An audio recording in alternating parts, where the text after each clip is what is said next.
Welcome back. Before we begin our spooky adventure tonight, remember to like the video, subscribe to the channel, and share this video with other horror enthusiasts to give us more motivation. I'd love to know where you're watching from and what time it is, so leave a comment below and cheer me on YouTube. Chapter 1.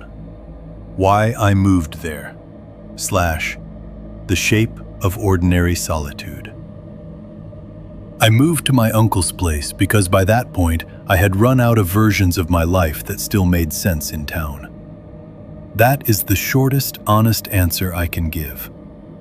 People hear 40 acres in Alaska and they tend to imagine the wrong thing. They picture freedom as a product, pine-filtered sunlight, a man standing on a porch with a coffee mug, breathing mountain air like he's finally solved something about himself. They picture the kind of solitude that looks good in photographs and comes with soft music under it. What I moved into was not that. It was cheaper than rent in Anchorage, quieter than any apartment I'd ever had, and simple in the strict sense of the word. Everything out there reduced cleanly to whether it worked or it didn't. The generator worked or it didn't. The stove drafted or it didn't. The truck started or it didn't.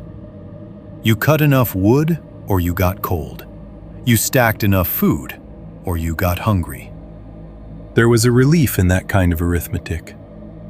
My uncle died in late spring, and by early fall the property was mine, on paper.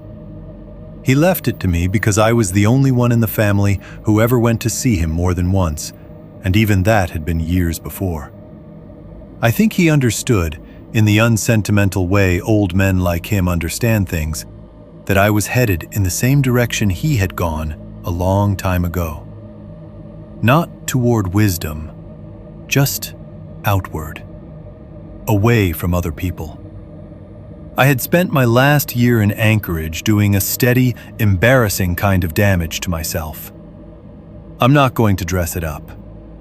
There had been a divorce, and there had been drinking, and there had been that particular stage of adult decline where you start answering reasonable concern with irritation because irritation is easier than shame.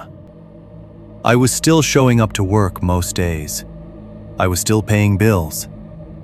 From the outside, I probably looked like a man hanging on. From inside my own head, it felt more like I had already slid loose from the life I was supposed to be in, and was just drifting alongside it, watching it scrape itself apart, one decision at a time. So when the lawyer called and told me the land was officially mine, it did not feel like an inheritance so much as an exit ramp. The property sat about 70 miles from the edge of town, if you counted generously and believed the road deserved the name for all 70 of them. The first stretch was paved in a tired, state-maintained kind of way. After that, it turned into gravel, then washboard, then something closer to a long argument between tires and earth. In breakup season, when the frozen ground gave up pretending to be solid, parts of it softened into a gray-brown mess that could swallow an axle if you guessed wrong. By the time I moved in, summer was already dying. Nights had teeth again. The mornings came silvered over with frost, and the road for the moment still held together. The cabin itself stood in a small open patch surrounded by black spruce and birch, with the land thinning out northward toward a creek that cut a shallow line through the property before winding out of sight into heavier timber. The creek was narrow enough to step across in a dry summer if you picked your rocks, but in spring it swelled ugly and brown and fast. South of the cabin, the ground opened into a rough yard where my uncle had kept a woodpile, an old dog run, and a generator shed that leaned just enough to make you think about it every time the wind picked up. The cabin was smaller than I remembered, 12 by 20, maybe a little better if you included the side room where tools and dry goods were kept. Hand-built, like most things out there, which meant it was sturdy in the places that mattered and crooked in the places that didn't. The roofline sagged by an inch or two on the western side. The stovepipe collar had been patched more than once. The steps up to the front door had a slight dip in the middle where years of boots had worn the boards smooth. Inside, it smelled like cold ash, split spruce, old coffee, and the faint mineral smell of iron tools that had spent too many winters in unheated air. My uncle's things were still there when I arrived, though things gives too generous an impression. He had left behind tools mostly. Tools and evidence of use. A splitting maul with a handle polished pale by his grip. Rust-bloomed draw knives. Old files. A hand auger. Coffee cans full of nails sorted by size. Traps hanging from pegs. Weathered lengths of chain. 2 shelves of canning jars clouded with age. A pair of rubber boots gone stiff at the ankles. There were no sentimental objects. No framed photographs. No letters tucked in drawers. He had not been a man who curated memory. I spent the first 2 weeks making the place livable in the practical sense. Not cozy, livable. I patched a seam along the roof where meltwater had been creeping in. I drained and cleaned the fuel line on the generator. I hauled in water and scrubbed the sink basin with steel wool until the orange ring around the drain lightened.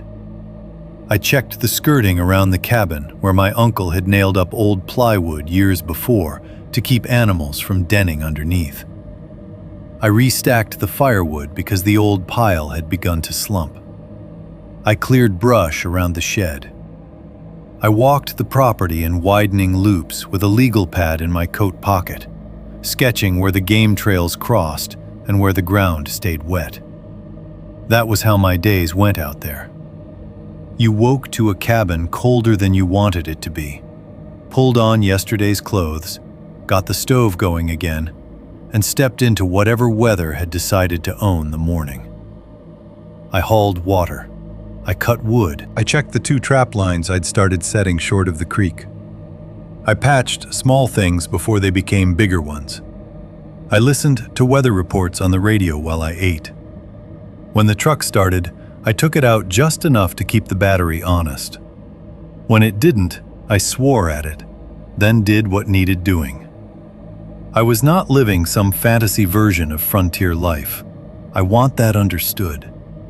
There was no romance in siphoning fuel with numb fingers, or in hauling wet spruce rounds through mud that sucked at your boots, or in skinning game by headlamp while the cold tightened the skin of your knuckles until they split.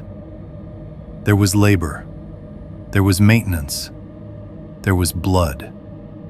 There was the small but constant pressure of knowing that if you neglected one practical thing long enough, the consequences would come for you personally. That part suited me. I had made a mess of abstraction in town. Out there, life narrowed back down to problems with surfaces and weight and fuel and time. I had a dog by then. A male husky mutt my uncle had taken in years before from somebody at a lodge who couldn't keep him. Boone. Gray around the muzzle, one torn ear, more useful than friendly. He was not the sort of dog people in town like to imagine when they talk about companionship. He was not soulful. He was not needy. He did not sleep on the bed or lean on your leg during emotional moments. He had jobs in his head, and if you gave him enough of them, he was content. He patrolled the yard. He warned on movement. He took meat scraps and payment in equal silence. At night, he slept curled in a spot near the stove or out in the run depending on the weather. And if he heard something before I did, and usually he did, he let me know in the low, irritated rumble of a creature who considered surprises a personal insult. The first few mornings that fall had a kind of hard beauty to them that I did not trust but appreciated anyway. Frost would silver the grass in the yard and turn every spider web between the woodpile and shed into fine wire. Weak sunlight came through the spruce trunks in long, pale bands that looked warmer than they were. Sometimes smoke from the stovepipe would rise 10 feet and then flatten under the cold, stretching blue-gray across the clearing before thinning into the trees. Birch leaves, what was left of them, flashed yellow against all that dark evergreen, like something briefly illuminated before it went out. None of it felt sentimental to me. It felt clean, honest, beautiful in the same way a sharp tool is beautiful. There were rules to living on that land, but most of them were the ordinary kind. Keep fuel dry. Never pass up daylight when there's work to do. Don't let meat sit wrong. Don't leave feed out unless you want company bigger than you. The other rules were my uncle's, and those I treated with the polite disregard people reserve for old men they suspect of having become too familiar with their own habits. He had told me once, standing beside that same creek years earlier, that there was no reason to go north of it after dark. He said it plainly, as though he were telling me not to waste lamp oil. I had laughed and asked why. He shrugged and said, "No good reason to." Then, after a pause that felt more deliberate than casual, he added, "And if you see something tied to the trees, leave it alone." That had been all. No ghost story, no explanation, no warning elaborate enough to be memorable in the usual way. At the time, I filed it under the broad category of things old men say when they have lived by themselves too long. Over the years, remembering it, I had assumed he meant survey markers, or snares, or maybe bits of cloth set by other hunters for navigation. The north side of the creek held thicker timber and a few low spots where the ground stayed soft longer into the season. Maybe he just didn't want me blundering around after dark and breaking an ankle. So when I started finding those markers during my first days back on the land, I did not react the way I probably should have. They were not everywhere. That's part of what made them stand out. If they had been strung all over the property, bright and obvious, I would have decided quickly that my uncle had marked trails in his own eccentric way and left it at that. Instead, they appeared only in certain places, tied low to trunks or saplings near the north edge of the clearing and along the faint path that angled toward the creek. A strip of faded cloth, usually gray or dirty white. A bit of leather thong gone stiff with age, and hanging from it, some pale piece of bone. The first one I noticed clearly was tied to a young birch at about knee height. I had passed it twice already without paying much attention. That morning, the light struck it sideways just right, and the bone swung a little in the breeze, catching my eye with a brief ivory flash against the bark. I walked over and stood there looking at it longer than the thing deserved. It was too deliberate to be trash. That was my first thought. The knot was tight, layered, carefully done. The cloth had once been white, maybe, but weather and time had brought it down to the color of old dishwater. The leather strip threaded through a drilled hole in the bone, or maybe a natural opening. I did not touch it then. I just leaned in and studied it. The bone was small. Not bird, not fish. Too thick in the middle for that. It might have been from a fox or a marten or some other small animal. I remember thinking my uncle could have made them while drinking coffee in winter, just to have something for his hands to do. Or maybe some native hunter before him had left them. Or maybe they had no meaning at all outside of the man who tied them. I straightened up and looked around. There was another one farther back near the beginning of the path to the creek. Then another, half hidden against a spruce trunk. None of them high enough to notice unless you were already looking low. None of them new. They belonged to the landscape just enough to make me uncomfortable without giving me a reason I could defend. Boone was standing 20 feet away, near the woodpile, watching me. Not alert, not tense. Just watching, in that flat, measuring way dogs have when they are trying to determine whether a person is about to do something inconvenient. I remember saying out loud, though no one was there to hear me, "I'm getting a little sick of looking at these things." The morning had gone very still around me. Not silent exactly. There was the generator ticking as it cooled, the dry whisper of birch leaves, the creek muttering somewhere beyond the trees. But the clearing itself felt paused, held in place for a second longer than it should have been. I looked back at the nearest marker hanging from the birch. Cloth, leather, bone. And for the first time since moving in, I decided I was tired of my uncle's rules. Chapter 1. The Marker on the Birch. By that point, I had already decided that most of what my uncle had called rules were really just habits that had hardened into ritual because there had been nobody around to question them. That is one of the things solitude does to a man if you give it enough years. It takes preferences, superstitions, shortcuts, even mild anxieties, and lays them down in the mind like railroad tracks. After long enough, you stop noticing you were following them. You just call them common sense. My uncle had lived alone on that property for the better part of 2 decades. If he had wanted bits of bone and cloth tied low to trees along the north side of the clearing, that was his business when he was alive. Now the place belonged to me, and if I didn't want to look at them every morning on the way to the woodpile or the creek path, I didn't see why I should have to.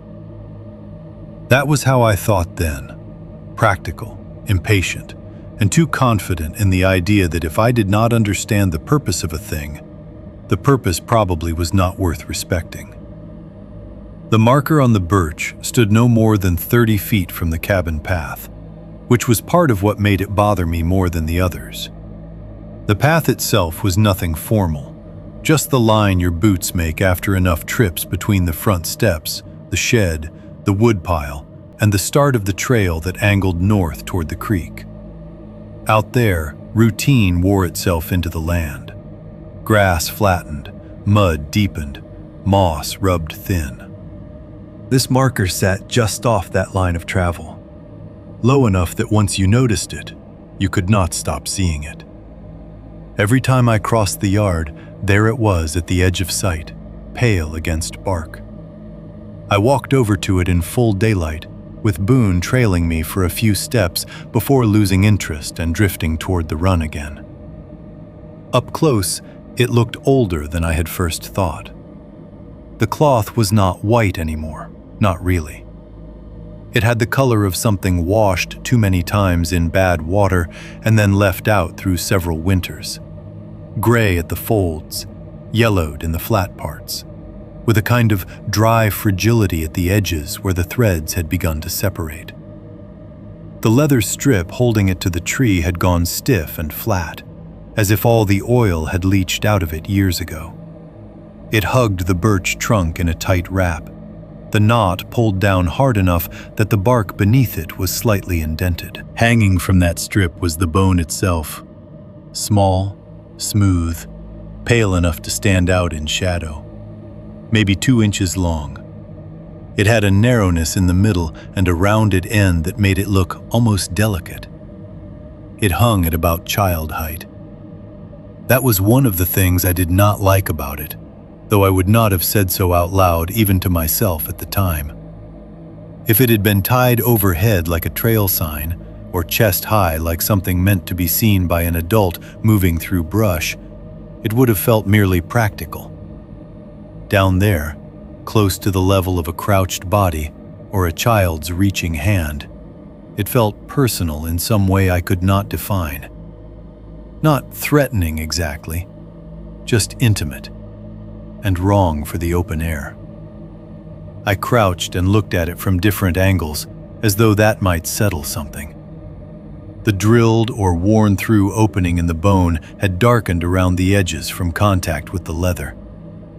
The cloth had been folded before being tied, not just knotted in a strip. It was not decorative. That was what kept returning to me. No one had made this because it looked nice. It looked like it had been made for a purpose too specific to bother explaining. I remember thinking maybe some kids had done it years ago, though that made no sense the moment the thought formed. There were no kids anywhere near that place. And even if there had been, children do not usually age their handiwork into grim neatness. Then I thought maybe hunters had marked crossings or wind direction or trap routes in some old local way I didn't know. That at least sounded more reasonable. Then again, if that were true, why use bone at all? Why not ribbon? Why hide them low instead of tying them at eye level? The answer that should have satisfied me most was the obvious one. My uncle had made them. But even that irritated me. I did not want some dead man's private system hanging around the yard like instructions I had never agreed to follow. I stood and took a slower look around. Once I deliberately searched for them, I saw 3 more from where I was standing. One farther north, near the beginning of the path to the creek. Another half lost in the darker bark of a spruce, little more than a pale fleck until the breeze moved it. A fourth off to the east, where the clearing narrowed and the trees closed up. They were not evenly spaced. They did not form a fence or a line a surveyor would recognize. They were placed with intention, but not with geometry.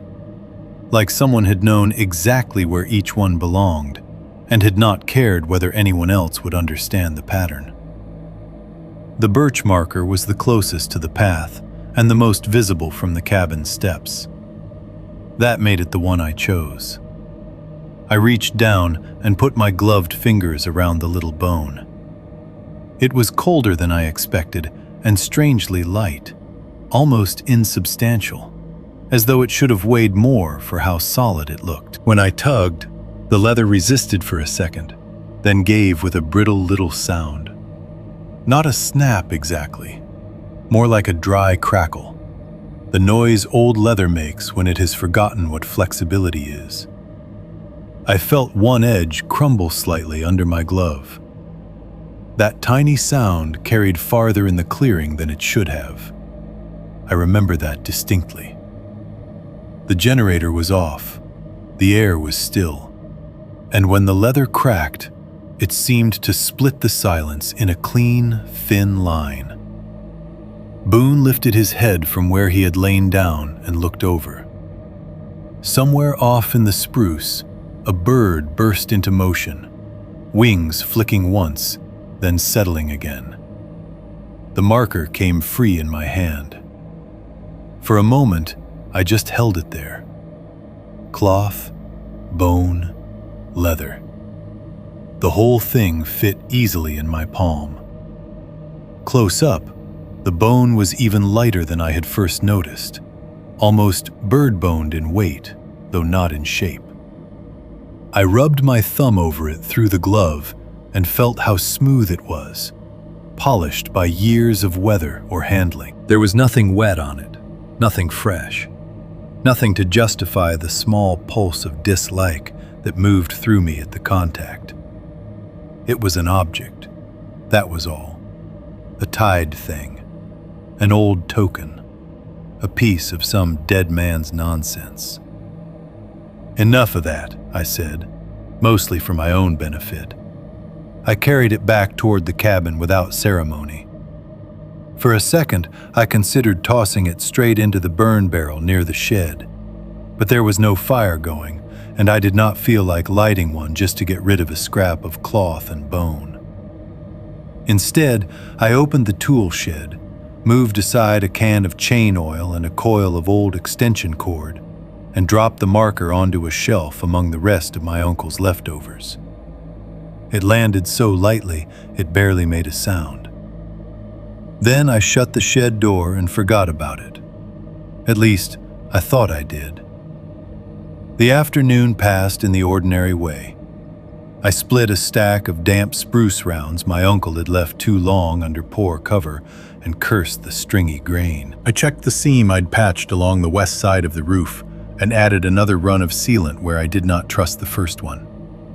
I hauled 2 more buckets from the water tank and topped off the indoor barrel. The weather radio mentioned a temperature drop overnight and possible cloud cover pushing in from the northwest. Boone ranged the yard, nosed the edge of the brush, came back, drank, and settled near the run.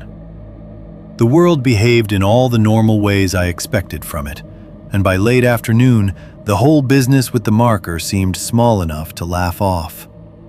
Toward evening, the light thinned and flattened, the way it does in Alaska when the day is not so much ending as being quietly withdrawn.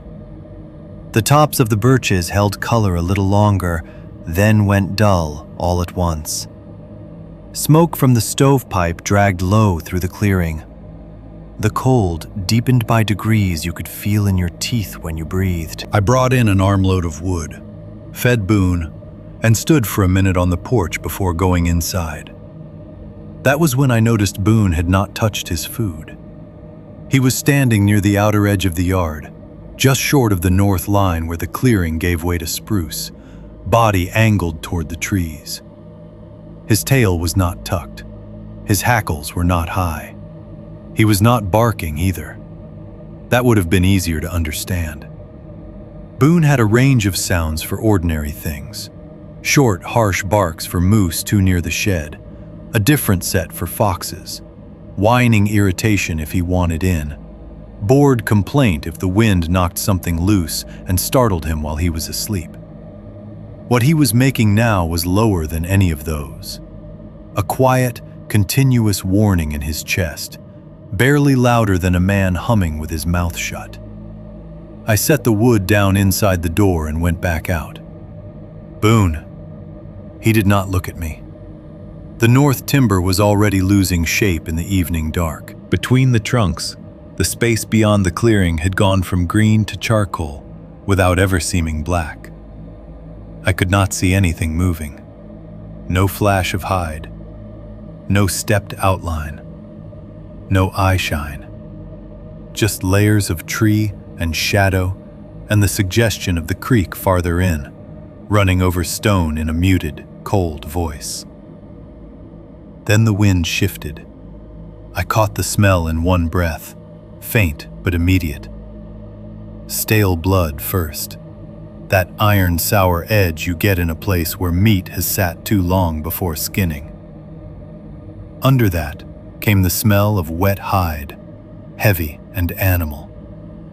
And beneath both was something warmer and ranker that should not have carried on cold air at all. A close, enclosed smell, like damp fur and bad heat, and a room where something has been cut open. It was there, and then it was gone. I stood still, breathing through my nose, trying to catch it again. Boone's low rumble deepened, but never broke into barking. That bothered me more than if he had lost his head. Barking would have meant distance. Barking meant alarm directed outward. This was something else. This was the sound a dog makes when uncertainty itself is standing just beyond what he can clearly identify. I went inside, took the flashlight from the table, and stepped back out onto the porch. The beam looked crude and too white against the gathering dark. I swept it once across the woodpile, once across the gap toward the generator shed, then across the north tree line. Birch trunks flashed and vanished. Spruce boughs shone wet at the edges. Grass shivered silver where frost had already started to gather. Nothing moved. I did a second, slower sweep, widening the arc. Still nothing. No breaking branch, no retreating shape, no reflective eyes. No sound except the creak and Boone's low, irritated warning. "A scavenger," I said aloud, more firmly than I felt. "Something's moved through." It was a reasonable explanation. Bears traveled that way. Wolverines came where meat had been hung before. A wounded animal could smell wrong. A carcass farther back in the timber could sour the air. Every piece of it had a practical explanation if you were willing to let it. So I made myself let it. I brought Boone in for the night, which I had not planned to do yet that season. He came reluctantly, stopping once to look over his shoulder toward the trees before stepping through the door. Inside, the cabin should have felt smaller and safer, with stove heat gathering and lamplight pushing the corners back. Instead, it felt occupied in a new way. Not by another presence exactly, but by the awareness that something outside had pressed its attention close enough for us both to notice. Nothing happened that evening. That is important. There was no scratching at the wall, no footfall on the porch, no dramatic crash from the shed, nothing that would have justified how alert I stayed. I ate by the radio. I listened to the forecast. I cleaned my knife. Boone lay near the stove, but kept lifting his head at small noises in the way he hadn't earlier that week. Every now and then I thought I smelled that same tainted wind leaking somehow through the chinks in the walls. But when I stood and sniffed near the door, there was only cold wood smoke and the faint scent of wet dog. By the time I banked the stove and put the lamp out, I was irritated with myself. I had disturbed an old trail marker, smelled something odd in the timber, and allowed my dead uncle's vague warnings to crawl in under my skin. That was all. I told myself as much while I laid the rifle within reach of the bed. I told myself again when Boone did not settle immediately, but turned once in a tight circle and chose to lie facing the front door instead of the stove. Sleep came, but shallowly. The kind where your mind never commits to being fully gone. Sometime in the night, I woke with the immediate conviction that I had heard something along the outside wall. Not a bang, not claws. A brushing sound. Long and soft, like something moving past rough wood with care not to catch. I lay still in the dark, listening so hard that my own pulse began to interfere. Boone had his head up. I could hear him breathing, but he made no sound, and after a while, the cabin returned to its ordinary night noises. Stove settling, a faint shift in the rafters as the temperature dropped. Wind moving high in the spruce. I did not get up. I am not proud of that. At the time, I told myself there was no point stepping into the dark for a noise I might have dreamed. The truth is that by then, I did not want to open the door unless I had to. Sometime near dawn, I must have slept more deeply, because the next thing I knew, there was gray light seeping around the edges of the window, and Boone was already awake. The morning looked harmless, in the way cold mornings often do. Frost had silvered the yard. The birches stood pale and clean. The air had that knife-bright stillness that makes distance seem sharper than it is. Whatever unease had built itself in me during the night felt embarrassed by daylight. I got dressed, stirred the coals back to life, and opened the door with the practical intention of proving to myself that nothing had happened. I stepped out onto the porch and looked around. The clearing was empty. No sign at the woodpile. No torn ground by the shed. No tracks obvious in the frosted grass. Boone went down the steps ahead of me, stiff at first, then looser once his paws hit the yard. I stood there a moment longer, breathing cold air that smelled only of frost and ash and clean dirt. My shoulders eased. Then I looked down. Beneath the bottom step, where the soil stayed darker from shade and held yesterday's dampness under the thin skin of frost, there was a print. Not one I could identify cleanly. That was what stopped me. At a glance, it suggested bear. Broad forepart, impression depth, claw marks forward of the toes. But the shape narrowed too much toward the rear, the heel too tight, almost human in its taper. The toes looked wrong too, longer than they should have been, splayed with an odd, grasping tension rather than the blunt spread I expected from a normal track. It was as if something had started making a bear print and changed its mind halfway through. Or as if a hand with claws had pressed into the soil and taken weight. I crouched slowly, the cold from the step boards reaching through my jeans. The print lay exactly where someone, or something, would have stood to look up at the porch. And for the first time since moving on to my uncle's land, I had the quiet, unwelcome feeling that something out there had already noticed me back. Chapter 1. The First Track. I stayed crouched under the steps longer than I needed to. Part of that was caution. Most of it was refusal. There is a moment in certain kinds of work, tracking, repairing engines, looking at medical bills, reading legal paperwork after a death, when you already know enough to understand that what comes next is inconvenient at best and ugly at worst. But you delay just a little longer, because once you begin examining it properly, you lose the right to pretend it is nothing. That was how it felt with the print under my porch. I could have straightened up, walked away, and filed it under poor light, bad soil, some ordinary animal stepping at a bad angle.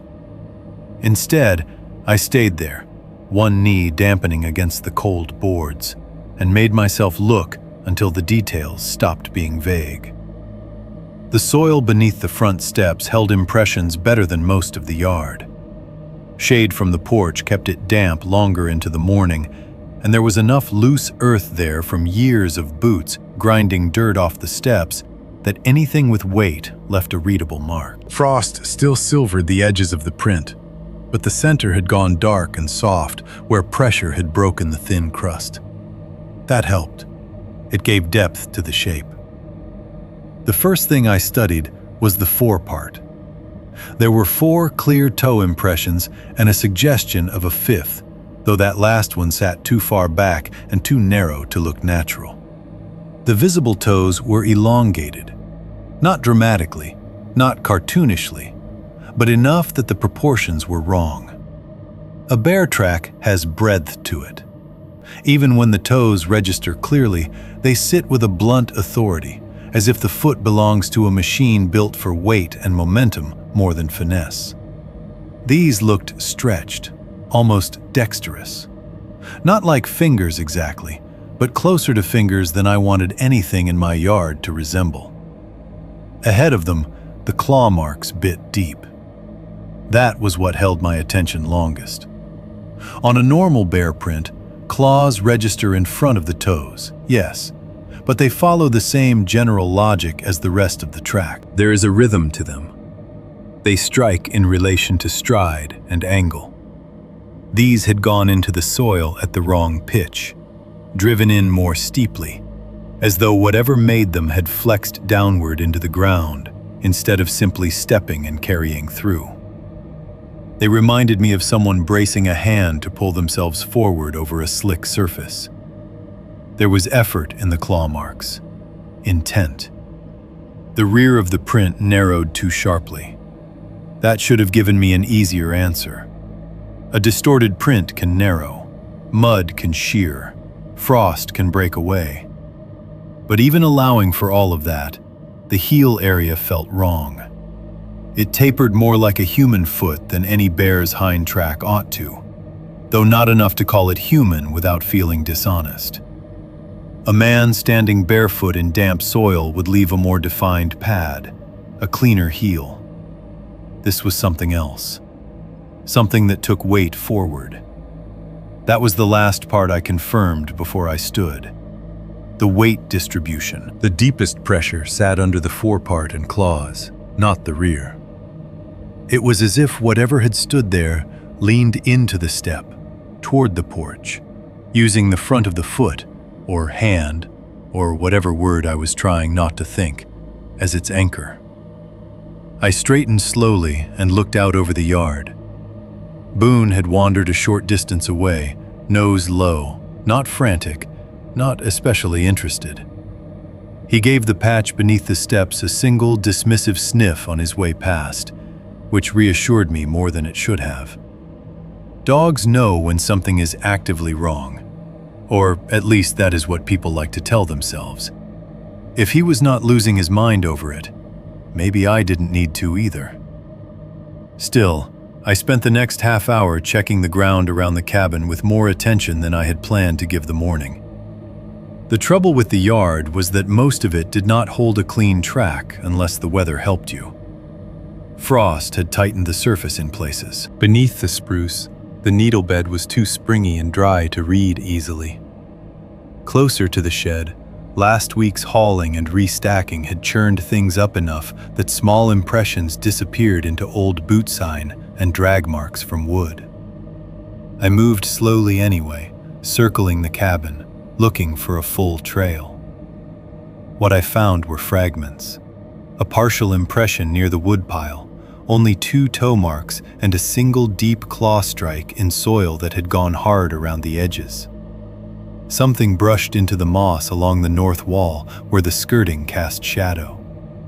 One uncertain depression beside the path to the shed, too little to trust, but shaped enough like the first print to bother me. It looked as though whatever had moved around the cabin had chosen its steps carefully, placing weight on roots, frozen patches, rough boards, gravel, anything less readable than soft earth.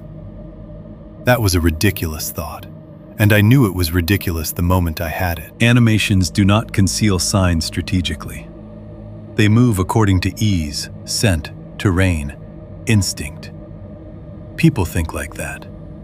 Not scavengers, not bears. I stood by the generator shed for a minute and let the more reasonable explanations come back. Thawing mud distorts shape. Frost heave changes ground structure. A half print can borrow meaning from the one you are already worried about. A wolverine or lynx stepping through broken soil can look wrong if you are primed to see wrongness. All of that was true. All of it belonged to the long list of boring, practical reasons experienced outdoorsmen do not jump to conclusions every time a track fails to line up neatly with expectation. So I took a breath, accepted the explanation I preferred, and went back to work. That is one of the less flattering truths about fear. If it arrives without spectacle, you can often smother it under chores for a while. I spent the morning replacing a warped board along the side of the dog run and checking the hardware on the meat cache posts. I ran the generator for an hour and listened to it settle into its uneven old man rhythm. I sharpened 2 skinning knives on a flat stone my uncle had kept by the back wall. I hauled another load of split wood to the porch and tried not to glance at the ground beneath the steps every time I passed. By late morning, the sun had climbed just enough to make the clearing look less haunted by its own shadows. The frost burned off. Water dripped from the lower edge of the roof in bright, clean intervals. Boone dozed in the patch of sun by the run. The ordinary mechanics of the day reasserted themselves. By noon, I was irritated with my own imagination.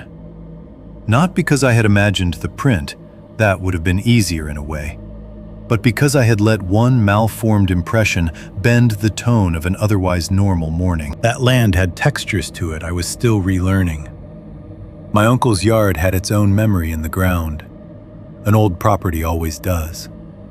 Wheels, boots, paws, thaw and freeze, runoff, roots, things settling, boards shifting. A man can make a fool of himself very quickly outdoors if he mistakes every unfamiliar sign for a mystery instead of a condition. I made coffee in the cabin around midday and stood by the window with the mug warming both hands, looking out over the clearing. In full light, the birches lost their menace and returned to being birches. The north timber looked dense, but not secretive. Even the place where the marker had hung from the young trunk appeared harmless, just pale bark against darker brush. I felt some of the embarrassment drain through me then. Not all of it. Enough. For the next several hours, things remained almost aggressively ordinary. A raven passed overhead, croaking once like a hinge in need of oil. Somewhere beyond the creek, I heard brush cracking under something large, probably moose. Boone barked at that, once or twice, the proper amount, then lost interest. I cleaned up around the shed, sorted a coffee can full of mismatched screws, and found a rusted hatchet head buried under an old tarp. The weather report said clear evening, colder overnight, maybe the first harder freeze if the cloud cover stayed off. I took that as useful news and not an omen, because at that point, I still believed usefulness had the final say in how a day could feel. Toward evening, the property settled into that sparse Alaskan quiet I had already started to love. The generator hummed from the shed in a low, reassuring drone. Smoke from the stovepipe rose straight for once, instead of flattening. The cold sharpened. Not enough to hurt, just enough to make the air feel polished. Boone was easier too. He ate his supper, drank, circled once near the porch, and lay down without staring holes into the timber. I took that as further evidence that the previous night's unease had amounted to no more than drifting scent from some dead thing in the woods. Inside, the cabin regained its old shape around me. That matters too. Fear is easier to resist when familiar objects begin behaving like themselves again. The chair by the stove was just a chair. The lamp on the table was just a lamp. The ticking metal of the stovepipe, cooling and heating, was no longer a code my mind felt obliged to decipher. I made a plain supper, fried potatoes, the last of a thawed venison cut, canned green beans warmed in a small pot, and ate it with the radio on low. Boone slept through most of it. Twice I caught myself listening for something outside and heard only the normal layered silence of a remote place at night. Not emptiness, but space. Wood settling. Wind high in the spruce. The creek's distant low speech beyond the north line. By the time I stood to wash the plate and cup, I had almost convinced myself the day had corrected itself. That mood held long enough for me to perform the last routines without much tension. I checked the door latch. I topped off the stove. I stepped into my boots again to make a final trip outside before bed. One more armload of wood from the porch stack, and a quick stop by the latrine path because I preferred not to get up in the middle of the night if I could help it. The dark out there had thickened, but not fully closed. There was still a trace of low reflected light in the sky, enough to separate the blacker tree trunks from the dark between them. The boards of the porch gave a familiar small creak under my weight. Boone lifted his head from inside, but did not rise. I grabbed 2 pieces of split spruce from the stack, tucked them under one arm, and turned toward the door. That was when I saw it. For half a second, I did not understand what I was looking at. My eyes caught a pale shape at the edge of the doorframe where there should not have been one, and my brain filed it with all the harmless small things that hang near houses. Bits of rope, forgotten rag, frost catching on a nail, before the shape sharpened into itself. The marker. It hung from a nail beside the front door at about shoulder height, close enough that if I had opened the door without looking, I might have brushed it with my sleeve. I set the wood down so quickly, one split piece slipped and struck the porch rail. The cloth was the same faded gray-white. The same small, pale bone hung from it. But it was not exactly as I had left it. The cloth had been retied, and not carelessly. The knot was cleaner, tighter, more deliberate than before, cinched in a way that drew the leather snug and symmetrical. It looked less weathered like that, less accidental, more like an object that had been freshly arranged. I stepped closer. The bone turned slightly on its thong with the movement of air from my body. It was wet. Not dripping, not soaked, just faintly moist, with a dull sheen along one side that caught what little light there was. Recently handled was my first thought, though I could not have said why with certainty. The leather strip, too, seemed darker near the knot. Not rotten dark, fresh dark. For a long second I just stood there looking at it, my mind refusing all the available explanations in turn. I had not put it there. That much was absolute. Boone had not, obviously. No passing hunter would have walked into a private yard to retie some dead man's marker to my porch like a joke. And even if one had, how had he crossed the property without Boone announcing him? Why this object? Why this nail? Why so quietly that I had noticed nothing all evening while sitting less than 10 feet away? I reached toward it, then stopped before touching. The porch suddenly felt narrower than it had any right to feel. The darkness beyond the edge of the steps no longer read as ordinary open yard, but as observation. Not active movement. Something worse. The possibility of having already been watched long enough for someone or something to understand where I looked, how I moved, how close it could come. I turned my head slowly and scanned the clearing. The woodpile crouched in shadow. The shed leaned where it always leaned. Birch trunks stood pale and still. Beyond them, the spruce massed together in one dense, unreadable wall. Nothing moved. No sound came from the north side except the creek. Behind me, inside the cabin, Boone had risen to his feet. He did not bark. He stood just inside the threshold, staring past me through the open doorway, making the lowest sound I had yet heard from him. A tight, uncertain vibration deep in his chest that seemed to belong more to warning than fear, though I could no longer tell where one ended and the other began. I closed the door without taking my eyes off the yard, slid the latch, and set the 2 pieces of wood down by the stove. Only then did I look back at the marker hanging inches from the wall beside my entrance. Pale bone, turning almost imperceptibly in the draft. It had not simply remained in the woods.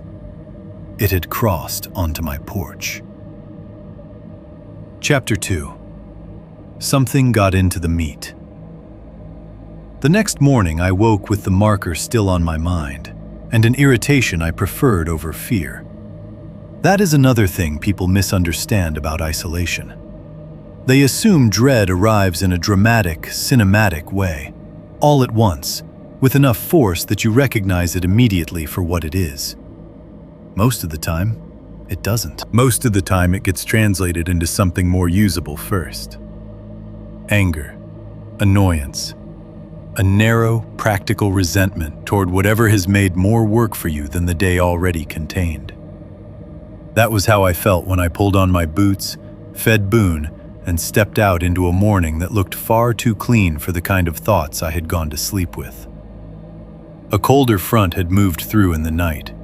The yard was stiff with frost. The tops of the grasses around the dog run glittered silver white, and the birches beyond the clearing looked almost luminous in the first weak light. Smoke rose from the stovepipe in a straight, pale line. Even the place beside the front door where the marker had hung seemed less threatening by daylight, though I had not touched it before bed and had not forgotten it either. I noticed it immediately when I stepped out.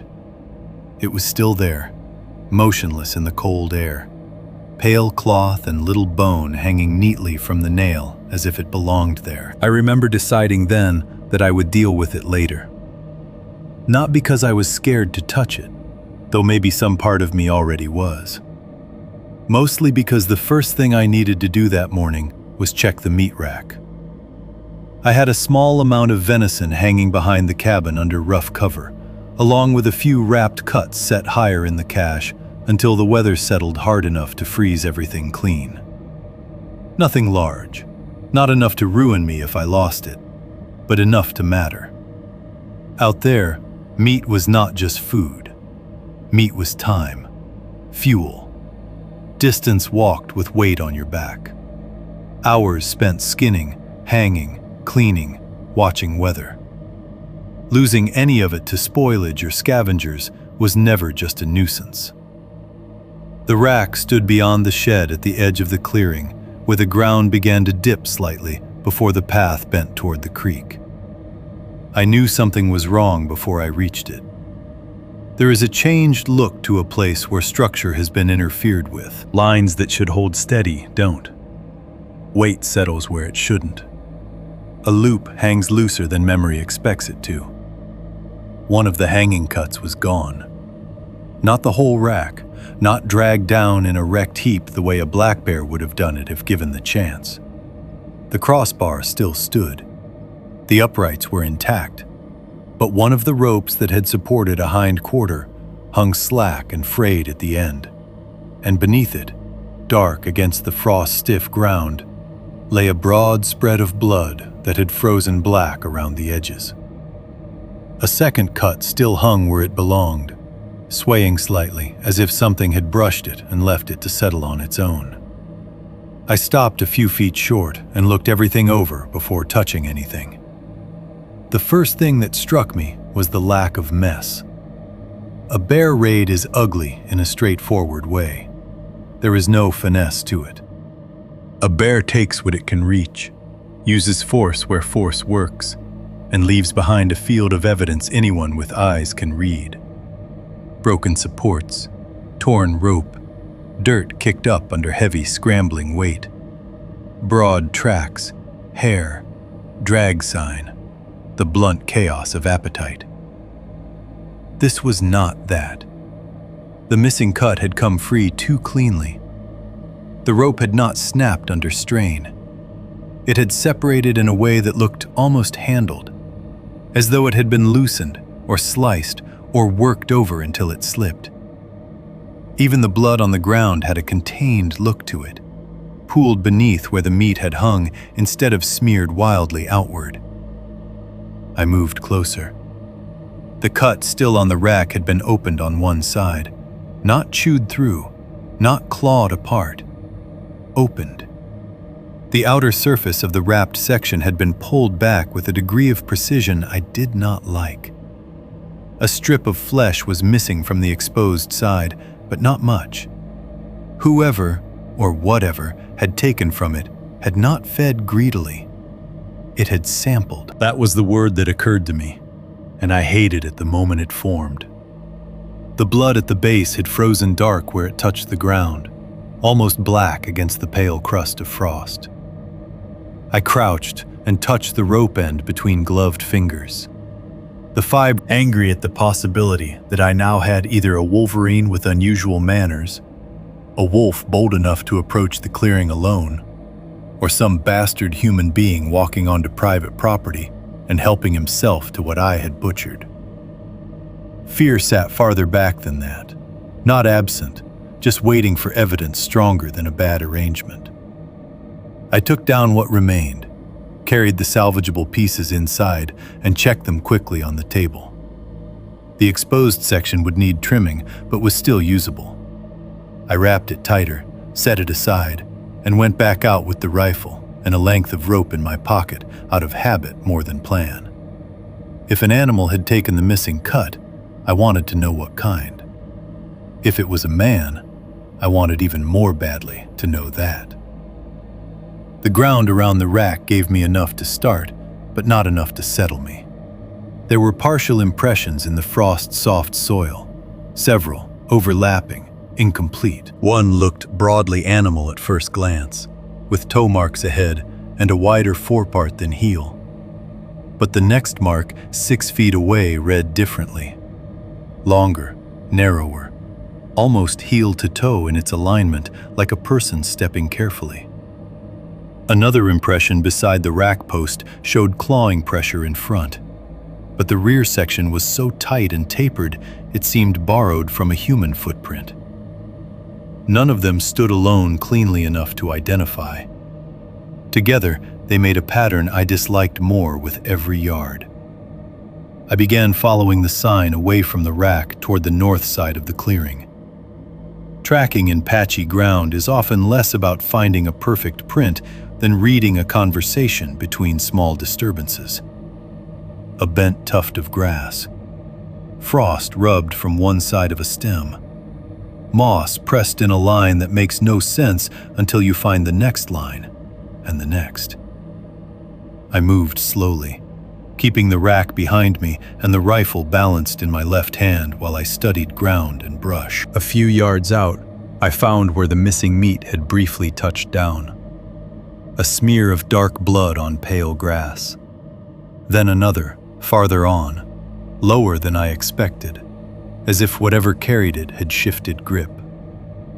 The sign then split into something harder to describe. Partial animal-like prints, alternating with stretches where the movement read almost human. Heel to toe. Balanced. Careful. The stride changed within the same trail. Not dramatically enough to look theatrical, just enough that I could not map it onto any single ordinary body. At one patch of soft earth beside a root, I crouched and measured with my hand. The forepart was deep, the rear light, as if the weight had pitched forward strongly at the moment of step. 2 yards later, on harder ground under spruce, the next readable impression suggested the opposite. Rear heavy, long, almost planted like a man descending a slope. There was no slope there. I kept telling myself some version of the truth I wanted most. Distortion. Overlay. Mixed sign. An animal moving through old boot tracks. A man wearing damaged boots. A wounded bear placing weight strangely. Any of those explanations, taken alone, could account for pieces of what I was seeing. The trouble was that the trail insisted on combining them. Brush helped more than the ground did. At shoulder height on a young spruce branch, I found a smear where needles had been brushed the wrong way. Not snapped low like a deer passing, not torn broadside like moose. Brushed high, and not once, but in 2 places several feet apart, as if something carrying bulk above its center line had turned through there. Farther on, a birch sapling had been bowed and released. The bark had taken a fresh rub about 4 feet off the ground, yet the partial prints below it looked too low and wrong for a fully upright man moving normally. That was the first moment annoyance began giving way to unease in earnest. Not because the evidence had become dramatic. It had not. Nothing I found would have impressed anyone in town if I had tried to explain it over coffee. That was part of the problem. Each detail alone was arguable. It was the accumulation that turned my stomach slowly.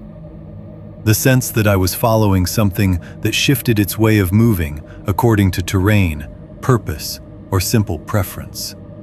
Something that carried weight differently from one minute to the next. Something that did not leave a single readable answer because perhaps it did not have one. I stopped once and looked back at the cabin through the trees. From that distance, it seemed ordinary again, small and square in the clearing, smoke flattening lightly off the roofline. Boone stood near the rack, still watching me. I remember feeling a brief flare of irritation at the sight of it all. My house, my meat, my morning, my ground. Something had come into the perimeter of my life, taken what it pleased, and left me a mess of contradictory sign, like a deliberate insult. That irritation helped. It steadied me. I adjusted the rifle sling on my shoulder and kept moving north. The trail tightened as it approached the creek path. Blood sign became less frequent, but the impressions grew stranger in their consistency. On one long stretch of damp needle mat, I found a sequence that forced me to stop and stare. 3 placements in a row suggested a near-human line of travel. Heel, outer edge, forepart. Each step set with an economy that reminded me of a person walking quietly through timber. Then, abruptly, the next 2 prints spread wider, deeper in front, claw marks driving in at the wrong angle again, as though the same creature had dropped forward into another balance entirely without breaking pace. I knelt there, with one hand braced on cold ground, and felt something unpleasant settle more firmly in me. This was no longer about deciding whether a scavenger had taken meat. Whatever I was tracking had entered my clearing, worked at the rack without wrecking it, removed one cut, sampled another, and left under a pattern of movement I could not explain honestly by any animal I knew, and did not want to explain honestly by any human I could imagine. That realization did not make me panic. Panic is too simple. It made me more determined, more focused. Denial had become harder work than investigation. The path dipped ahead where the land fell toward the creek, and the air there held a different cold, damper, mineral, touched by running water and old shade. The spruce thickened. Light narrowed into vertical strips between trunks. On the far side of that dip, the north drainage began in earnest. The trail led straight toward it. I stood at the edge of the descent for a few seconds, looking down through the trees toward the narrow, dark ribbon of the creek beyond, and understood that whatever had taken my meat had not wandered in from some random direction. It had come from the north. Chapter 2. The buck in the moss clearing. I should have turned back at the creek. That would have been the sensible version of the story. It would have been the version a reasonable man tells later, sitting somewhere warm with both hands around a mug, shaking his head at his own near mistake. I had already found enough to justify caution. Disturbed meat, impossible sign, movement in the trail that refused to settle into any one shape. The practical thing would have been to return to the cabin, secure what I had left, maybe drive out that afternoon and speak to Mercer or radio farther south if the weather held. Instead, I crossed the shallow run of the creek and kept following. Part of it was anger. Part of it was pride. Most of it, if I am honest, was that some primitive and stupid part of me still believed a thing can be made manageable if you can only put your eyes on it in daylight. The creek itself was no obstacle that time of year. Water ran clear over stone, narrow and quick, with the edges beginning to gather the first skin of real cold. I stepped from rock to rock with the rifle angled high and paused on the far bank to look back. From there, the cabin was no longer visible, only a suggestion of clearing through trees and a thread of smoke flattening in pale air. The farther north side of the property always felt older to me, though I knew that was nonsense. Trees do not age by atmosphere. Still, the timber beyond the creek grew closer together, the spruce darker and more resinous, the ground under them softer with years of shed needles and trapped moisture. Sound changed there too. The little ordinary noises of a clearing, wood shifting, yard birds, the open feel of distance, fell away. Even the creek, 10 yards behind me, seemed suddenly farther off. The trail did not become easier after the crossing, but it became stranger in a way that drew me forward. On one stretch of damp moss under spruce, I found 3 prints in succession that looked almost human in their placement. Not human exactly.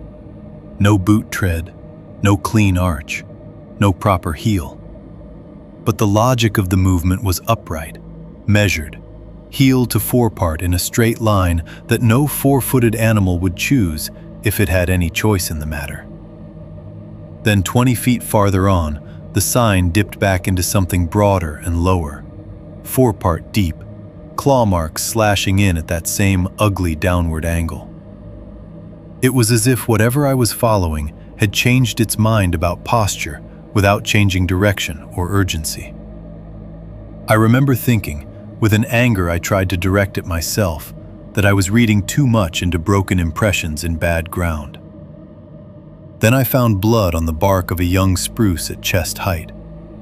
Not a lot, just a dark, wiped streak, as though something slick and wet had brushed past. Below it, the moss was torn, and farther on, the trail bent westward along the contour of a shallow rise. I moved slower after that. Whatever had taken meat from my rack and passed through my yard had not simply carried it off to feed in private. It had moved with enough weight, enough awkwardness or bulk to paint the brush as it went. The sign had purpose. I could feel that much even before I understood the shape of it. The rise ahead opened into a small clearing I knew in the broad sense people know recurrent features on their own land.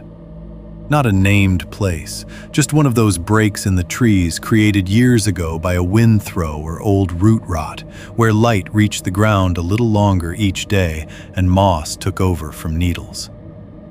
I had cut across it before while scouting in summer. In memory, it was nothing more than a patch of softer footing and a view of the trees arranged farther apart. What I saw there that morning stopped me so hard, I felt the movement go up into my teeth. A buck lay in the middle of the moss. Small-bodied, probably young. Maybe this year's antlers only partly mature if I had to guess, though the position made it hard to look at the head first.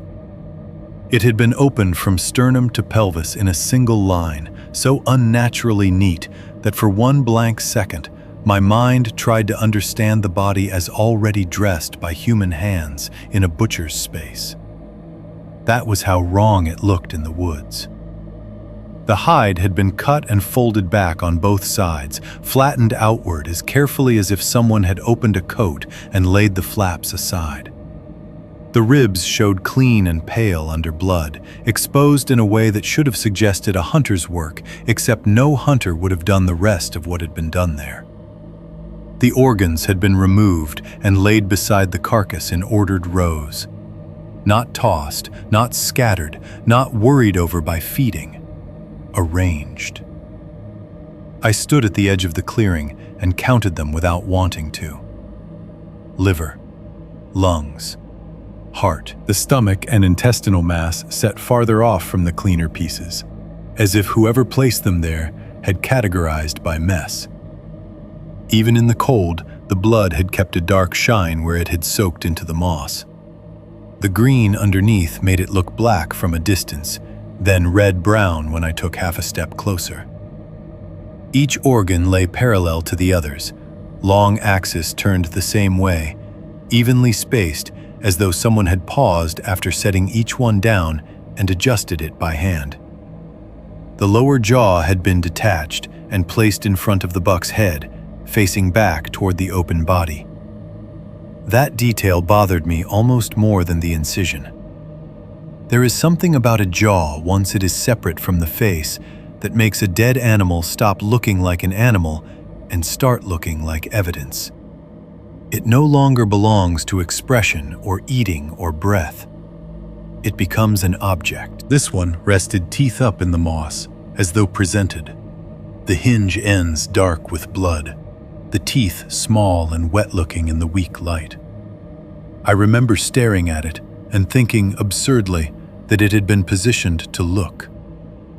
The clearing itself seemed to have gone unnaturally still around the scene. There should have been bird noise. Even in colder weather, there is usually some sound in timber like that.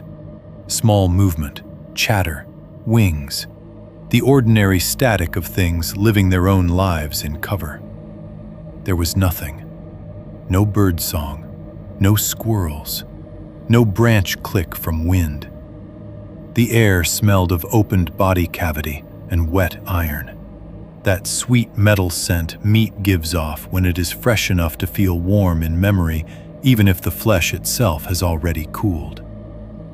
There were flies, too, a few of them, and the sight of that bothered me irrationally. because the cold should have slowed them more than it had. They moved in slow, drunken loops above the cavity, landing and lifting again with a greasy insistence. I took 2 careful steps into the clearing, rifle up without consciously deciding to raise it. Field dressing, I told myself. That was the first false comfort my mind offered. This is butcher work gone wrong. This is a poacher with some kind of sickness. This is a man with a blade, time, and bad instincts. Because yes, the buck had been opened in a way no bear or wolf would manage. Yes, the hide had been folded, not torn. Yes, the ribs showed through a cut too straight and controlled to belong to appetite. But if I accepted that, I then had to accept what came with it. That a person had done this, and had done it for no practical reason I could recognize. No hunter I knew would dress a deer like that and leave the meat. That was the fact that refused to move. A man poaching for meat does not abandon the quarters, the backstraps, the neck, the usable parts that justify the labor of cutting. Even a disturbed or interrupted hunter would take something more than this. Even cruelty has efficiencies in the bush. You do not waste protein out there unless you are rich, stupid, or trying to say something. This looked less like feeding than demonstration, less like dressing than display. The thought arrived fully formed and chilled me in a place deeper than the weather reached. I moved around the body slowly, forcing myself to study rather than recoil. That habit, observe first, react after, had kept me from making mistakes in the woods before. It felt much thinner there, but I used it anyway. The incision began high under the breastbone and ran down true through hide and flesh, not sawing, not hacked. The cavity had been emptied with a degree of precision that reminded me of anatomy diagrams more than hunting. Edges of cut tissue lay smooth, almost clean, except where pooled blood had darkened and thickened. The buck's eyes had gone dull, but were not fully clouded yet. That gave me a rough sense of how recent it was. Not long. Overnight, maybe. Less than that. My gaze kept going back to the organs. Parallel, sorted, deliberate. I have dressed game in weather good and bad. I have worked by daylight, by headlamp, in sleet, in black fly weather. Once in a freezing rain that glazed my knife handle until I had to wrap it with cloth to keep my fingers from slipping. I know the difference between efficient cutting and reverence and haste and panic. This was none of those. This was patience in service of something I did not understand. It carried the shape of intention without the benefit of purpose. That was the moment I stopped thinking animal with confidence. Not entirely. The tracks behind me still refused to settle cleanly into human sign. The claw marks were real, unless the maker had somehow fabricated them. The shifts in gait, the strange forward weighting, the rubbed branches at wrong height. None of it fit neatly with a man crouching through the timber with a carcass and a knife. But standing there over that buck, looking at the folded hide and the aligned organs and the jaw facing back toward the opened chest, I could no longer tell myself I was simply dealing with an unusually bold scavenger. I began, for the first time, to think person. Not a normal person, not anyone I wanted on my land, but a person, at least, had hands, tools, the capacity to arrange, to choose, to leave a message in the shape of what had been done. Then I looked down at the disturbed ground around the body, and the comfort of that explanation went thin again. There were tracks, yes, but not good ones, not in the sense I needed. Moss does not always hold sign cleanly unless the ground underneath is wetter than it looked there. What I could read was fragmentary. Deep pressure near the forepart of the body, a set of elongated impressions off to one side, and two places where something had planted narrow, almost heel-like weight near the buck's shoulder before shifting away. The trail entering the clearing looked lower and broader. The trail leaving it, what little I could see of it, looked tighter and more upright. I stared until my eyes watered from not blinking, and still could not convince myself I understood how one body had made both. A breeze moved through the trees then, the first I had felt since entering the clearing, and with it the smell rose stronger. Sweet, metallic, wet, with something rank underneath from the stomach contents laid out separately. I swallowed against the taste of it and realized all at once that I had the deeply unpleasant feeling of being watched. Not imagined in the theatrical sense, not some melodramatic certainty that eyes were on me from every shadow. Just an old animal sensation, precise and bodily. The back of my neck tightened. My hearing seemed to narrow and sharpen. Every dark interval between trunks beyond the clearing began to feel occupied by possibility. I turned slowly, scanning the timber. Nothing moved. Spruce trunks stood in their dark ranks. Birch bark flashed pale in the gaps. The low brush beyond the clearing held itself still. No footstep, no crack of branch, no obvious retreat. If someone had been there watching, they were good enough at remaining still that movement would not give them away. If it had not been a someone, I had no better word for what I was searching for. I took one more step toward the laid-out organs, careful not to cross through the central sign if I could help it. I do not know why I did that. Habit, maybe. The stupid respect of a working mind that continues preserving evidence even when the scene itself has already broken the frame of reason. At the far end of the last row, where the moss darkened with blood and damp, I saw something pale. At first I thought it was a chip of exposed rib, or a sliver of split birch bark kicked loose and stuck in the wet ground. It was only half visible, one end buried in the moss, small enough to miss if the light had been worse, or if I had let myself look away sooner. But once my eyes found it, I could not mistake what made it different from the rest of the scene. It was too white, not clean white, bone white. A dry, muted ivory under fresh blood.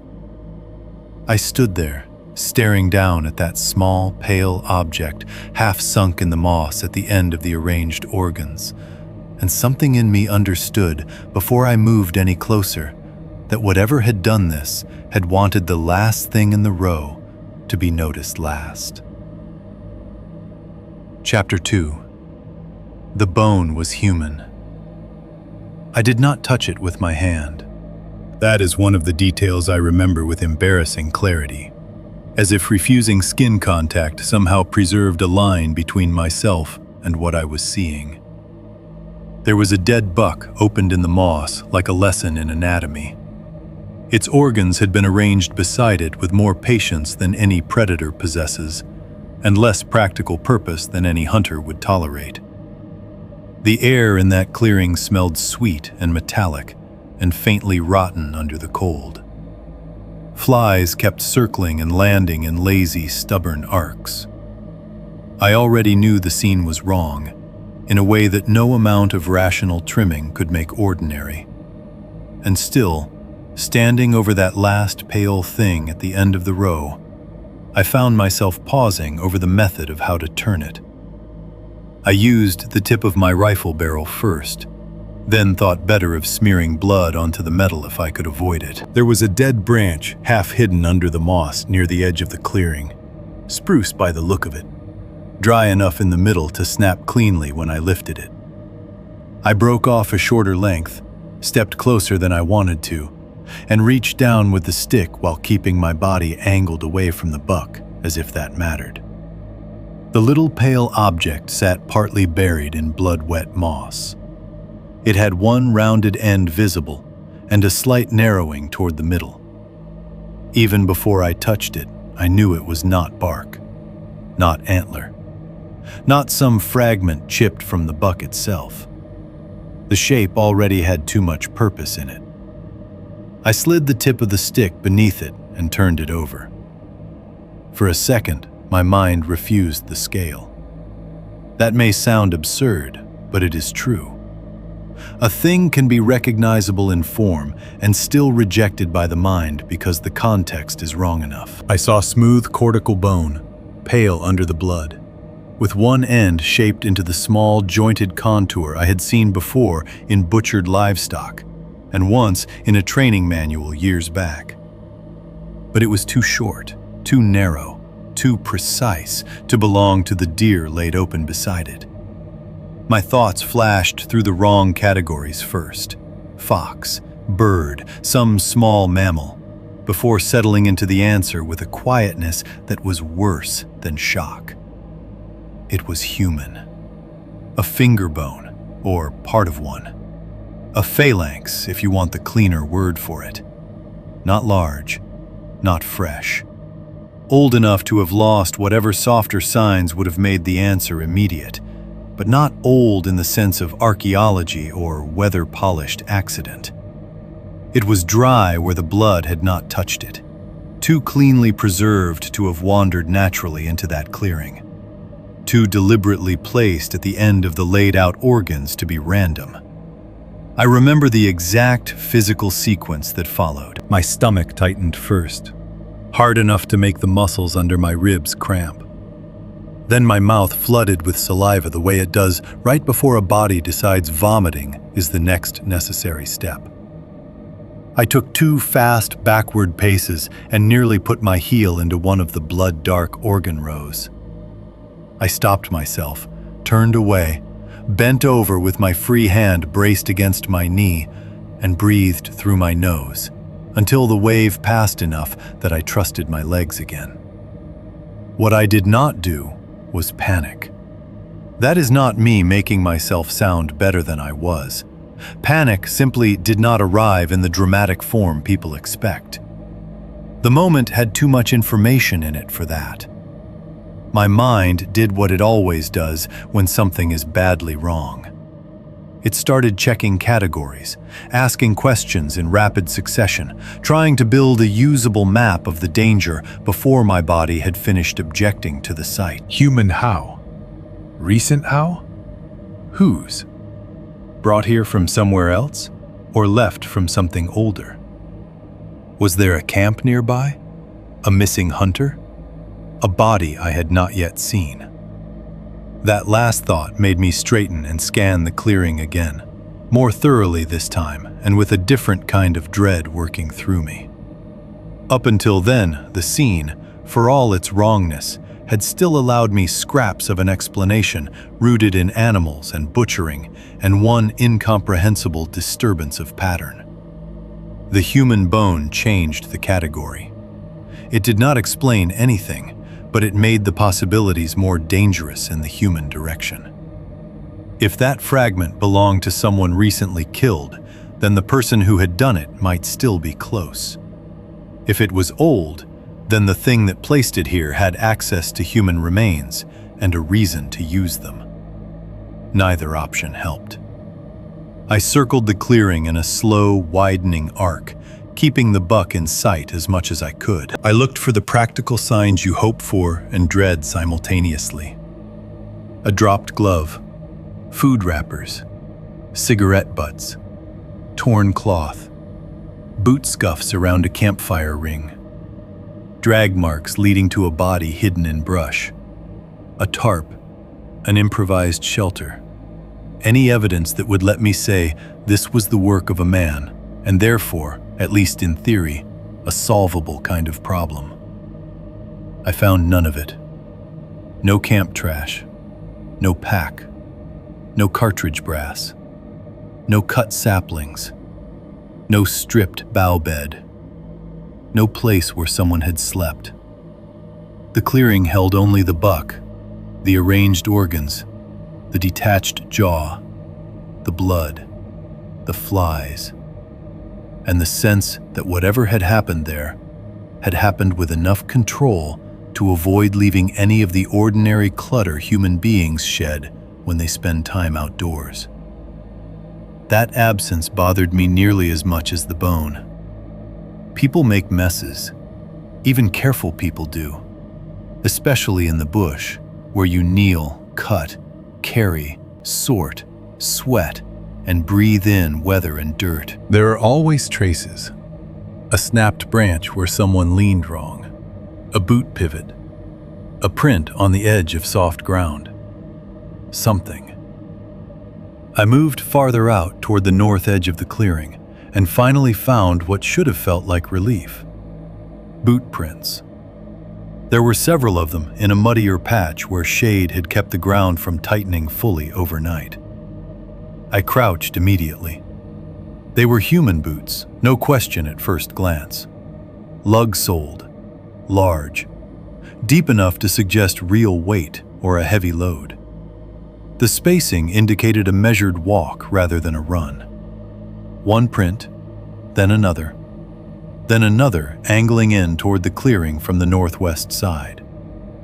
I followed them with my eyes until they reached the area near the carcass. And then they ceased to make sense.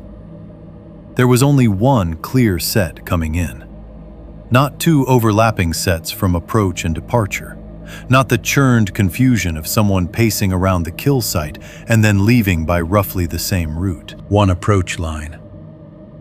After that, the ground around the body broke into partials and smears, and those same wrong impressions I had been following since the rack. 4-part heavy placements, elongated toe marks, claws driven in at a downward pitch, narrow rear registration that refused to belong cleanly to either beast or man. In 2 spots, the boot prints themselves were partly overlaid by those animal-like impressions, as if one trail had crossed directly over the other. Or, worse, as if both kinds of movement belonged to the same sequence. I stayed crouched there longer than I wanted to admit. The mud held the evidence plainly enough. A boot sole had pressed there. Later, or earlier, or somehow during, the wrong track had pressed partly into the same space. One set of patterns invaded the other so intimately that I could not separate them with honesty. If I had been called upon in a courtroom to describe what I saw, I could have done it precisely and still sounded insane. Only one set in. No queen set out. That was the detail that hollowed the center out of my explanations. A man could have come into the clearing, that much the boots told me. A man could have opened the buck with skill, arranged the organs with that cold, ceremonial neatness, and placed the finger bone at the end of the row. I did not want to believe such a person was on or near my land, but I could at least imagine his existence. What I could not fit into any coherent frame was the absence of his departure and the presence instead of those other tracks. Those shifting, half-readable, forward-weighted things that had already circled my porch and sampled my hanging meat. I stood very slowly. The stillness of the clearing had become oppressive. The flies sounded louder. The smell of open tissue seemed to cling to the back of my throat. Beyond the blood and moss and pale birch trunks at the edge, the dark spruce gave me nothing back. I had the distinct and growing conviction that I had already stayed in that place longer than intelligence justified. I backed away from the carcass rather than turning fully at first. That was instinct, not courage. I wanted the clearing in front of me until I reached the tree line. Only there did I turn and move out with any speed. I did not run. That too is worth saying. Running in thick timber without a clear line of sight is how you trip, lose the rifle, break your own ankle, or blunder directly into what you were trying to avoid. I moved fast, though. Fast enough that branches began striking my sleeves, and one dead spruce limb raked across my shoulder with a dry, fingernail sound that nearly made me whirl and fire. I kept following my own inward trail by the most readable sign: the bent sapling, the rubbed bark, the disturbed patch of moss near the rise. Every few seconds I checked behind me. I saw nothing. That did not improve matters. It only let imagination work with more room than I wanted to give it. By the time I crossed back over the creek, I had stopped pretending this was a scavenger problem. A scavenger had not retied a marker to my porch. A scavenger had not removed meat with patient handling. A scavenger had not opened a buck like a lesson and placed a human finger bone at the end of its organs. Those facts did not amount to an explanation, but they did amount to a new category of threat, and categories matter. In the woods, you survive partly by naming things honestly enough to respond to them. Bear, bad weather, thin ice, bad footing, man with a gun. Once the category shifts, the rules shift with it. What I had seen north of the creek did not yet have a name I trusted, but it had moved permanently out of the realm of nuisance.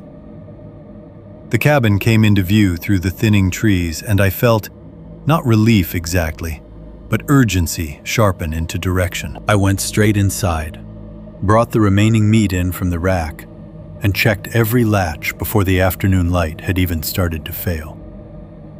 I locked the front door in full daylight for the first time since moving onto the property. Boone followed me room to room, reading my pace, his own calm gone thin around the edges. I could smell the clearing on my clothes: blood, cold offal, disturbed moss, and stripped my outer layers off sooner than I otherwise would have, hanging them by the stove more out of disgust than tidiness. Then I tried the radio. Static first, then fragments.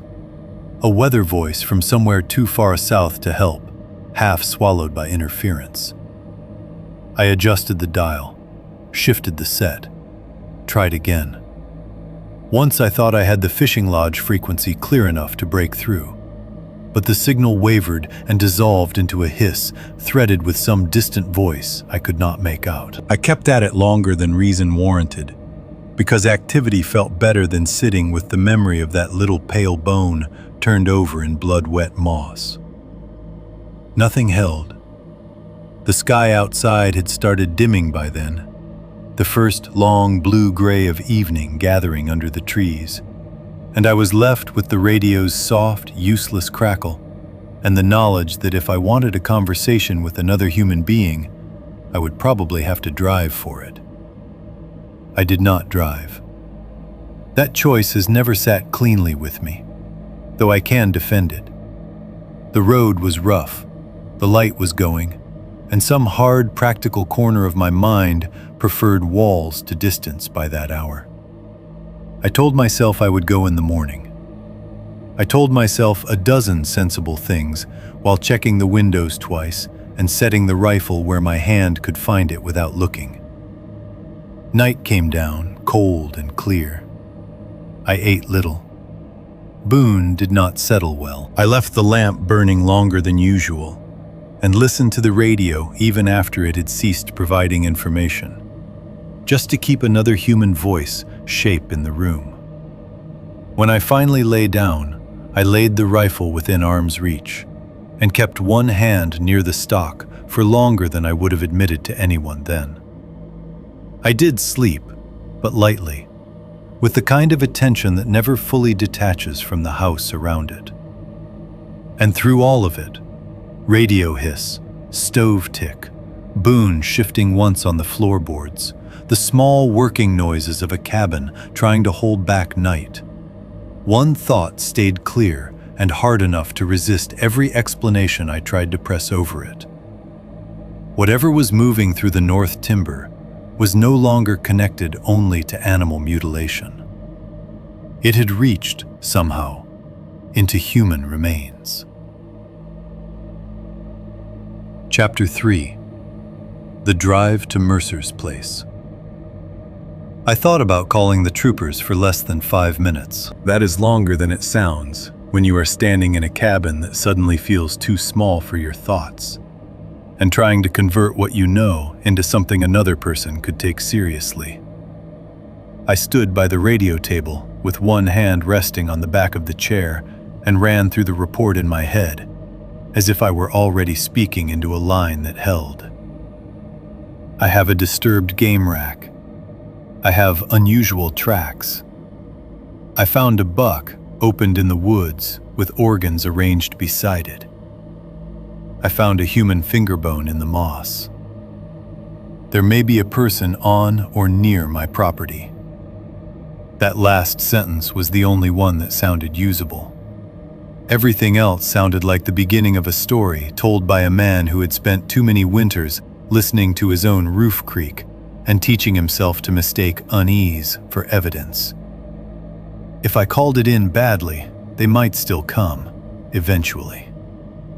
They might also decide I was half drunk, scared by a bear, and dressing it up as something stranger because isolation likes company in whatever form it can get.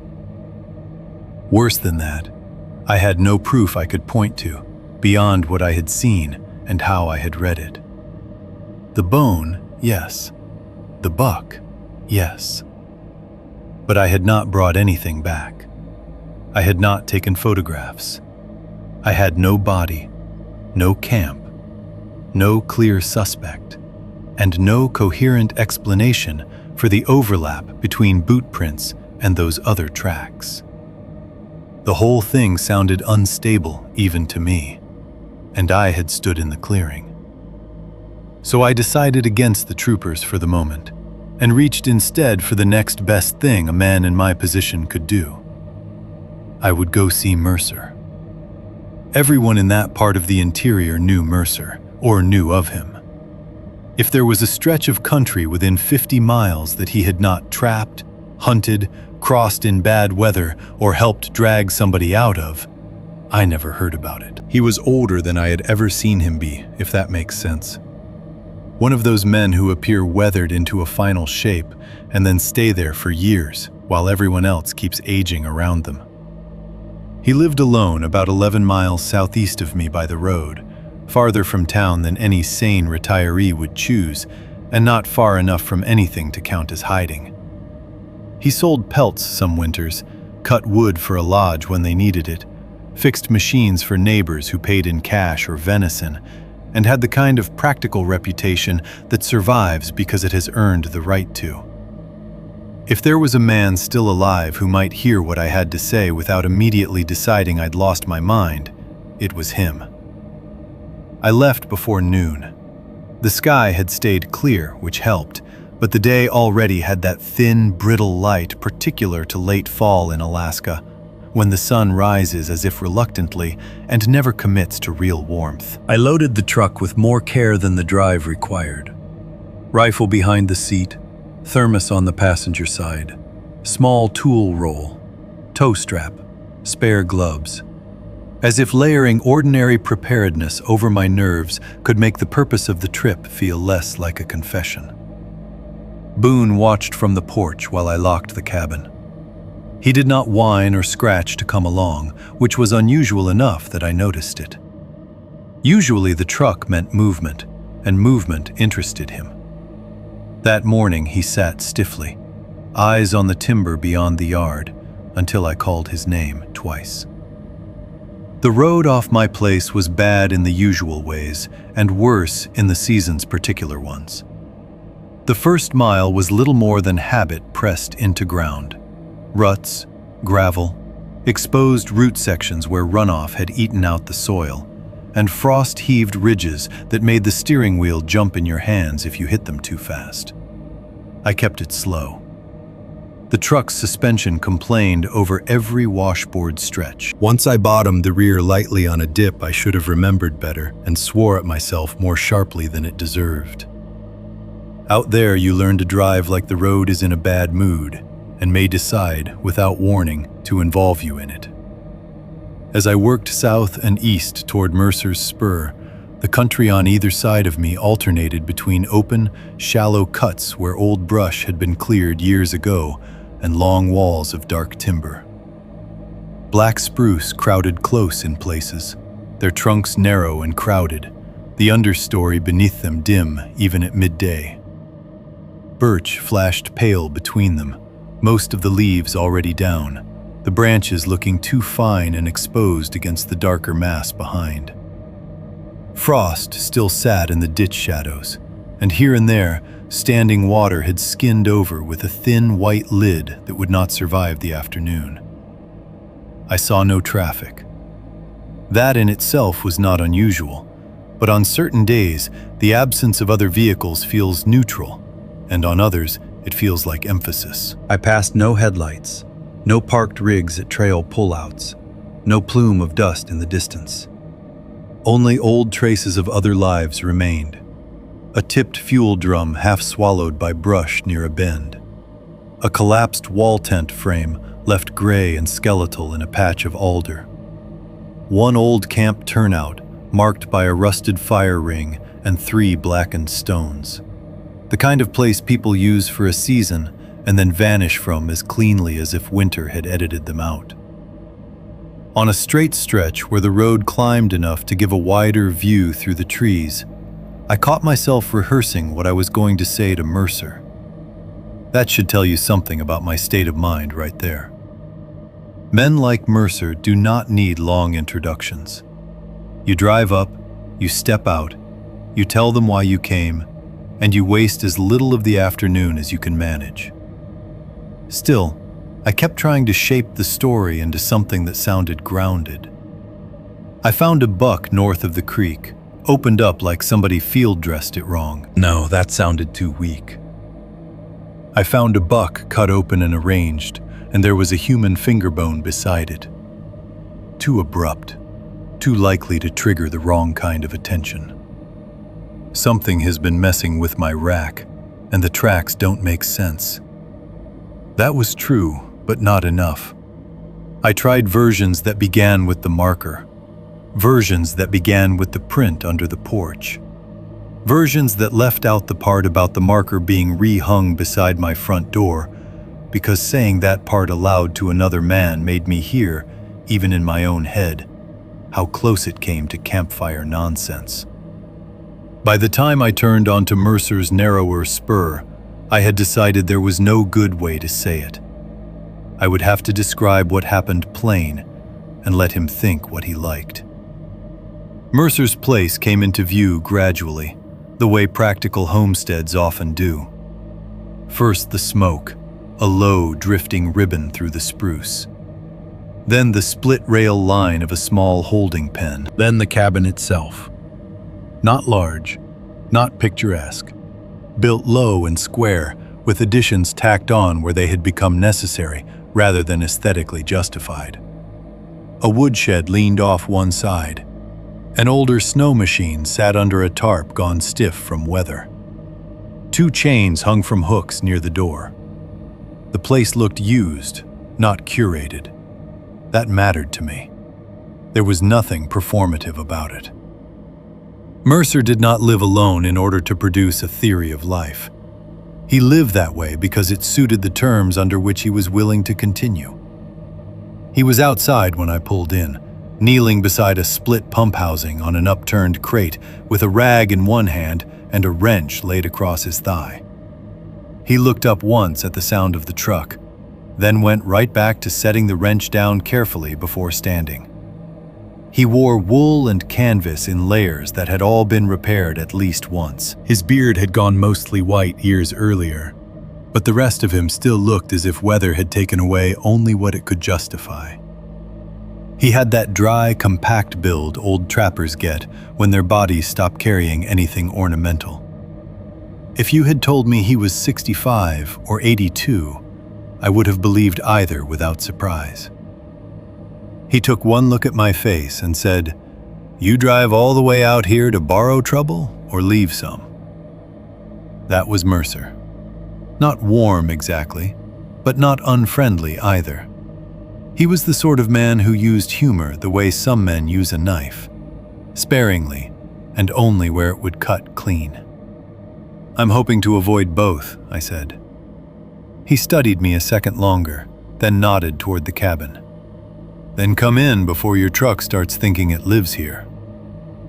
Inside, his place was warmer than mine and smelled of coffee, old wool, a trace of diesel, and rabbit stew holding low heat on the stove. There was no mystery to the interior. Tools, shelves, cast iron pan on the back of the stove, a radio by the window, 2 chairs, one better than the other. A skinning gambrel hung from a beam near the side room, and a line of drying gloves over it. If there were odd objects in Mercer's cabin, they were odd in the honest, work-worn sense. Half-fixed mechanical parts, traps in various stages of cleaning, a drawer full of bolts organized by someone who trusted categorization more than memory. Nothing theatrical. Nothing to suggest he spent his winters cultivating folklore. That steadied me more than I expected. His dog, an old black female with a white muzzle and a scar over one shoulder, lifted her head from a spot near the stove as I came in. She gave me a brief evaluation and then lowered it again once Mercer made no issue of me. I took the worst chair. Mercer poured coffee without asking if I wanted any, which was also typical, and set the mug down in front of me before taking the other seat. He did not ask what was wrong right away. He sat back, wrapped one hand around his own mug, and looked at me in that patient, unblinking way men like him have when they know silence is often the fastest route to the useful part of a conversation. Under that look, the rehearsed versions of the story all fell apart. What came out instead was the plain sequence. I told him about the marker first because it seemed stupid not to. The ones tied low to the trees near the north edge of my property. The one on the birch closest to the path. How I had taken it down and tossed it onto a shelf in the shed. How that same marker had turned up later hanging from a nail beside my front door. Mercer did not interrupt. At the mention of the marker, though, his dog raised her head again. Not sharply, just enough to let me notice. Her ears went forward, then slightly back. She looked from me to Mercer and stayed that way, listening in the way dogs do when a tone changes, even if the words mean nothing to them. I kept going. I described the print under the steps as carefully as I could. The elongated toe impressions, the narrow heel, the claw marks driven too deep and too steep. I told him about the rack and the missing cut, the rope that looked handled rather than torn, the blood frozen black under the crossbar. Then the trail north, the mixed sign, the shift between animal and near-human placements, the buck in the moss clearing, the slit body, the folded hide, the organs laid out beside it in parallel, the detached jaw placed facing the carcass. Still, Mercer said nothing. He drank coffee once, set the mug down, waited. By then, I had gone too far to trim the story down into something polite, so I told him the rest. The small, pale object at the end of the row. The stick. Turning it over. The fact that it was a human finger bone, or part of one. The absence of camp trash. The boot prints coming into the clearing with no clear set leaving it. The wrong tracks partly overlaid over those human prints. When I finished, the cabin held a silence different from the comfortable kind.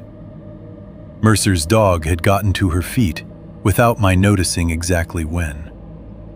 She was standing now, not growling, but not relaxed either.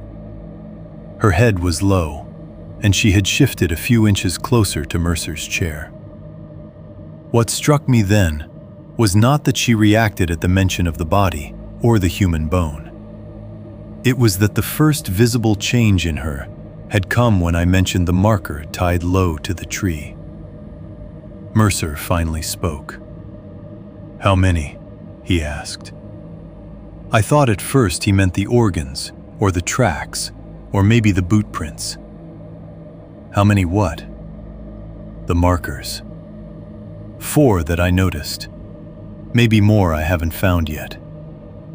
He nodded once, gaze dropping not to his mug or the floor, but somewhere into the middle distance, where men look when sorting memory rather than present facts. "Which one'd you take down?" "The one on the birch by the path, closest to the cabin." Again he nodded. Nothing in my story had made him visibly flinch at the buck, the fingerbone, the overlapping tracks, or the possibility of a man moving strangely through the north timber. But that detail, the marker's location, the fact that I had removed one, and which one, it seemed to land with a weight I had not assigned it myself. And that was when I first understood, before he said another word, that the details Mercer cared about were not the dramatic ones. Chapter 3. Those weren't decorations. For a few seconds after I finished, Mercer said nothing at all. He did not lean back with disbelief. He did not narrow his eyes and ask whether I had been drinking. He did not do the other thing people do when they are trying to be polite around a man they suspect may be unraveling, which is to make their face soft and their voice careful. He simply sat there with one hand resting near his coffee mug and looked at the floorboards between us, as though I had handed him a problem made of measurements. That should have comforted me. Instead, it made the room feel narrower. His dog had settled again, but not fully. She lay near his chair now, with her head up instead of down, ears making small adjustments at sounds too minor for me to notice. The stove ticked once as metal shifted. Outside, somewhere beyond the wall, wind moved in the spruce with that dry whisper particular to cold trees. Mercer let the quiet hold until it became impossible not to hear my own breathing in it. Then he asked, "You take down more than one?" "No." "Just the birch by the path?" "Yeah." "How long after?" I knew what he meant without needing him to explain. "The marker showing up by my door?" He nodded once. "That same evening." Mercer rubbed his thumb along the rim of the mug. "And the meat?" Next morning, he took that in, not with surprise, but with the particular attention of a man fitting one piece of old knowledge to a new report. Then he asked the last of his practical questions. "Where exactly was the birch?" I pictured the yard in my head. "North side of the clearing, 30 feet, maybe, off the cabin path, closest one to the house." That was when he exhaled through his nose and leaned back for the first time.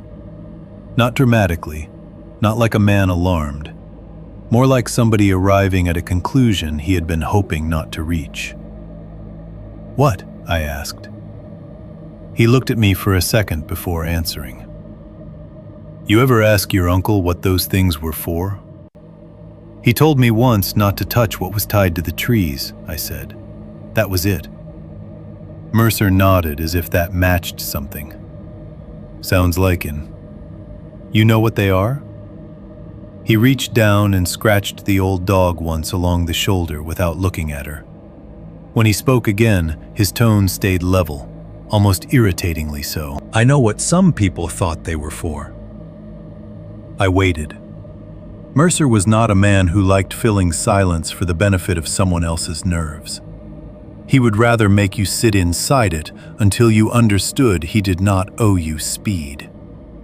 He drank a little coffee, set the mug down, and said, There's old stories all through this country. Trapline stories, village stories, camp stories, family stories. Some of them line up, some of them don't. You listen long enough, you hear the same shape wearing different names. That was not what I wanted. I wanted a clean category. A man, a bear, a poacher with a disease in his head. Something that obeyed known boundaries. Mercer seemed to sense that, and, maybe for that reason, kept going in the same restrained way. Problem with names, he said, is once folks get one, they start thinking they understand the thing attached to it. Most times they don't. They just feel better. So what is it? I asked. He looked at me without blinking. Didn't say I knew. That irritated me more than it should have. Maybe because I had driven bad road and sat in his chair and told him about a buck cut open in the timber with a human finger bone laid beside it. And now he was choosing his words like they cost money. Then what exactly are you telling me? I said. He ignored the edge in my voice. I'm telling you, he said, that those weren't decorations. The sentence landed much harder than if he had said something theatrical. Not because of the words themselves, but because of how little emphasis he gave them. He might have been explaining that a chainsaw needed mixed fuel. His matter-of-factness made the idea feel used, pre-existing, and therefore more dangerous than any fresh panic I could have brought into the room. What were they then? He folded his hands loosely over one knee and looked toward the window, where pale daylight sat flat against the cold glass. Depends who set them, he said. Depends what they'd learned. Depends what part of the country you're in and which stories got there first. Some old hunters tied cloth. Some used bone. Some used both. Some folks said it was to mark crossings. Others said it was to mark places something had already used. Some thought it was warning. Most of the ones who'd been around long enough quit using that word. Warning for people? He gave me a small glance. No. The room felt a degree colder after that single word. I said, then what are they for? Mercer shrugged once, but not casually. More like he was choosing among explanations he disliked equally. Nudges, he said. Barriers, maybe. Direction signs. Acknowledgements. I almost laughed then, but the sound stopped short of becoming real. Acknowledgements of what? That something passes there. The dog's nails clicked once on the floor as she shifted. Mercer went on in the same calm voice. You grow up out here long enough, or work enough seasons in the bush with old people who still pay attention. You hear about certain stretches of country where game won't bed right, dogs won't settle. Things go missing without the usual kind of sign. Sometimes there's a practical reason, and that's all it is. Sometimes folks hang something low on a tree and say the problem eases for a while. Not gone, just redirected. Redirected where? Around, he said. Wide of where they live, if they're lucky. I sat back a little without meaning to. He had still not named anything. That mattered. If he had leaned forward and told me some local monster story, some word from a language he did not speak but liked using for effect, I would have discounted half of it immediately. But Mercer was not giving me a campfire performance. He was describing habits, workarounds, rural engineering, for a pressure that older people had apparently decided was real enough not to mock, and unclear enough not to explain beyond use. I said, "You actually believe that?" Mercer's face changed by less than most people's do when they blink. Believe what? That bits of cloth and bone tied to trees keep something away? He thought about that before answering. which unnerved me more than a quick yes would have. I believe men don't keep doing useless things through 20 winters, unless the cost of not doing them is worse. That was a very Mercer answer, practical enough to dodge belief while still committing to consequence. I rubbed a hand over my mouth and leaned forward, elbows on my knees. So you're telling me my uncle put those up to keep what exactly? Something in the timber from coming too close? I'm telling you, your uncle had reason enough to maintain a pattern. A pattern? Mercer nodded. I heard how skeptical I sounded when I repeated it, but there was strain under the skepticism now. And me taking one down somehow broke that. Maybe, he paused. Maybe not broke, changed. I let out a breath that came close to a laugh and failed halfway. Mercer, I found a buck opened like a lesson and a human finger bone in the moss. I've got tracks around my place that don't belong to any animal I know. And you're sitting here talking like fence repair on a thing you won't even name. He did not react to the accusation. Because the name's the least useful part, he said. You want me to tell you it's this or that, and then what? You'll know what caliber to use? You'll know whether it climbs, whether it circles downwind, whether it's one thing or more than one. Names make people lazy. I looked at him for a long second. He met the look easily. The man was not mystical. That's important. Nothing about Mercer invited that reading. He had none of the self-conscious gravity people sometimes put on when they enjoy being the keeper of local secrets. If anything, he seemed annoyed by the subject. Not frightened in the way I was frightened. Annoyed the way a mechanic is annoyed by a recurring flaw he cannot permanently fix and therefore prefers not to talk about with people who are just now discovering it exists. That steadied me enough to ask the next question plainly. Have you seen this before? Mercer took his time answering. Not exactly what you're describing, he said, but enough around it. What does that mean? It means I've seen sign I chose to leave alone. Heard stories from men I had no reason to think were liars.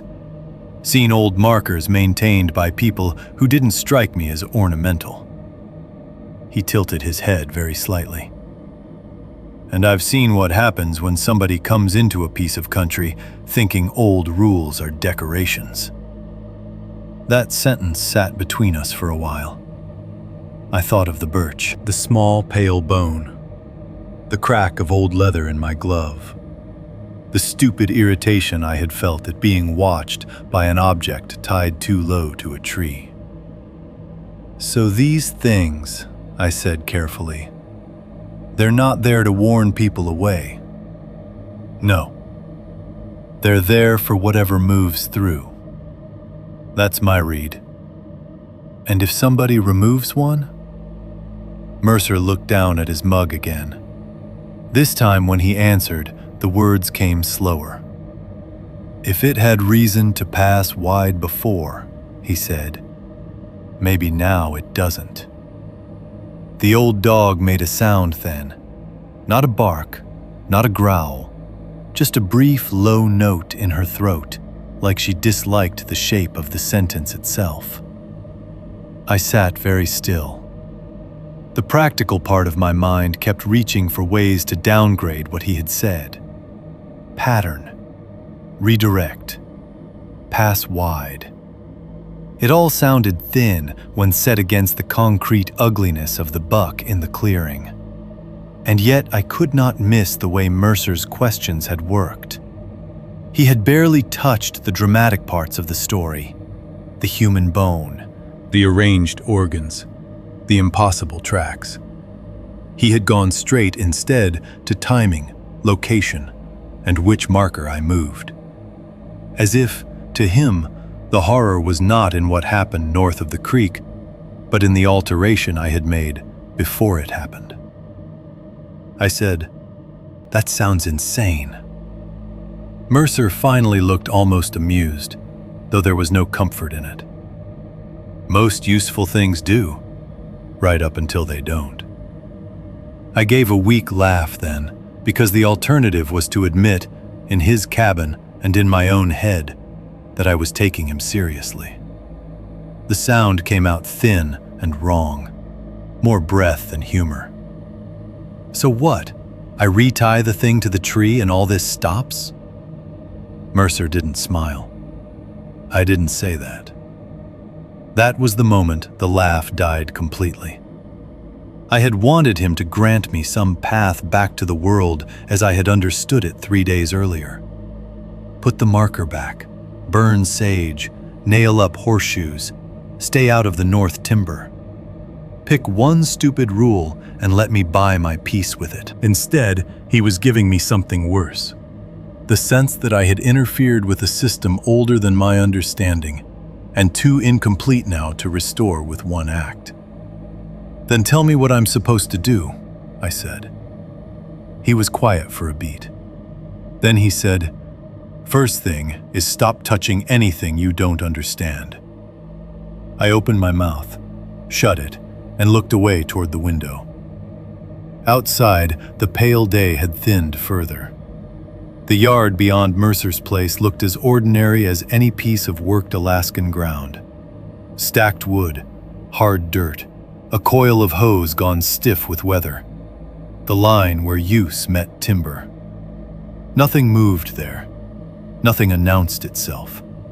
Which, by then, I had learned, meant very little.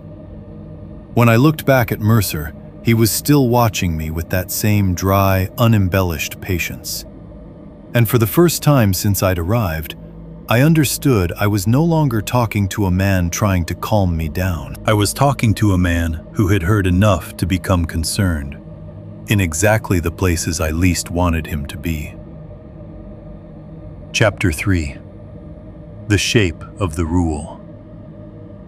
Mercer did eventually tell me what he thought I should do, though tell makes it sound more generous than it felt at the time. He did not give me a plan in the way a sheriff might, or a game warden, or any man speaking from a place of official confidence. There was no sequence that ended in safety, no sentence that restored proportion to the thing I had described.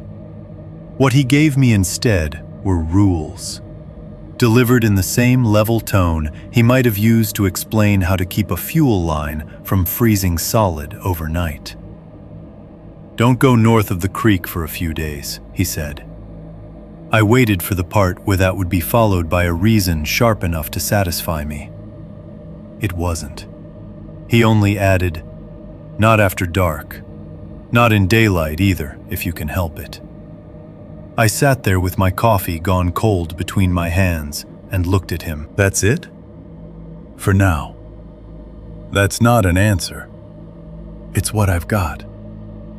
I had started to understand by then that Mercer disliked offering certainty where he didn't possess it, and part of me respected that. A larger part wanted very badly to shake him by the collar until he chose a noun for what was moving around my property. I settled for saying, "You're asking me to avoid half my own land because of some old pattern nobody even agrees on.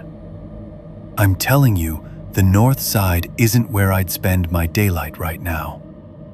And if I see another one of those markers, leave it. Wherever it is? Yes." That came quickly enough to sound rehearsed. Mercer leaned forward then, set his mug down, and looked at me with more directness than he had used at any point in the conversation so far. "Exactly where it is," he said. "Don't move it, don't untie it. Don't get curious and hang it somewhere else because you think it looks better there." The specificity of that irritated me instantly. It also frightened me, though I did not name the feeling right away. "And if one shows up on the house again?" I asked. "What, I'm supposed to leave it there too?" He took half a second too long before answering. "If another appears on the house itself," he said, "you do not burn it I stared at him. "You do not bring it inside either," he went on. "You understand me?" The cabin seemed to go very quiet around those words. The old dog by the stove did not move, but one ear twitched toward us and stayed there. I said, "Why would I burn it?" "Because you're angry," Mercer said. "And because men like you think destroying a thing is the same as undoing it." There was no insult in the statement. That made it land harder. I sat back, folded my arms, and looked toward the window because I did not want him reading too much off my face. Outside, the day had thinned into that blue-gray hour Alaska likes to call afternoon once the season starts turning on you. Smoke from his stovepipe ran low and flat before disappearing into the trees. Somewhere beyond the shed, a loose sheet of metal clicked once in the cold. "You make it sound like it's deliberate," I said. Mercer's reply was immediate. "I make it sound like it has a pattern." "That's not the same thing."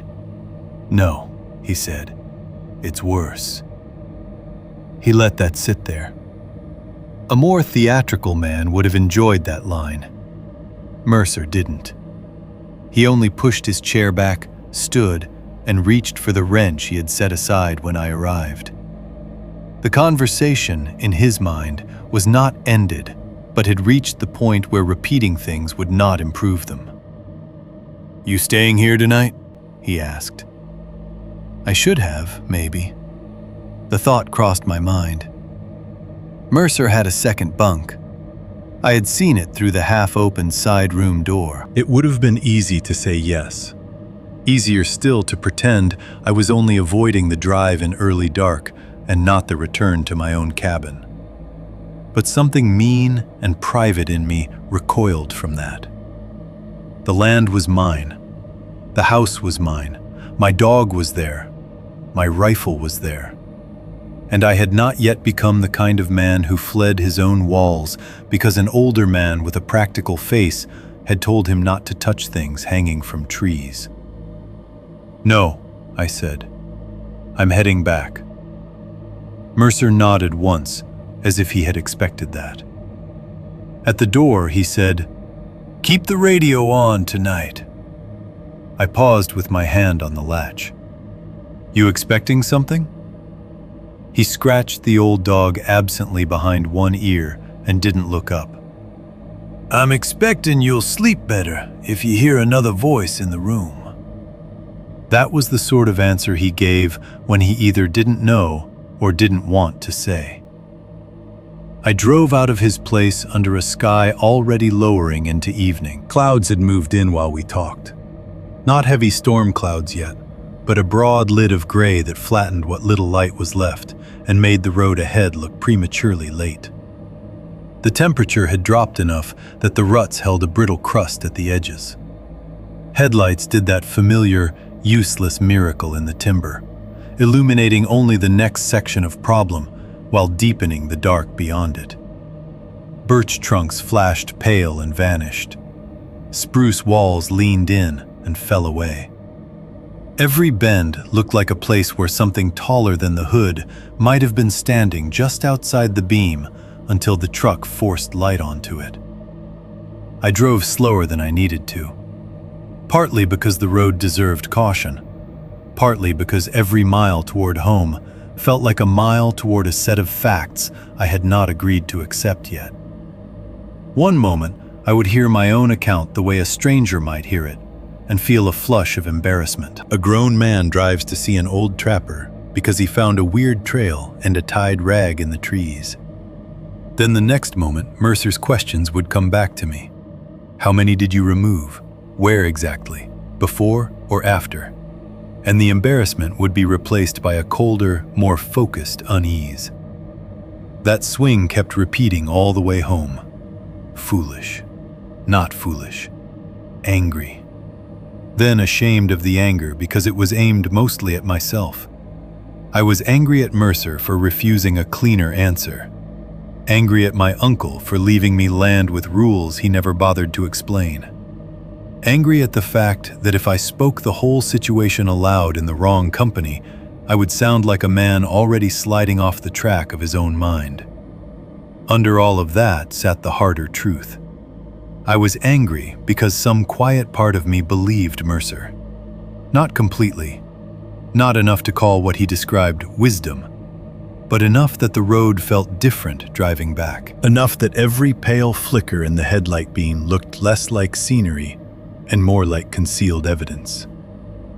Enough that when I passed the collapsed old camp turnout with the fire-black stones, I found myself checking automatically for anything tied low on the saplings nearby.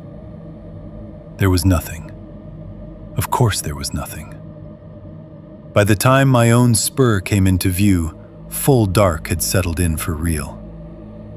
The truck headlights found the first rut, then the next, then the familiar narrowed approach between brush and older spruce. My clearing appeared in pieces.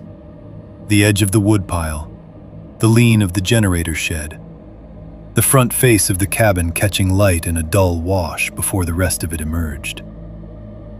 Everything looked normal. I sat behind the wheel for a few seconds longer than I needed to, engine idling, listening to Boone bark once from inside the cabin and then stop. Smoke drifted from the pipe. Frost was already beginning to gather in the grass nearest the shade line. Nothing moved at the edge of the yard. That first sight of normality calmed me more than I wanted it to. I got out, took the rifle from behind the seat, and walked the perimeter before I even unlocked the door. It was an unnecessary performance and I knew it, but after the drive I wanted the reassurance of action. I checked the porch first, then the windows, flashlight beam glancing off glass and rough-hewn trim.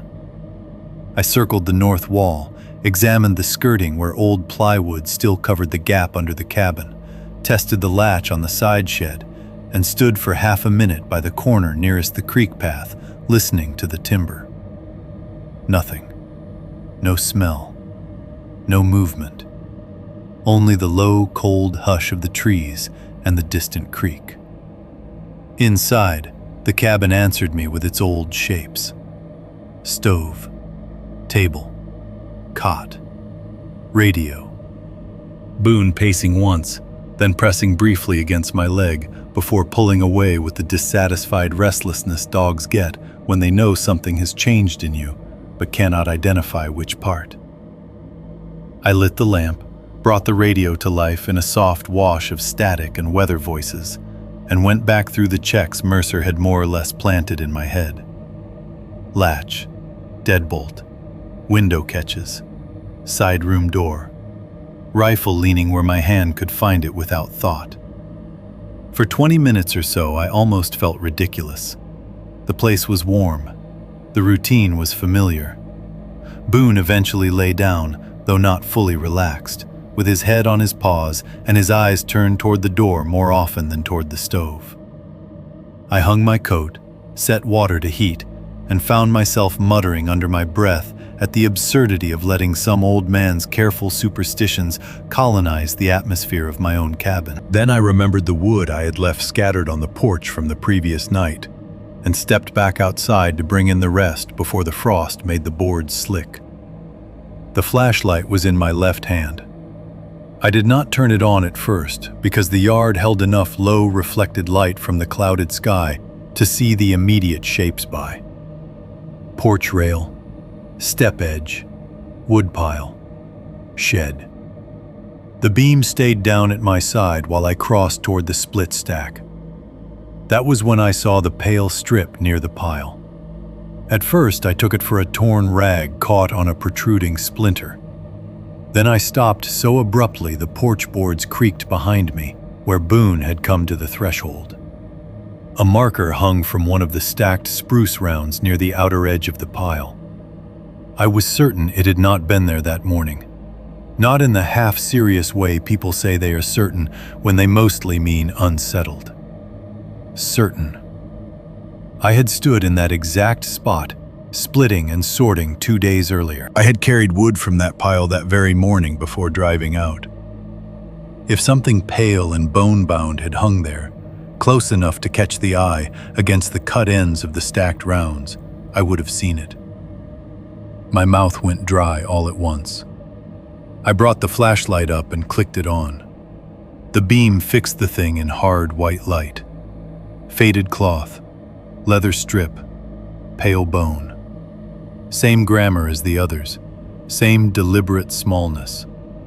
It had been tied low, just above knee height, to a notch in the wood where a loose sliver jutted from one split round. Whoever had placed it had used the woodpile itself as though it were another tree on the boundary of some pattern I was only beginning to recognize. For one stupid second, Mercer's instruction arrived in my head with almost comic clarity. Leave it exactly where it is. I took one step closer anyway. The cloth looked dirtier than the first marker had, or maybe newer in some way my mind translated as dirty. The knot had been cinched tight and neat. The bone hanging from it was smaller than the one from the birch, more narrow through the middle. Beneath it, caught under the same leather wrap, was something dark red and frayed at one edge. I leaned in. At first, I thought it was stained cloth. Blood darkened, maybe.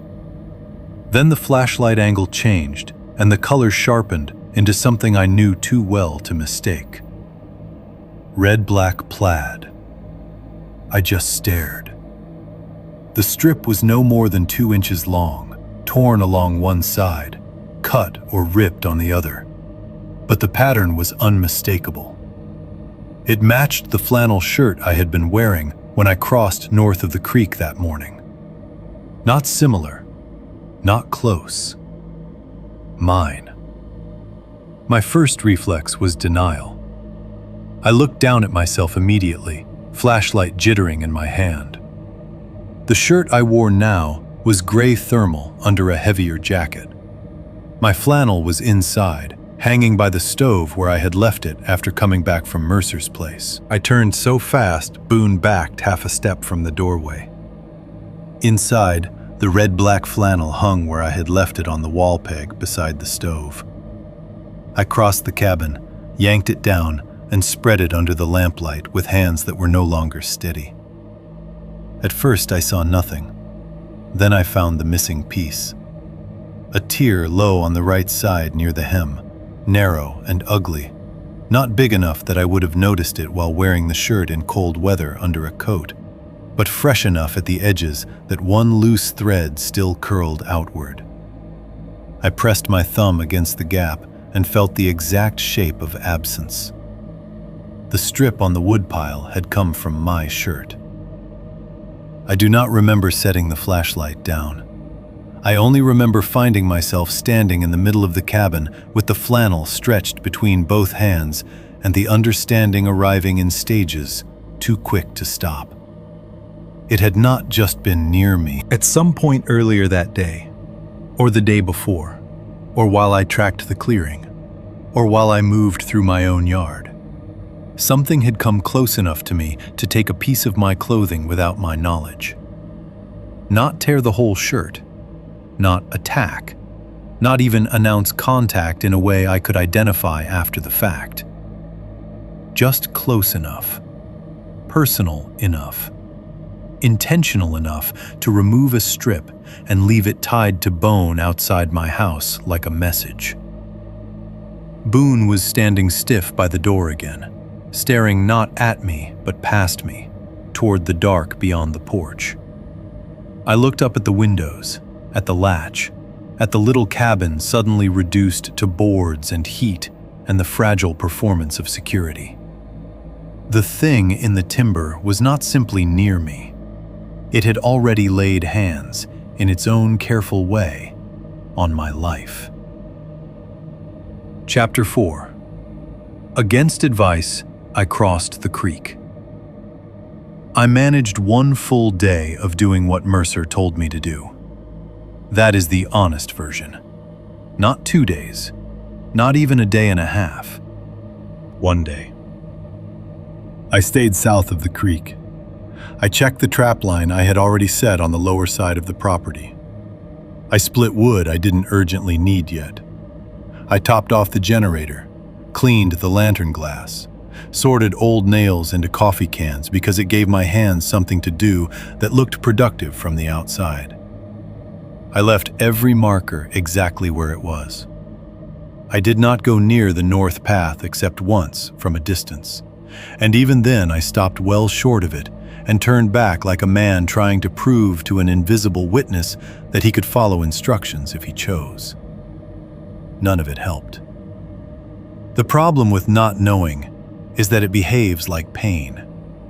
If you cannot locate its exact source, your mind begins checking every inch around it until the whole body feels compromised. By evening, I was less frightened than I had been the night before, and more agitated. Fear, at least, has direction. Uncertainty spreads. It turned the cabin small and the daylight useless. Every object around me seemed to belong to a life I could no longer entirely trust. Rifle, stove, door latch, woodpile, even Boone's routine movements. The place was still mine, but there was now some second, half-seen system moving through it, and I had no idea what shape that system took. I told myself Mercer was an old man with a collection of regional habits, and enough winters behind him to mistake persistence for wisdom. That helped for about 10 minutes. Then I told myself there was a simpler explanation for all of it, if I was willing to endure how ugly that explanation might be. A squatter, maybe. An armed drifter. Somebody living illegally north of my property line, or just inside it, using old tricks and odd signs to keep others out of a piece of timber he had started thinking of as his own. The buck in the clearing, in that version, became a performance by a damaged human mind. The bone marker on my porch became harassment. The strip torn from my shirt became proof not of something supernatural, but of a person getting too close while I moved through brush and never noticing the snag. That explanation was horrible enough to be useful. There was another version too, one I found myself returning to because it made action feel morally necessary. Maybe there was a wounded man out there, a man not well or hiding from something, or living rough far enough beyond reason that his behavior had gone around a bend. Men in the bush have gone strange before. Men have built cabins where no one knew they were building. Men have taken trophies, done ugly things to game, left signs for reasons no sane person could follow. You could build a whole category of human ugliness from the things isolation and alcohol and old damage have done to people in places like that. If I accepted that possibility, then crossing the creek stopped being reckless curiosity and started feeling like responsibility. Those were the thoughts I used. The simpler truth was that Mercer telling me not to go north of the creek had made the north side of my land feel like the center of gravity in my own mind. Everything in me leaned that way now. Every hour spent avoiding it increased the pressure. So the next morning, in full daylight and under a hard, clear sky that made the cold look clean, I took the rifle, filled my thermos, and crossed the creek anyway. I left Boone behind. That decision was practical, not protective, though I liked pretending otherwise at the time. A dog can warn you. A dog can also betray your position, bolt into brush after the wrong sound, or get itself hurt by reaching the truth before you do. Boone watched me from the edge of the yard with that flat, measuring stare he had developed over the previous days, not resisting, not pleased either. I remember feeling oddly guilty when I stepped down the north path without him, as if I were crossing some line alone, not just on the land, but in my own obligation to what the place had become. The creek ran low and quick over stone, dark in the deeper pockets, white where it slid thin over a shelf.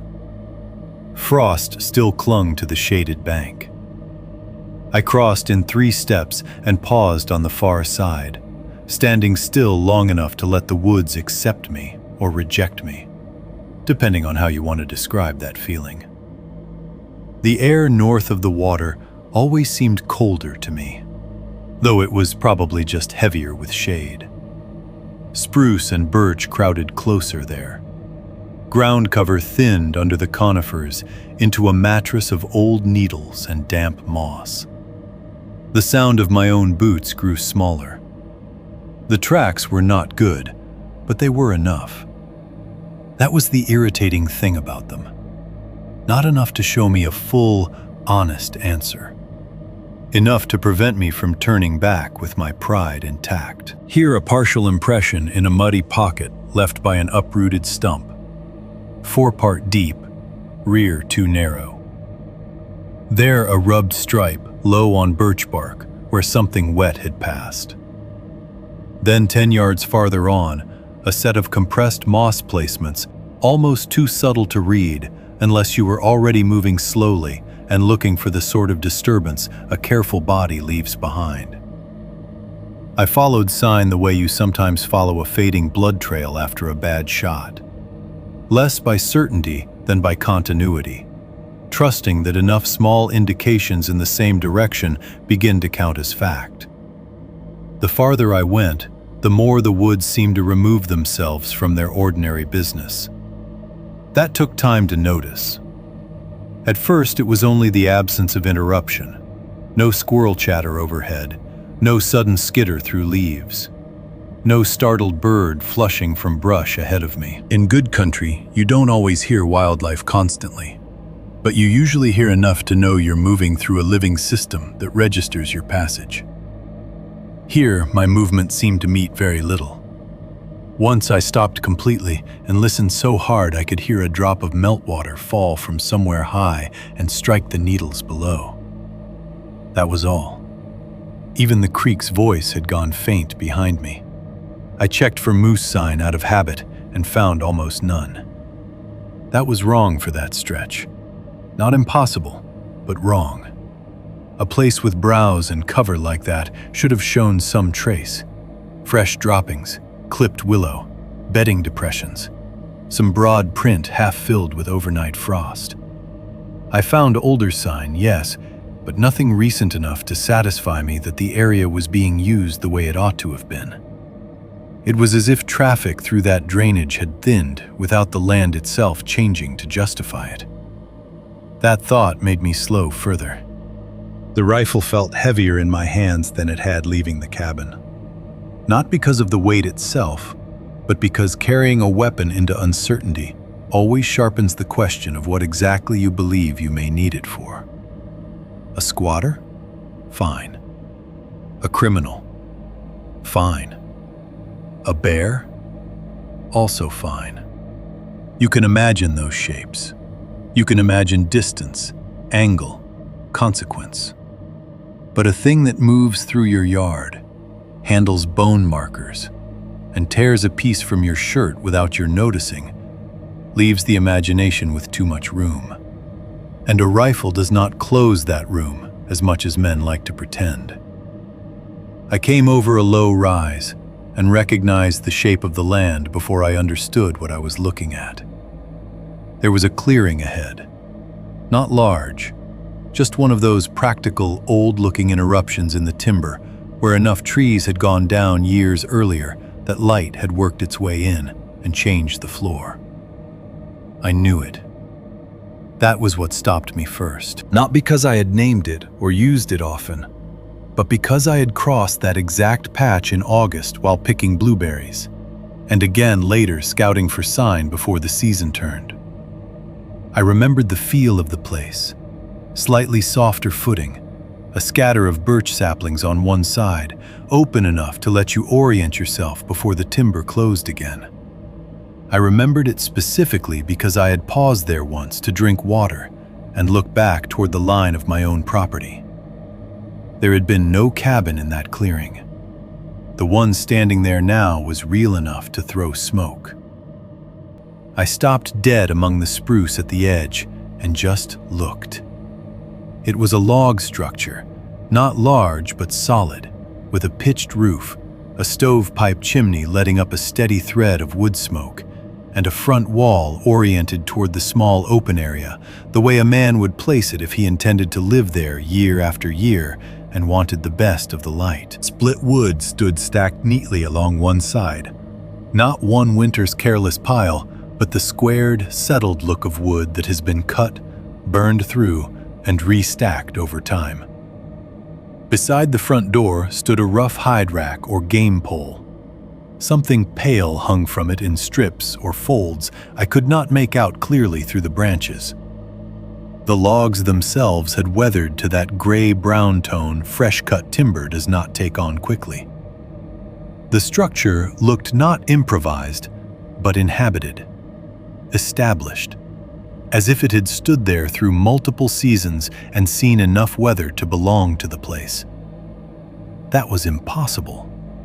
Not in the dramatic storybook sense, in the practical sense. I had stood within 30 feet of that exact spot in late summer.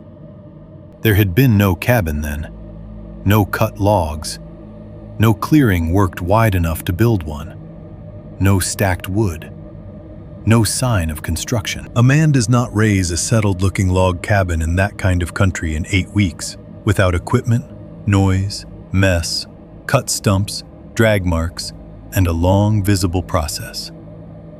Even if he somehow did, it would not look aged. It would look new and wrong against the land. This one looked old enough to have watched me from behind its own smoke for years. I remained in the cover of the trees longer than I should have. The danger of the thing bothered me, yes. Anyone living there unknown to me, on or near land I knew intimately, after the week I had just had, was dangerous by definition. But what struck me just as hard was the violation of memory itself. The human mind likes fear better than impossibility. Fear is easier to place. A criminal in the woods, a damaged recluse, a threat with skin and appetite and habits. But a cabin that should not be there, and nevertheless is, forces you to question the reliability of what you know you saw not long ago. And that questioning weakens you in a deeper place. I remember thinking, absurdly, that I must be standing in the wrong clearing. So I checked the details around me to prove myself mistaken. The bent birch on the western edge, broken years ago and still alive enough to leaf from one side. The glacial stone half sunk in moss near the center. The rise of ground on the southern lip where I had once crouched to retie a bootlace. They were all there. It was the same clearing, only now it had a house in it. The smoke from the chimney rose in a straight, dark line for a few feet and then flattened under the cold, drifting east. That detail did more to convince me of the cabin's reality than anything else. Smoke means a fire. Fire means fuel and occupation and recent human action. Whatever other impossible quality the place carried, it was not an apparition in the simple sense. It was interacting with the weather. My hands had tightened on the rifle without my noticing. I eased my grip deliberately and studied the front door, the windows, the stacked wood, the hide rack. No movement, no voice, no dog, no clang of tool on metal. Nothing to tell me whether the place was occupied at that exact moment, except the smoke and the arrangement of everything, which carried the unmistakable feel of current use. I should have turned around right there and gone back to Mercer's with the best description I could manage. Instead, I stayed at the edge of the trees, staring at a cabin that had no right to exist where I knew it stood, and understood that whatever else was waiting in that clearing, my need to explain it had already carried me too far to leave without going closer. Chapter 4. The Man at the Door. I stood at the edge of the clearing long enough to let several better decisions present themselves, and then ignored all of them. I could have backed out the way I came, returned to Mercer, and told him there was a cabin standing north of the creek where no cabin had stood in August. That alone would have been enough to change the shape of the conversation. I could have stayed hidden in the timber and watched for an hour, maybe two, waiting to see if anyone came or went. I could even have fired one round into the air from cover and seen what answered the noise. All of those options had more caution in them than what I actually did. What I actually did was choose the oldest backcountry rule I knew and pretend it still applied cleanly to whatever stood in front of me. If there is another inhabited structure in the bush and you walk onto it armed without announcing yourself, you make yourself the problem first. That is how people get mistaken for threats, thieves, or worse. The etiquette is simple because the stakes are simple. You approach openly. You call out or knock. You let the other person see your face, your hands, your intentions. You behave like a neighbor unless and until given reason not to. I told myself that was what this was. A neighbor. An impossible one, maybe. An unwanted one. A man who had either built or occupied a cabin that had no business existing where it stood. But still a man until proven otherwise. That last phrase, until proven otherwise, was already doing too much work in my head by the time I stepped out of the trees. The clearing felt larger crossing it than it had looked from cover. Open ground does that when you know you are exposing yourself to a structure with windows you have not yet read clearly. The moss underfoot gave lightly in places. Here and there, old deadfall lay half hidden under the newer growth at the edges. I kept the rifle slung over one shoulder, muzzle down. Visible enough to register as ordinary for the country, but not in my hands where it would change the meaning of the approach. Every yard or so, I fought the urge to turn and look back at the timber behind me, because looking back would have admitted that I was thinking about retreat before the conversation had even started. The cabin held still. Smoke came up from the stovepipe in a thin, steady ribbon. The stacked wood along the south wall had the settled look of pieces handled and rehandled over time. Up close, I could see that the hide rack near the door did indeed hold skins or hides of some kind, stretched or draped in a way that let very little identifiable shape show from where I stood. No dog barked. No voice called from inside. No chair scraped. Nothing gave me the relief of ordinary domestic noise. When I reached the door, I hesitated long enough to study what was directly in front of me. The logs had been worked by hand, but cleanly. The joints were good. The chinking looked old, not fresh. There was weather in the grain, actual years in the color. The threshold had a worn strip where boots had crossed enough times to polish wood in a way that should not have been possible, given what I knew about that place. On the outer edge of the frame, just below shoulder height, I saw several long vertical marks cut into the wood. Not deep enough to split it, but deep enough to expose raw, pale grain beneath the weathered gray. At first, I took them for tool scars, maybe made while hauling or fitting. Then I noticed how evenly spaced they were, and how each groove narrowed slightly toward the bottom in a way tools usually do not. A curved, dragged shape. Like something hard and hooked had drawn down the wood under pressure. I looked at them a second too long. Then I knocked. The door opened almost immediately. Too quickly is what I thought then, though I could not have said why for several seconds afterward. There had been no audible movement inside beforehand. No bootsteps approaching. No pause at the threshold while the person on the other side considered who might be standing there.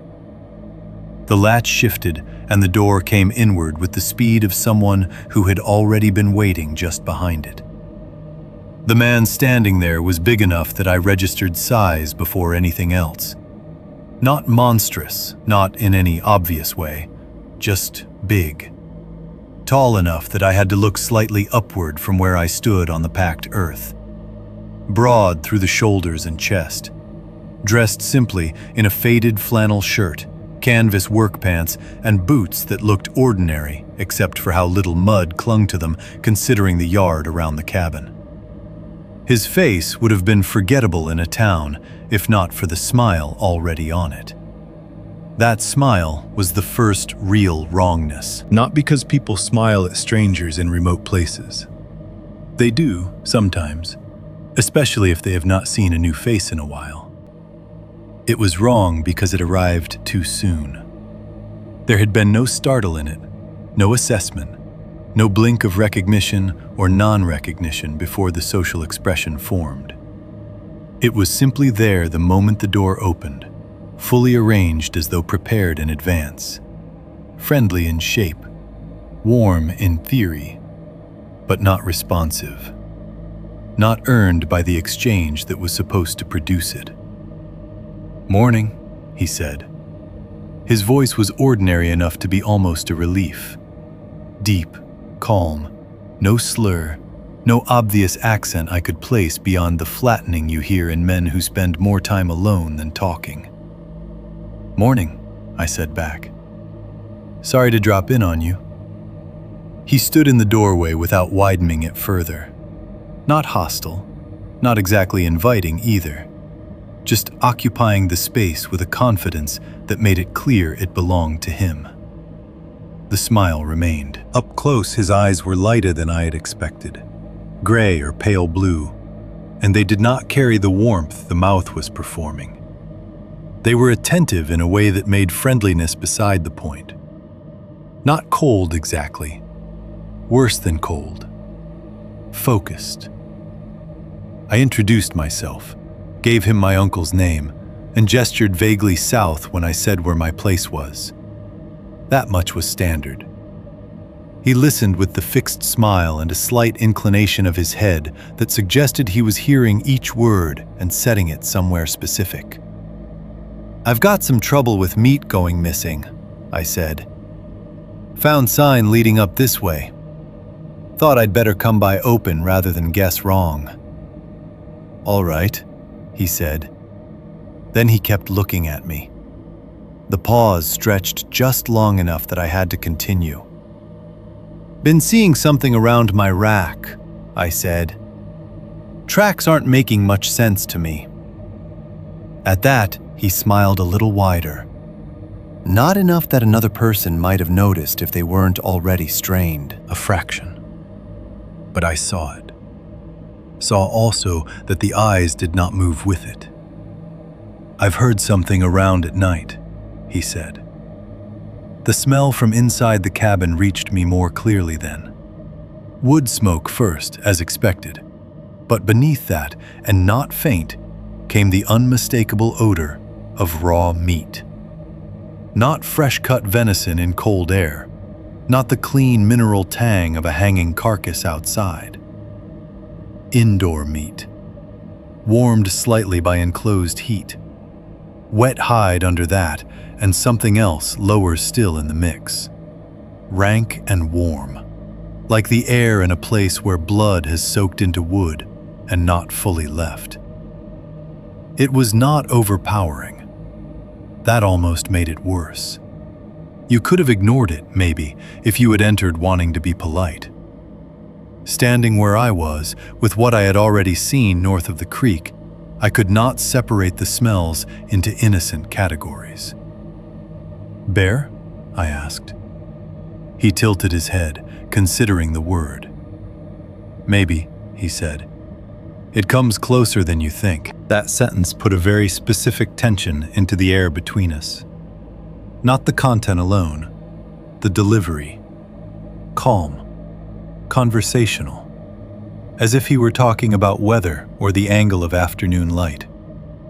But something in the timing of it made the skin between my shoulders tighten under my jacket. I became aware then that he was sweating. It was near freezing outside. My breath had shown crossing the clearing. I had 2 layers under my coat, and my hands still held the afterbite of cold despite the walk. This man stood in shirt sleeves with the top button undone, and there was moisture on his forehead, at the hollow of his throat, and just above the upper lip.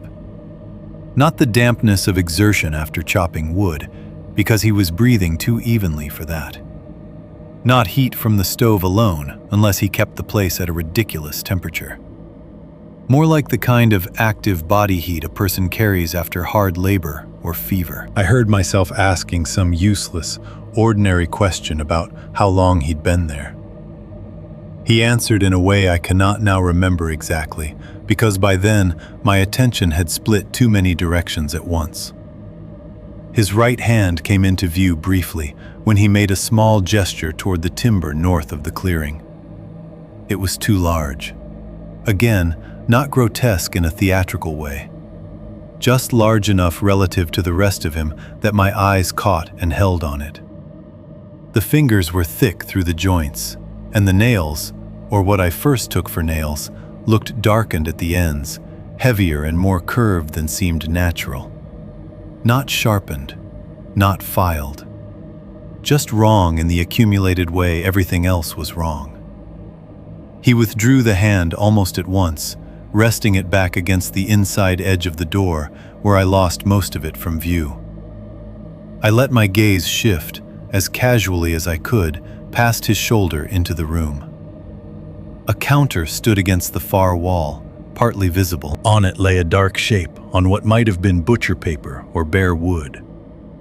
Too dark to identify cleanly. Wet-looking, rounded at one end. Not a simple cut of meat, unless the light was misleading me. I adjusted half a step to one side for a better angle.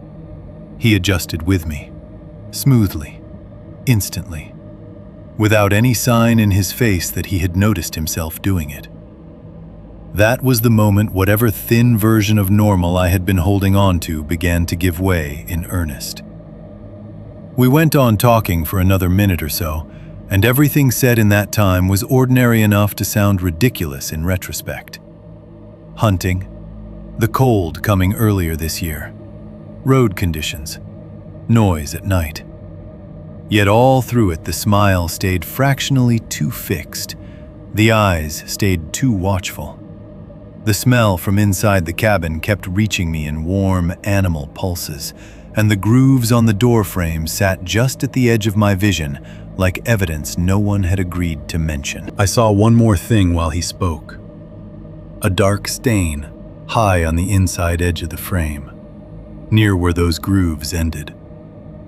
It could have been old pitch. Could have been blood.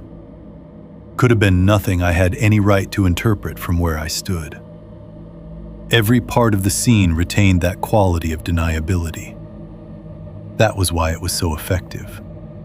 Nothing, taken alone, forced a conclusion. Everything, taken together, made one feel unavoidable.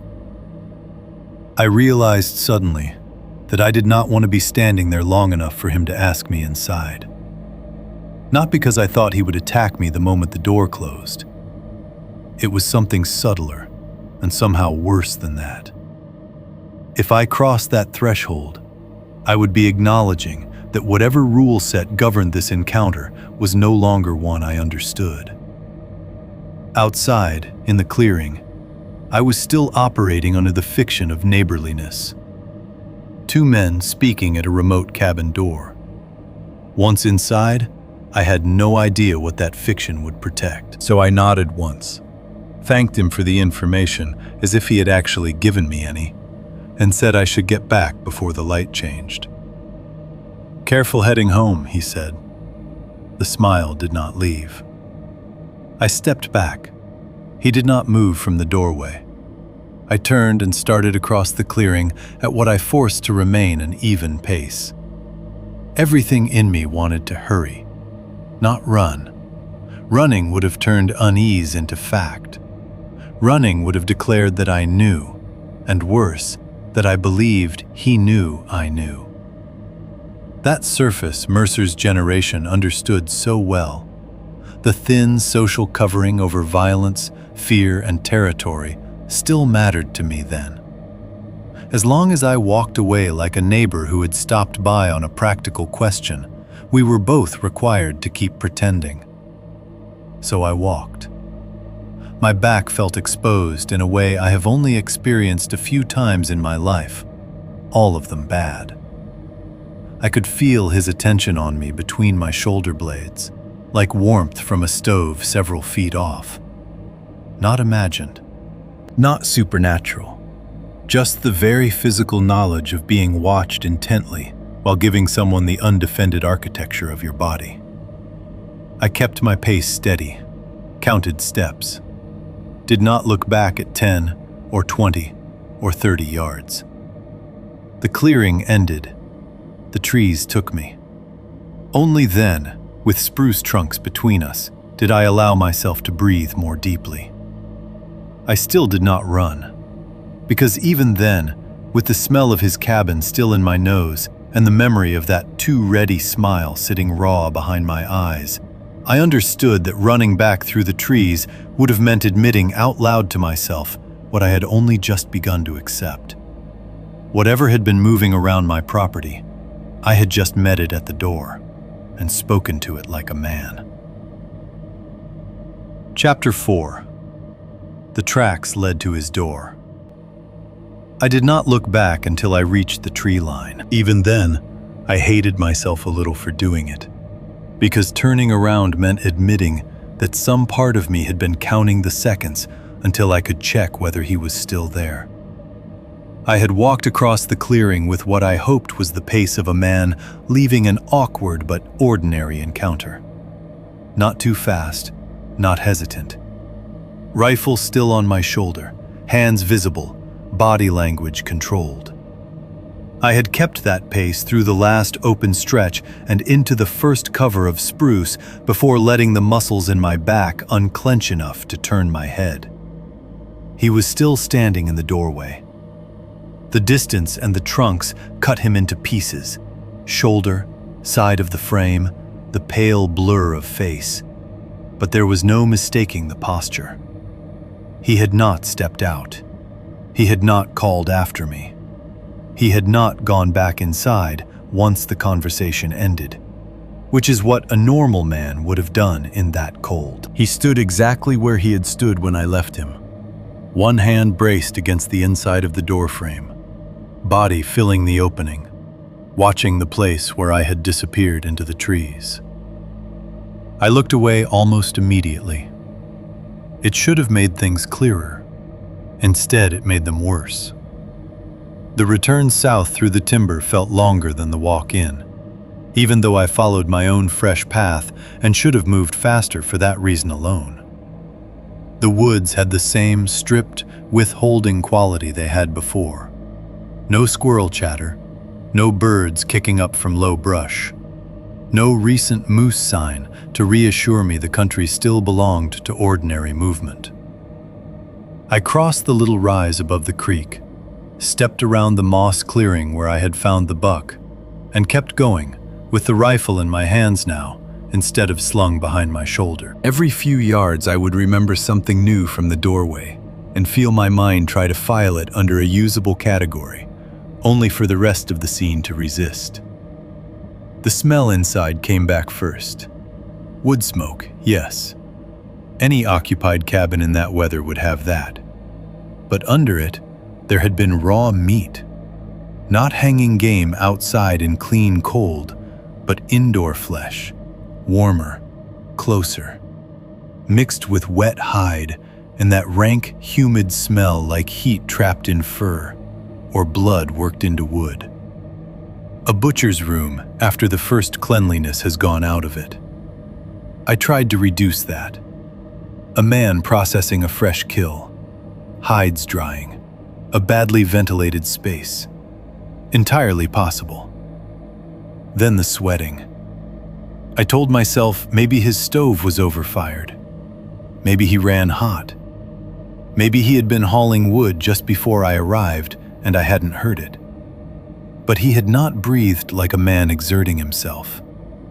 His shirt had darkened at the throat and under the arms, while he stood still in near-freezing air with that smile already waiting. I had seen enough men work in cold country to know the difference between sweat that follows labor and sweat that seems to come from the body for some other reason. Then the grooves in the door frame. Tool marks, I tried again. Hook, chain, drag point from some awkward task. Except I knew tools. I knew the drag of metal over wood, the bite pattern, the way pressure leaves a flat scrape or chatter along grain.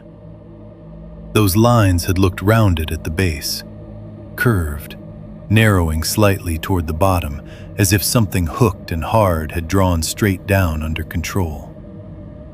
I found myself picturing the fingers of his right hand when they came briefly into view. The darkened ends, the thickness through the joints, the nails too heavy or too curved, or both.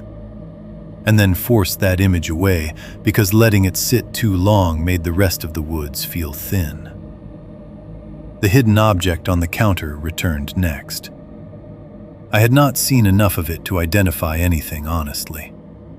That mattered. Memory fills gaps too eagerly when fear has opened room for it.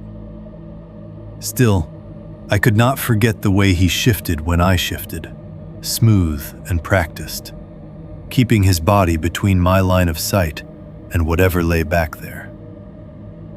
Most people block a view obviously. Their shoulders move with intention. Their face changes a fraction because they know they are denying you something. He had done it like a reflex, as though the body underneath that flannel had repeated the action enough times not to need conscious thought. And the hand, oversized. That was the word that stayed. Not cartoonishly large, just large enough that my mind continued circling back to proportions, trying to determine if the impression had been created by nerves or by fact. Heavy fingers, dark nails, or not nails. I kept revising the observation in ways that made it less meaningful, then revising it back. A man can have large hands. A man can have thickened nails. A man can sweat in cold and smell like meat, and live in a cabin he built where you somehow failed to notice it before. One oddity does not prove another. That was the line I kept hauling my mind back toward as I moved through the trees. The problem was that all the oddities met at one point. The tracks I had followed, the partial animal-like impressions, the heel-to-toe steps that read almost human, the four-part heavy claws, the shifts in weight and posture, had led me to that clearing. And in that clearing, there had been a cabin. And in that cabin, there had been a man. No matter how many times I tried to separate those facts, they insisted on snapping back together. By the time I reached the creek, my thoughts had narrowed into one exhausted refrain. Odd man in the bush. Odd man in the bush. Odd man in the bush. I repeated it because it still belonged to a world with procedures. A man could be watched, reported, avoided, confronted, arrested, shot if necessary. Men with cabins had habits, sleep patterns, weak points indoors, reasons for doing things even when the reasons were ugly. A thing that moved between the categories the trail suggested was a worse problem than I could solve from inside my own head. So I kept reducing him. Odd man in the bush. The phrase carried me across the creek and up the south bank. Once I saw my own clearing through the trees, the relief that moved through me was so immediate and so disproportionate that it embarrassed me. There was the cabin. There was the shed. There was Boone, rising from near the porch the second he spotted me. Ordinary shapes, known distances, my own smoke, my own roofline. For a few moments, the whole place seemed to reject what I had just seen by the sheer familiarity of its existence. I went inside, shut the door, and stood with one hand on the latch longer than I needed to. Boone came close enough to sniff my coat and then pulled back, unsettled by whatever smell from the other place still clung to me. I took the rifle off and set it within reach by habit that was no longer just habit. Then I lit the stove up a little more, because heat in a cabin can feel like control, even when it isn't. Only after those small motions did the real admission arrive. The tracks had led to his door. That sounds obvious written plainly, but it was not how my mind had been holding the facts until then. Up to that point, I had been allowing the possibility that I had followed one mystery into another. Wrong trail, impossible cabin. Disturbing sign, disturbing man. Two nearby problems overlapping badly enough to confuse each other. But sitting in my own chair, with Boone restless by the stove and the smell of his cabin still stuck in the back of my throat, I finally had to say the whole sentence to myself without trimming it. I had followed the sign of the thing that had circled my house, touched the markers, taken a strip from my shirt, and arranged a buck in the clearing. And those tracks had ended at the door of the man I had just spoken to. Maybe he was the thing. Maybe he housed it. Maybe there was no difference. That was the first time I let the thought form in that exact shape, and once formed, it would not go away. I spent the rest of the afternoon trying and failing to normalize the world around me. I checked the latches twice. I looked through both front windows from different angles to see how visible my own interior might be from the yard after dark. I stepped outside once with the rifle to inspect the woodpile, the shed, the meat rack, the path leading south. Everything sat where it should have sat. No fresh marker, no strange movement, no smell. The ordinary silence of the property returned in layers. The creek ran. The trees breathed in the wind.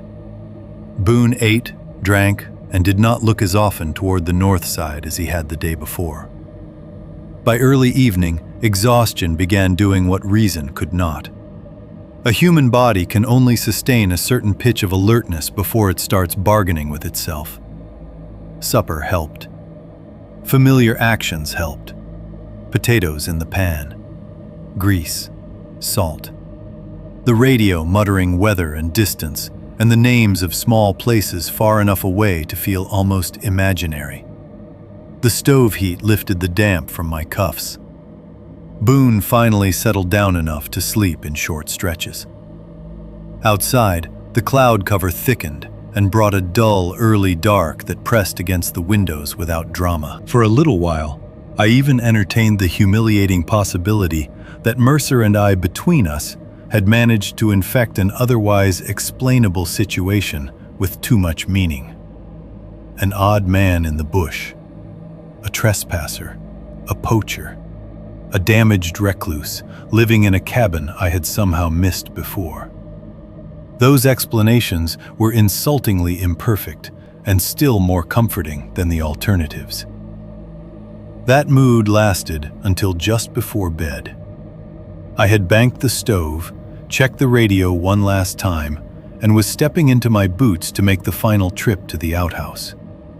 It had rained lightly for an hour at dusk, just enough to loosen the ground in the low spots without truly soaking anything. The path from the cabin to the latrine ran along the side yard, past the edge of the woodpile, and then a little way into thinner cover where the older boards of the outhouse leaned under spruce shade. I opened the door and stepped out with the flashlight off. There was enough ambient light from the low clouded sky to see the path near the porch. Boone stayed inside, but rose at once, coming to the threshold behind me. I took one step, then another. On the third, I stopped so hard my boot slid slightly on wet dirt. There was a print in the path exactly where my next step would have landed. A boot print. Fresh enough that the edges still held gloss from disturbed mud. larger than mine by at least a full size, maybe more. Placed not randomly in the yard or off to one side where a man might have walked through while cutting across the property, but directly in the center of the narrow line I used every night, at the point where habit would have made me set my foot without looking. I crouched slowly, flashlight coming up in my hand. Lug sole, deep pressure. Heel and forepart clean. Human. No ambiguity this time. The mud inside the pattern was darker than the surrounding path because the water had only just begun to settle into it. I looked up at once and swept the beam over the yard. Porch posts, wood pile, shed wall, wet grass silvering under the light, birches beyond, north darkness between trunks. Nothing moved. No retreating shape. No answer. Behind me, Boone stood in the doorway, making a low, steady sound from deep in his chest. I looked back down at the print. There was only one, at least in the first glance. One deliberate step pressed into the exact place my life crossed itself every day. And the meaning of that, more than the size or freshness, was what turned my mouth dry. What had been in the woods had not stayed in the woods. It knew the layout of my home well enough now to start entering the paths I used without thinking. Chapter 5. Signs at Human Height / Signs Above It. I thought seriously about leaving the next morning. Not forever. That is important. I was not yet ready to admit that possibility even to myself. I thought about driving to town, getting a room for a night or two, putting distance between myself and the property long enough to let my nerves flatten out, and maybe let common sense reassert itself. I could have called someone from there, the troopers if I decided to push it that far, a survey office, a local contact who might know whether any registered structure existed north of my line. Even just a mechanic's shop where men sat around a stove and talked too much. Somewhere I could listen to ordinary human voices and hear my own story come out of my mouth in the presence of fluorescent light and linoleum instead of timber and frost. I stood by the truck after breakfast with the keys in my hand and went through the math. The weather had shifted in the night. Low clouds had come in from the west, dragging a wet gray light over everything and softening the road conditions in a way I did not like. Not enough to make travel impossible, Enough to make it longer, more aggravating, and potentially more expensive if I slid wrong into a rut and had to spend half the day digging or winching myself out alone. Fuel was another factor. I had enough, but not so much that I enjoyed wasting it on panic. Then there was the simpler truth. Leaving for town meant admitting that I had been displaced from my own place by something I still could not name with confidence. Pride is a stupid thing, but it does useful work when a man lives alone. Without it, half the tasks that keep you alive begin to seem optional. Practical realities helped pride make its case. I still had meat to secure, wood to stack under better cover, fuel to track, the skirting under the cabin to check, and 3 days' worth of ordinary labor that would not become less necessary because I felt watched. If I left in a hurry, I left work behind. Work behind in Alaska has a way of becoming punishment later. So I delayed. That is the more accurate word. I did not decide to stay because I felt brave. I decided to postpone leaving because the morning offered enough rational excuses to let me keep acting like the situation was still in some stage below emergency. The first thing I did was inspect the meat cache and the lower skirting around the cabin. I told myself this was practical. It was also an attempt to answer fear with carpentry, which is a trick men like me fall back on because it sometimes works for everything except the thing it most needs to work on. The cache stood where it always had, northeast of the cabin, but still inside the worked part of the property. 4 stout posts, raised platform, metal sheathing wrapped around the supports to keep climbers from getting traction. My uncle had built it with the kind of rough foresight that survives because it has already passed enough winters to prove itself. I had added a few reinforcements after the first stolen cut, but not enough to satisfy me now. I circled the post slowly, checking fasteners, feeling for looseness, looking at the metal wraps where they joined at the back. That was where I saw the gouges. Fresh, deep, high. They sat on one of the support posts above the sheet metal.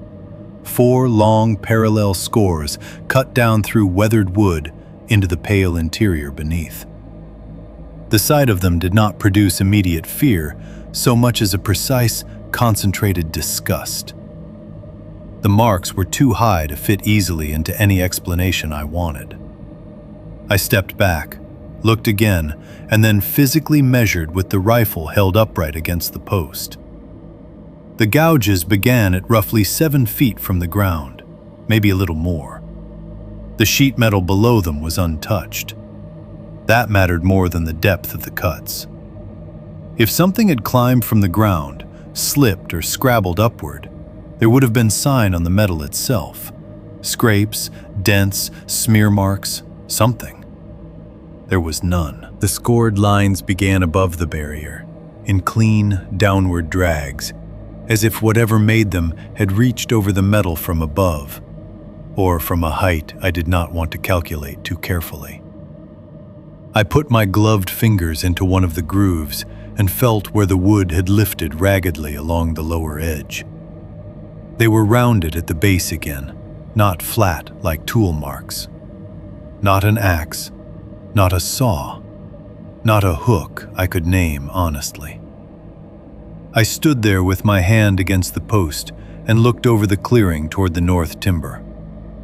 Nothing moved. The low sky had pressed the whole morning into a colorless calm that made distances look shorter and the tree line more immediate. From inside that stillness, the gouges seemed almost rude in their directness. Not hidden sign, not a puzzle. A statement placed where it would be found during an ordinary check of ordinary property.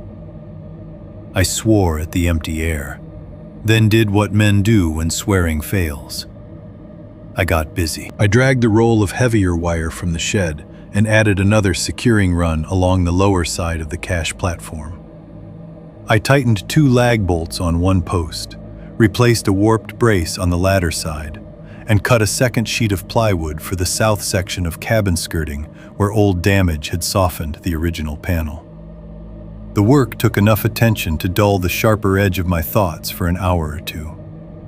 Boone stayed close at first, then drifted farther south of the cabin and kept there, patrolling an uneven line that carefully avoided the north side of the yard. Every time I noticed that, something in my chest tightened a little more. Boone had been uneasy before. Now he outright refused the north edge.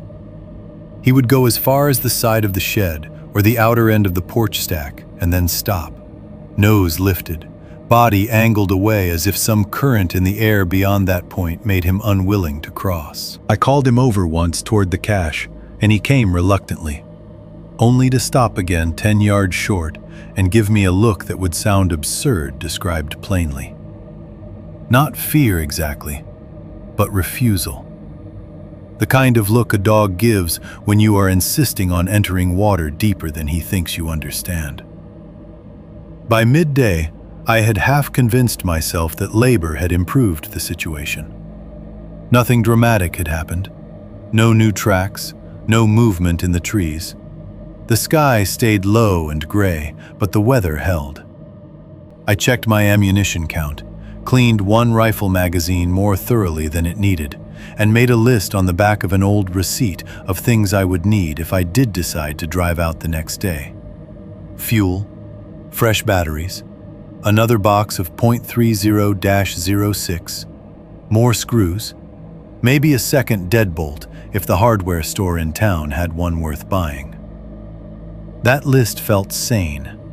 Its existence comforted me because it implied a future made of ordinary errands. Then I found another marker. It was tied to the latch of the generator shed. I had opened that shed twice already that morning. Once to pull wire, once to put the drill back.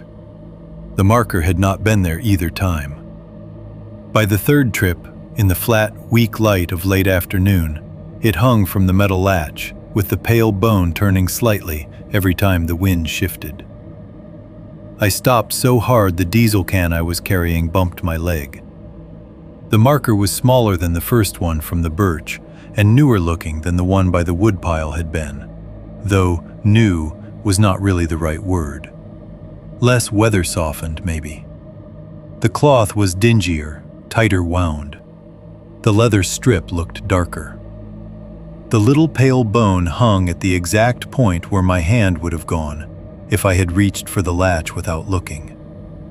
Mercer's voice came back so clearly that for a second it was like hearing him somewhere just behind my left shoulder. If another appears on the house itself, you do not burn it. You do not bring it inside either.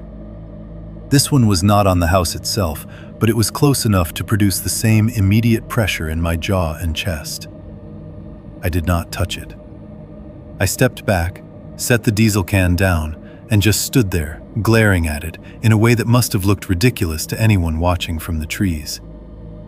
That thought, the possibility of being watched right then, changed the feeling of the whole yard. Every ordinary routine from that point on became divided into two actions: the thing itself and my awareness that it might be observed. When I stacked the fresh split spruce under the porch cover, I found myself turning at irregular intervals toward the north timber, trying not to let the turns become a pattern. When I checked the ammunition again, I did it near the window, without meaning to, as if needing sight lines while counting brass. When I made sure the side room window was latched, I checked the reflection in the glass afterward to see how visible I would be standing there at night. Fuel levels, wood levels, lamp oil, radio batteries. Every practical inventory now took place under a second, invisible accounting. What could be seen, reached, tested, moved. That was the real change, more than the markers. The property no longer felt like a perimeter I maintained. It felt like a space whose edges I shared with an intelligence I could not locate. Toward dusk, the clouds lowered further, and the day thinned into that dim blue-gray Alaska manages before full dark, when the yard still holds shape, but all distinction in the timber begins collapsing into one continuous wall. I was carrying the last armload of wood in when the wind shifted from north to west and brought the smell with it again. Stale blood, wet hide, and under both, something warm and rank that did not belong in open, cold air. The scent came in one strong breath and then weakened, but not before it had dragged the memory of the moss clearing and the doorway cabin right back into the center of my mind. I put the wood down inside with more force than necessary and went back onto the porch with the flashlight already in my hand. Boone stood inside the threshold but would not cross it. I swept the beam across the clearing.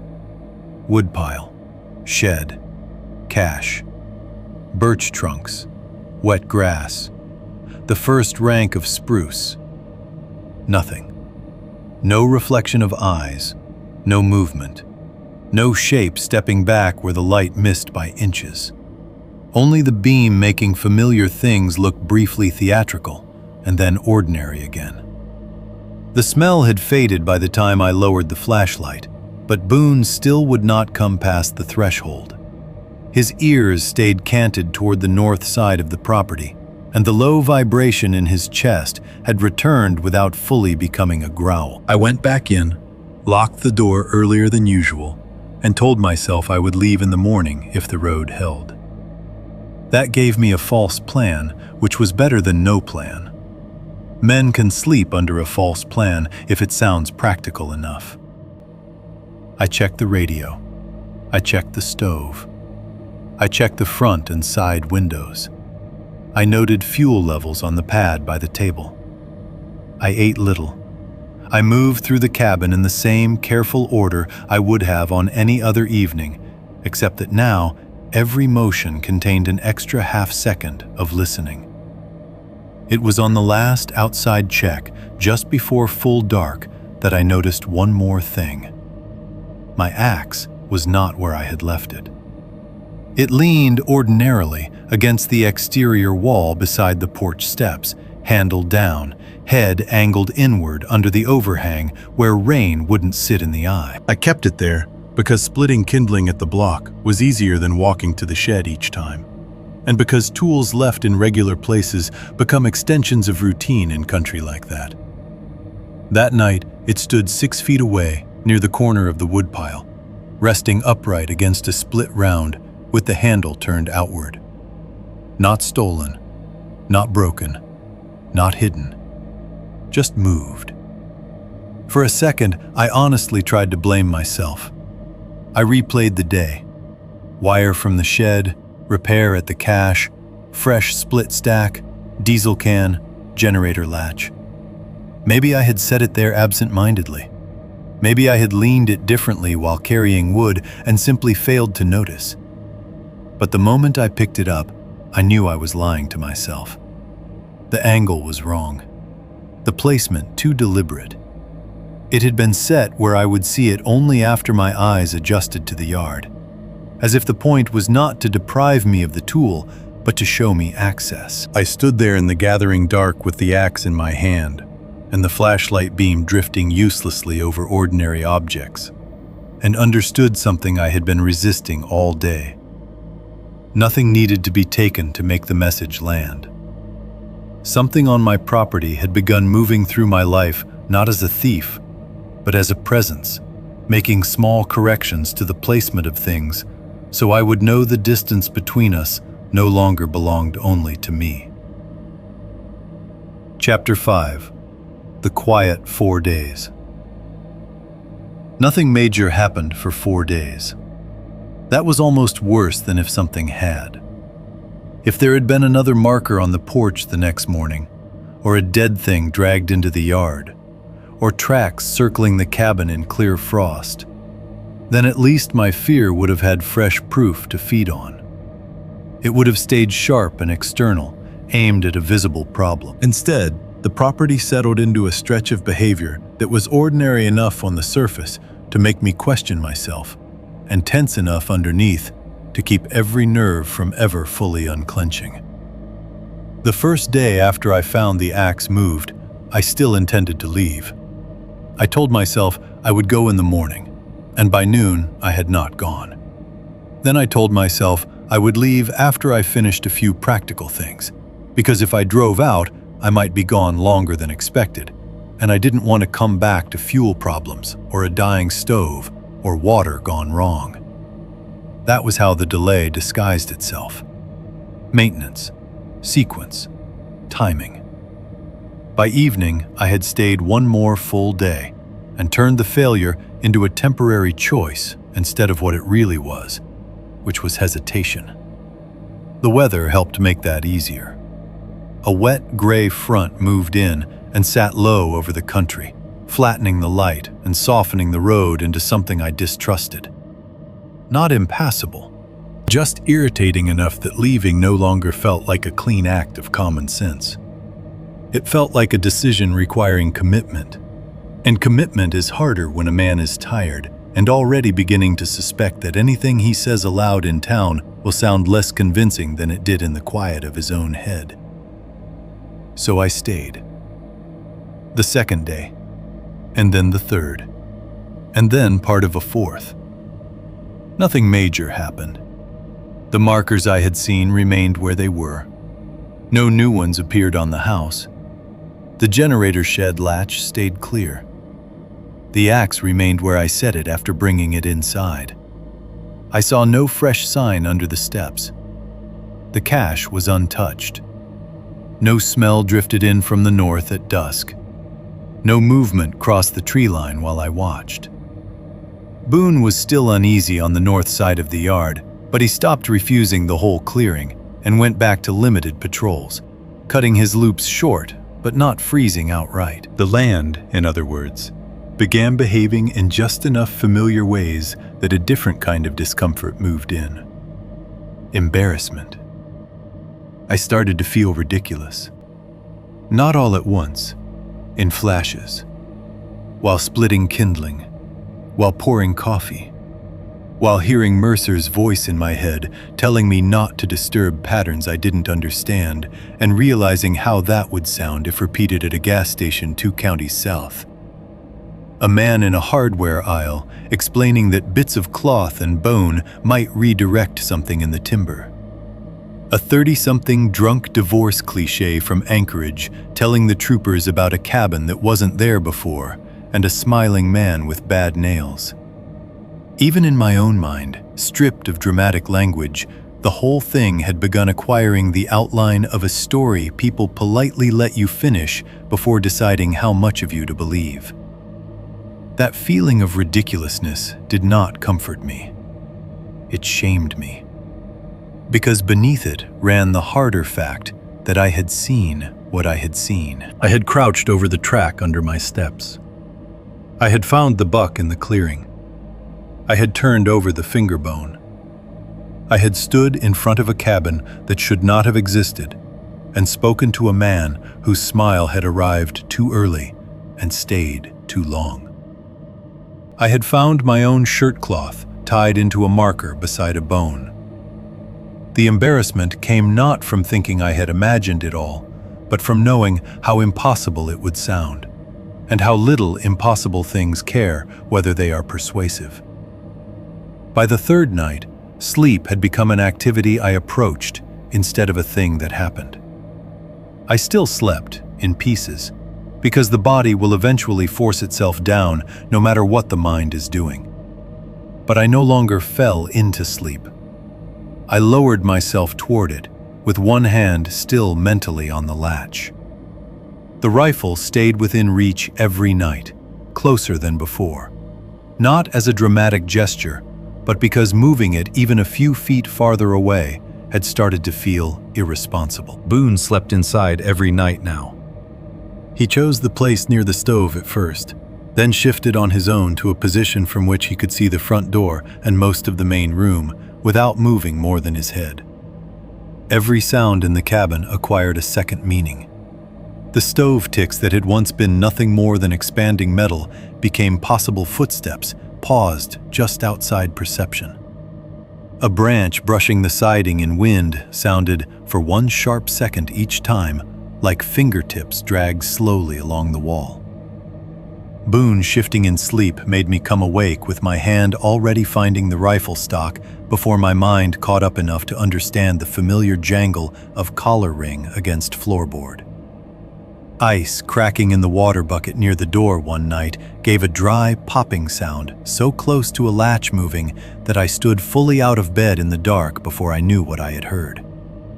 That was how the 4 quiet days worked on me. Not through event, Through repetition, without resolution. daylight would come and show me a yard almost aggressively empty of proof. I would perform the tasks required to keep living there. Checking fuel levels, splitting wood, bringing in water, inspecting the roof seams where freeze and thaw had begun to stress older repairs. I ate because a man working in cold has to eat, but I stopped enjoying it. Meals became quick and functional. Grease, salt, protein, heat. Done. I chewed while listening. I swallowed too fast.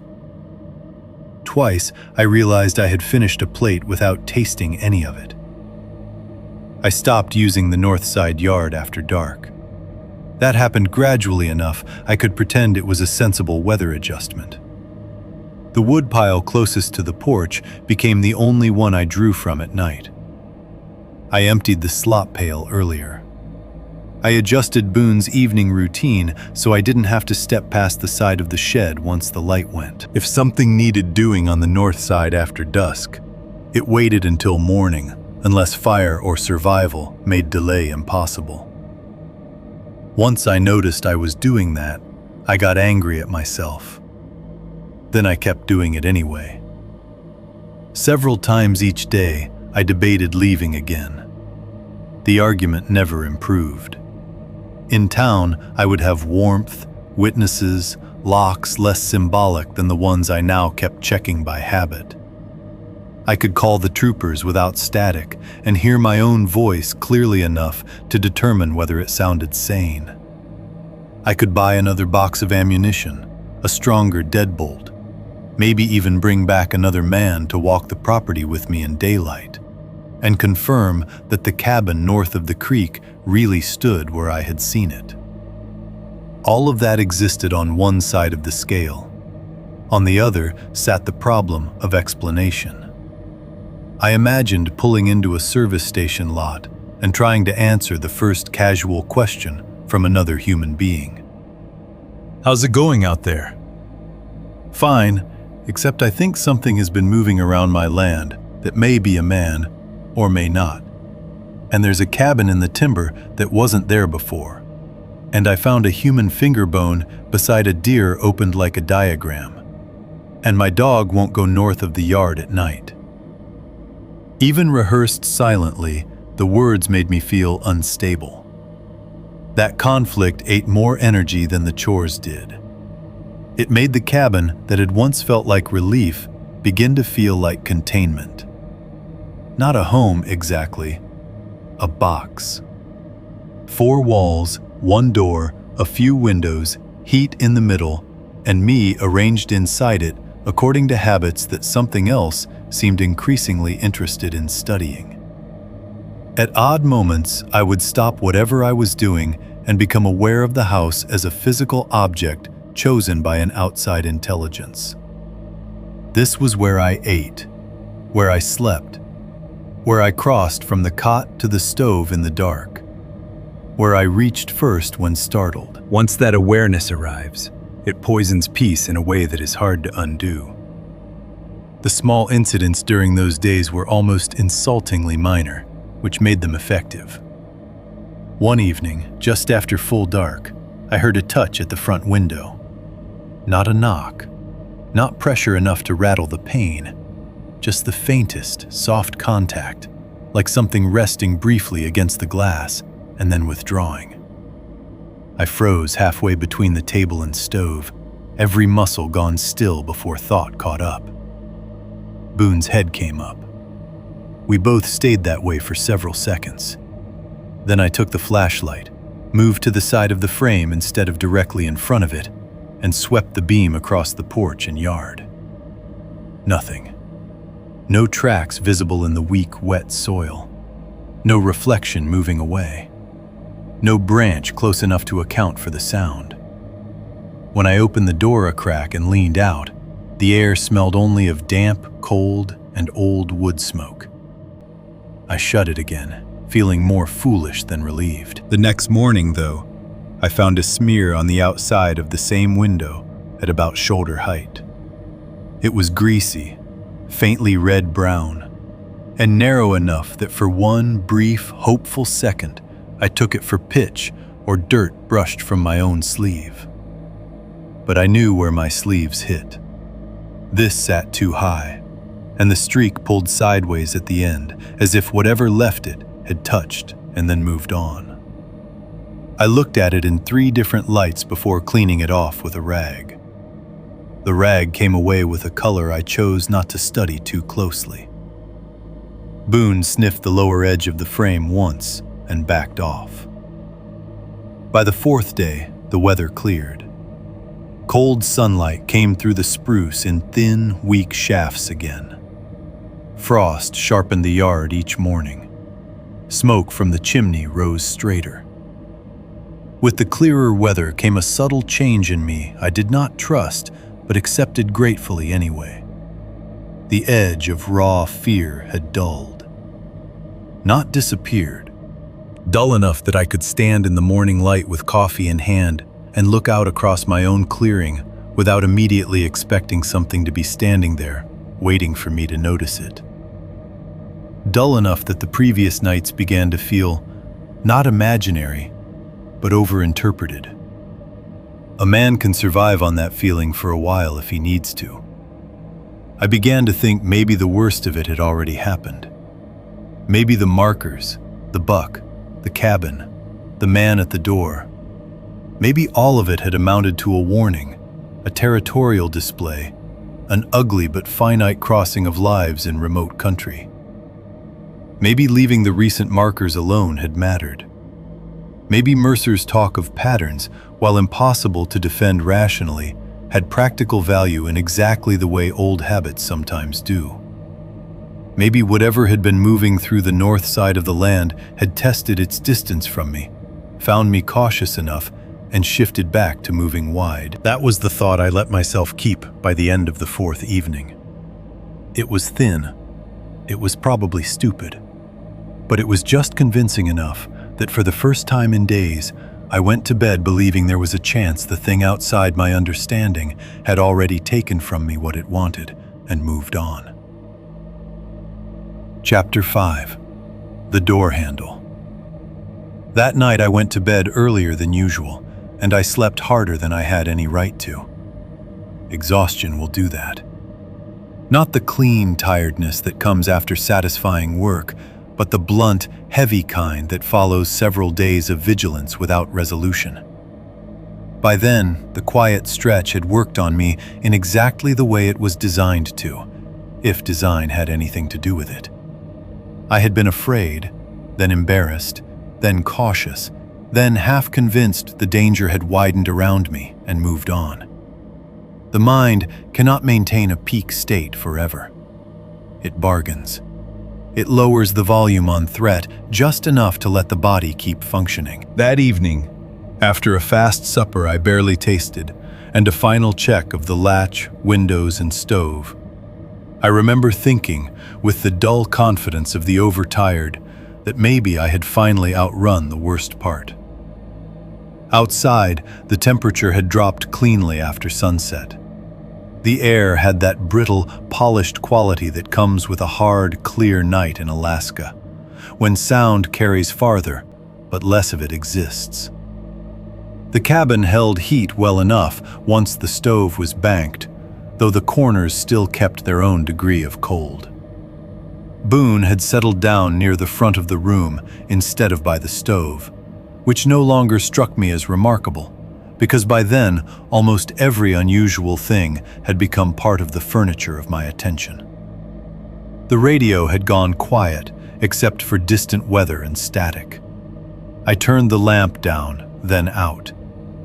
The last thing I remember before sleep took me was the faint orange glow behind the stove door and Boone shifting once on the floorboards. When I woke, I did not know what time it was.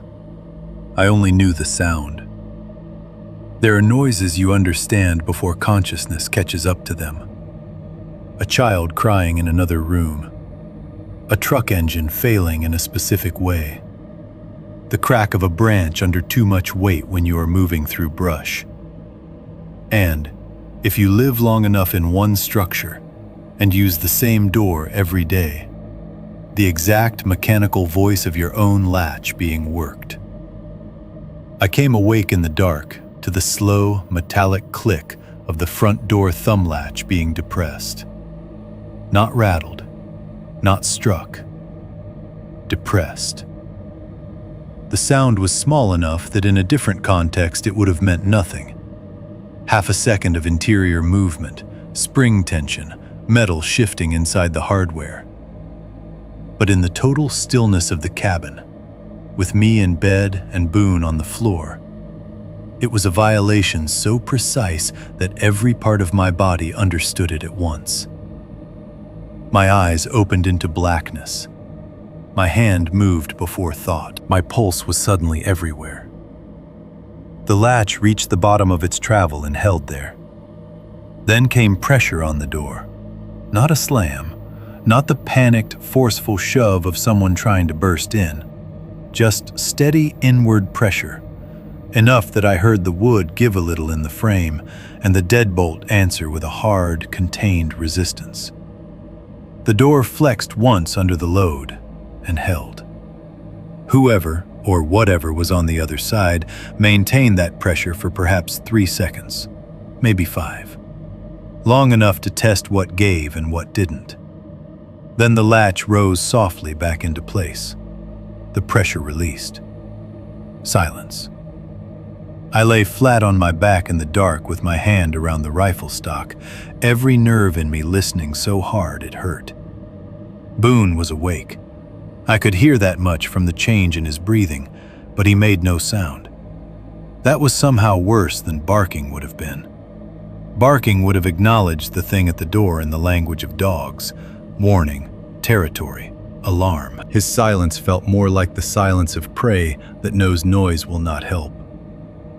I told myself, in the stupid reflexive way the mind still offers comfort in the first seconds after terror, that I might have dreamed it. Then I rejected that immediately. I knew the latch, knew the exact feel of it under my own thumb, the tiny bit of looseness before the mechanism caught and the internal bar lifted. I had heard that sound 10,000 times from inside and out. It was not one the sleeping grain invents cleanly. Something outside my cabin had just tested my front door, like a person trying to enter quietly. I rolled from the cot without turning on a light. That choice was instinct, not strategy at first. Light would tell whatever was outside exactly where I was in the room and whether I was awake. In the dark, at least, I still knew my own cabin better than anything else could. I kept one hand on the rifle and moved slowly toward the corner diagonal from the door, where I could see the front window, the latch side of the door, and the open line to the side room if something came through that way. The floorboards felt cold through my socks. The dark had mass to it. Shapes existed only because memory supplied them. For several seconds after I reached that corner, nothing happened. Then the window began to take pressure. The main window sat to the right of the front door, double-paned. Not large, but large enough that if it broke inward under force, it would open the room in all the ways I had imagined during the last few days and not wanted to test. The first sound was a faint creak from the frame. Then a subtle, steady increase in stress. Glass under pressure, wood around it answering. Not enough to crack the pane. Enough to make the whole unit complain softly against the siding. I could hear the intent in it. That is the only honest way to say it. The pressure increased gradually, not with the blunt stupidity of an animal throwing weight against resistance. Something leaned into the glass and measured how much flex it had before failure. Held there. Released. The frame settled back. Silence again. Then a soft shift of weight outside, just out of sight. A bear does not do that. I knew it with absolute clarity before my mind had even finished forming the sentence. Bears push. Bears batter. Bears use force the way weather uses force, without sequence, without what you would call method, except in the broad biological sense. Even a smart bear working at a structure is not solving a set of entry points. It is following scent and testing the nearest weakness with appetite and mass.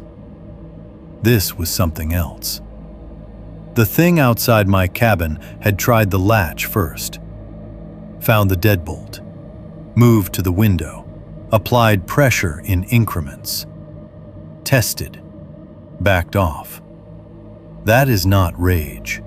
That is not random curiosity. That is problem solving. The realization changed the fear from sharp to cold. There is a particular terror in understanding, all at once, that brute force is not the only thing on the table. A body you can hide from in darkness is one kind of danger. A mind working through a structure is another. Standing there with the rifle up and Boone motionless behind me somewhere in the room, I understood that the cabin had just become a puzzle someone outside was trying to solve with patience. I kept my breathing shallow and listened. A faint sound moved along the wall, more felt than heard at first. A weight shifting over frozen ground. A subtle complaint in the outer logs as something large leaned briefly against them, then moved on. The pressure did not return to the front window. Instead, I heard it pass beyond the angle of the wall, toward the side of the cabin where the smaller, rear-facing window sat, and where the side room joined the main structure in a line I had always thought too simple to threaten me. Boone made the lowest sound I had ever heard from him. Not quite a growl, more the shape of one trapped behind restraint. I wanted the lamp very badly then. Not because light would have helped tactically. It might have made things worse. I wanted it because darkness allows too much interpretation, and interpretation is exhausting. A lit room at least fixes the world into corners and surfaces. But I did not move toward the table. I stayed in the dark, rifle shouldered, body angled so I could watch the faint rectangle of the front window while still seeing the darker opening that led into the side room. My left hand had gone slick on the forend from sweat. Something touched the wall near the rear window. Not a scrape this time, a controlled bump, followed by another slow lean of pressure. The cabin responded with a muted creak from the frame and one tiny rattle at the pane edge. Again it held. Again the pressure withdrew. The thing moved on. Its route around the exterior was no longer guesswork to me. I could hear the sequence of thought in it. Door, window, side window, evaluate, move. By then, my mouth had gone completely dry. My ears had started straining so hard that small cabin sounds, cooling stove metal, Boone's shifting breath, a draft finding the chink line near the side wall, kept trying to insert themselves into the pattern and confuse it. I forced myself to count silently between noises. 1, 2, 3, 4. Anything to keep from firing blind at the next sound, just to break the tension. I heard movement stop entirely. That was the worst moment of all. While it moved, I could place it. Not accurately in feet and inches, but enough to maintain a map in my head. Front of cabin, side wall, rear window, some relation to the door. When it stopped, the map dissolved. The thing might have stepped back into the yard. It might have gone around to the north side, where the porch stack blocked part of the angle from inside. It might have lowered itself under the line of the windows, or stood perfectly still against the exterior wall 10 feet from me, breathing through wood and insulation too softly to separate from the cold. I kept the rifle trained on the darkest, useful space and listened to the silence thicken. In the pause, one thought settled into me harder than any of the others had.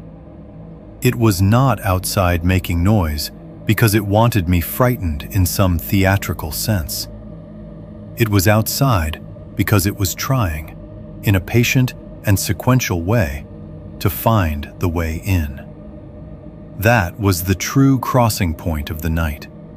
Before it, I was still being stalked, tested, watched, perhaps harassed. After it, I understood the stakes differently. Something had come to my door and, finding resistance, had begun working through the cabin's alternatives, one by one. I shifted my feet once, carefully, to brace better in the corner. The side room opening looked like a cut of deeper dark in the larger dark of the main room. Beyond it lay shelving, stored food, tools, the exterior wall on the far side, and beneath, part of that room, the older section of skirting I had been meaning to reinforce more thoroughly when time and calm allowed. The thought of that unfinished repair touched my mind and moved past without leaving much until several seconds later, when the silence under the cabin seemed to change character. Not sound exactly, absence of distance. I do not know how else to phrase it. Standing there in the dark with my rifle up and the windows still intact, I became aware of the cabin as a thing raised above ground. The posts, the air gap underneath, the old plywood skirting along the lower edges, all the spaces I had built into my understanding of shelter because permafrost country requires those spaces. My eyes shifted, without choice, toward the side room opening. Nothing had yet happened there. But something in the night outside had already worked through the door, the windows, the walls, and reached the edge of the next idea. That was where the chapter of watching ended. And that was where, in the dark, I understood I was no longer dealing with a thing that merely wanted near me. I was dealing with a thing intelligent enough to work through entry points one by one, until it found the one I had forgotten to fear first.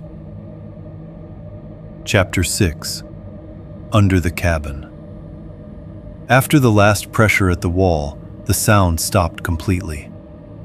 I had not understood, until that moment, how much comfort there is in being able to locate danger by noise. Fear attached to movement is at least directional. You hear a footstep, a scrape, a branch click, and your mind pins the threat to a point in space. The point may be wrong, but it exists. When the sound outside my cabin ceased, all direction went out of it. The dark did not get emptier. It got larger.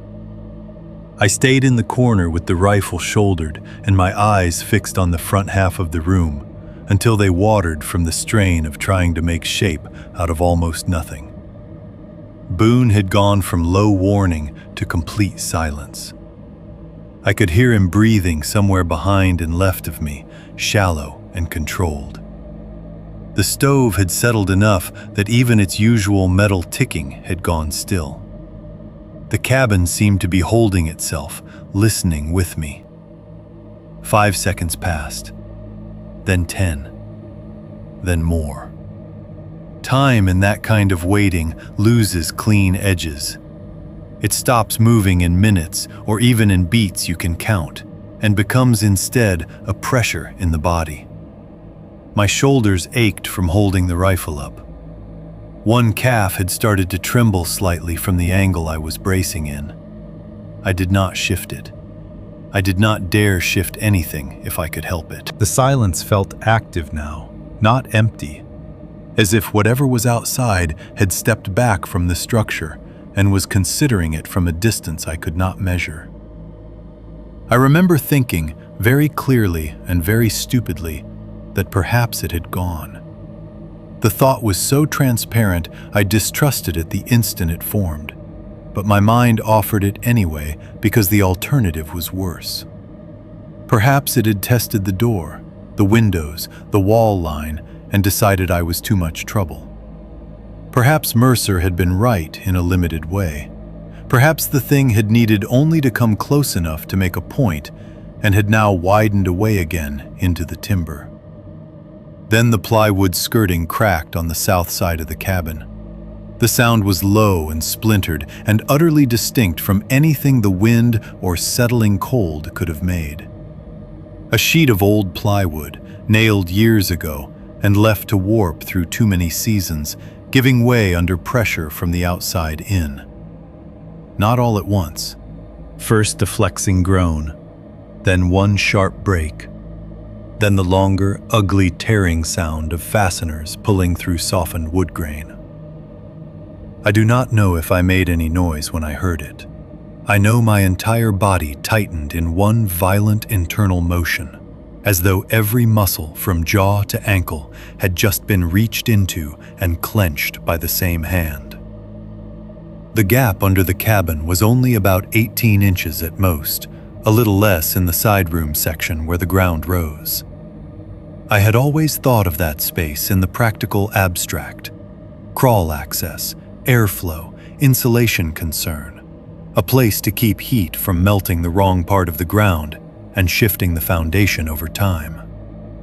I had skirted it because animals den under structures in country like that if you leave them opportunity, and because listening to something scratch directly beneath your sleeping floor is the kind of midnight nuisance a man avoids when he can. What I had not really done until that crack was imagine a body using that space with purpose. There came a dragging sound then, heavy, close, the scrape of weight forcing itself through a space made too small for it, not with the sudden violence of an impact, but with labor. Something under there was moving on its belly or chest or side, whatever shape it had chosen for that gap, pulling itself inward beneath my floor. The joists answered immediately. Wood carries weight in very honest ways when you know it well, and I knew my floor well enough to hear the difference between a bucket set down in the side room, Boone crossing the main room, or my own boots shifting near the stove. This was neither light nor familiar. The joists under the south side gave a sequence of low complaints as the mass beneath them displaced upward and forward. One beam flexed, released, then the next. The sound traveled with the thing, moving from the broken skirting point toward the side room in a line I could map through the floor. I lowered the rifle toward the boards without thinking. My finger found the edge of the trigger guard and stopped there. A.30-06 through my own floor into darkness under the cabin might have hit it.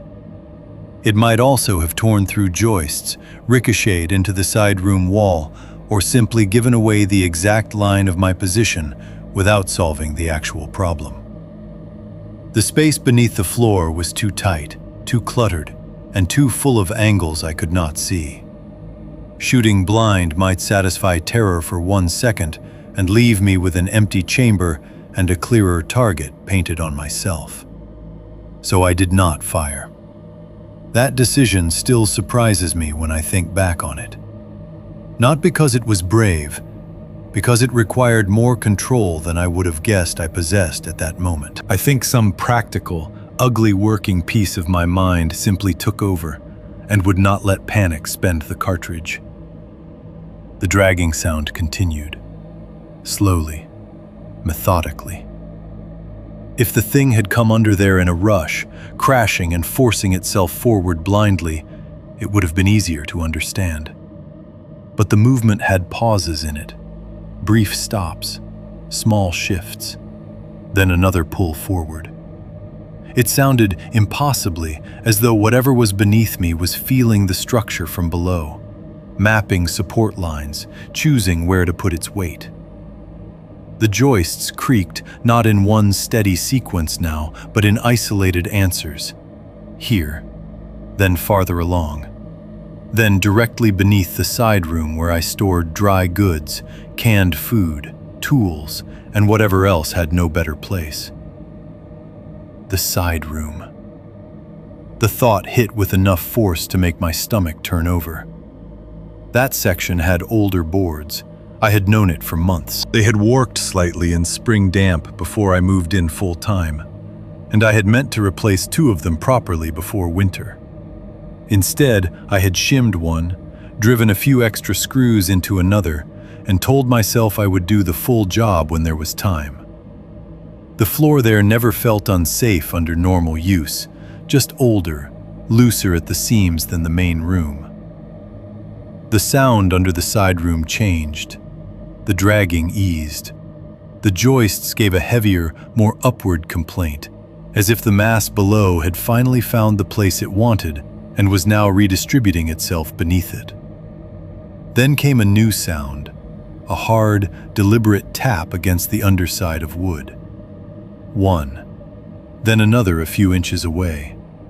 Then a third, lighter but more precise, like nails or claws touching the underside of floorboards while searching for an edge. Cold air began to leak up through the side room opening. Not enough to see, not in the dark, but enough to feel. A thread of sharper cold sliding across the floor toward my boots from that black doorway. Old houses do that in winter anyway. Gaps breathe, boards leak, but this was different. This came in a pulse, then stronger, then with it the smell I had been trying not to remember too vividly since the clearing. Blood.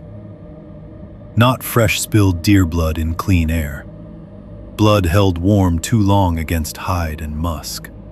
A rank animal thickness under it, humid and close, with the greasy edge of wet fur and something fouler beneath.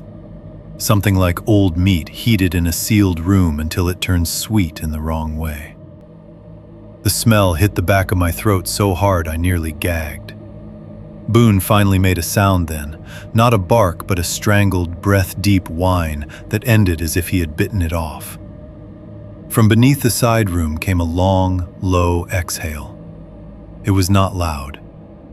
In some ways, that made it worse. It had the depth of a large chest emptying itself under effort.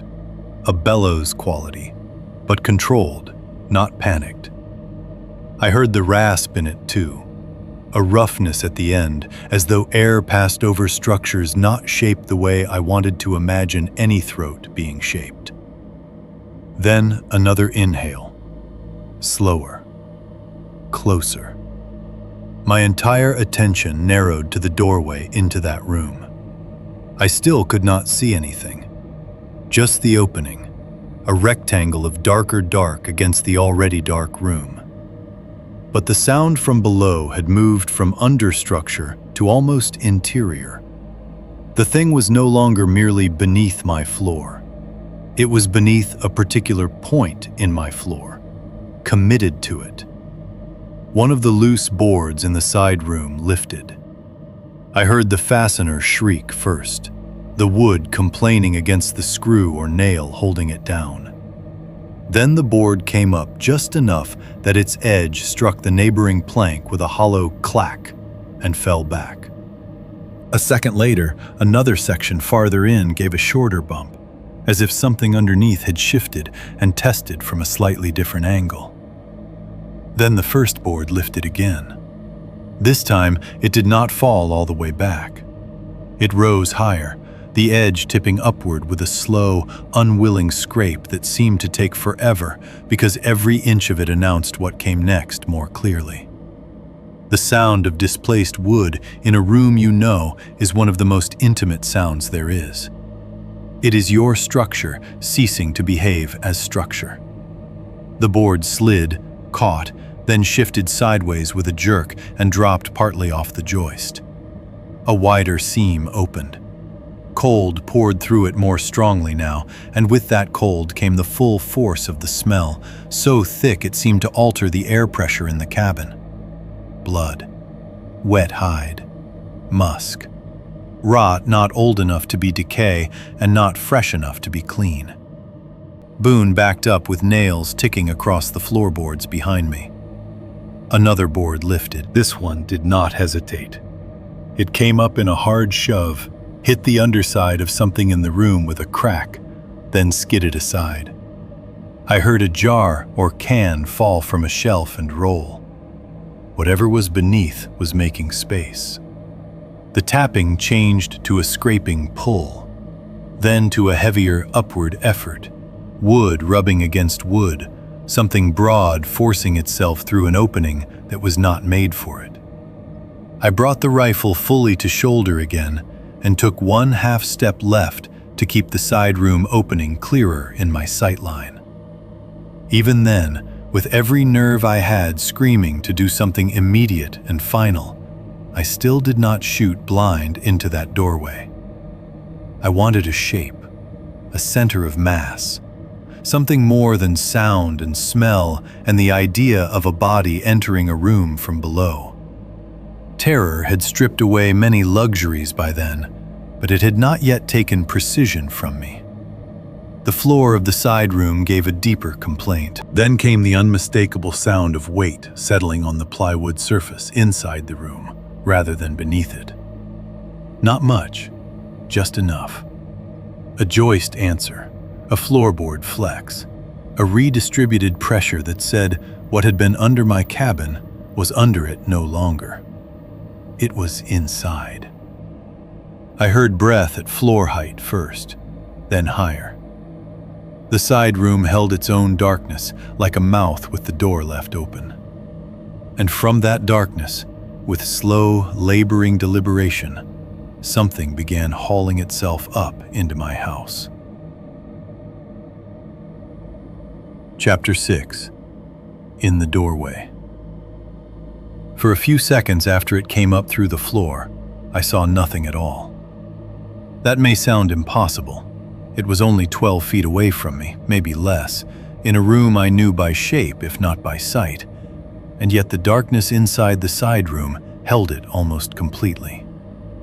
The cabin was lit only by what remained of the stove's buried coals, a faint, low ember glow that gave edges to the main room, but never reached deep enough into the side room to define anything cleanly.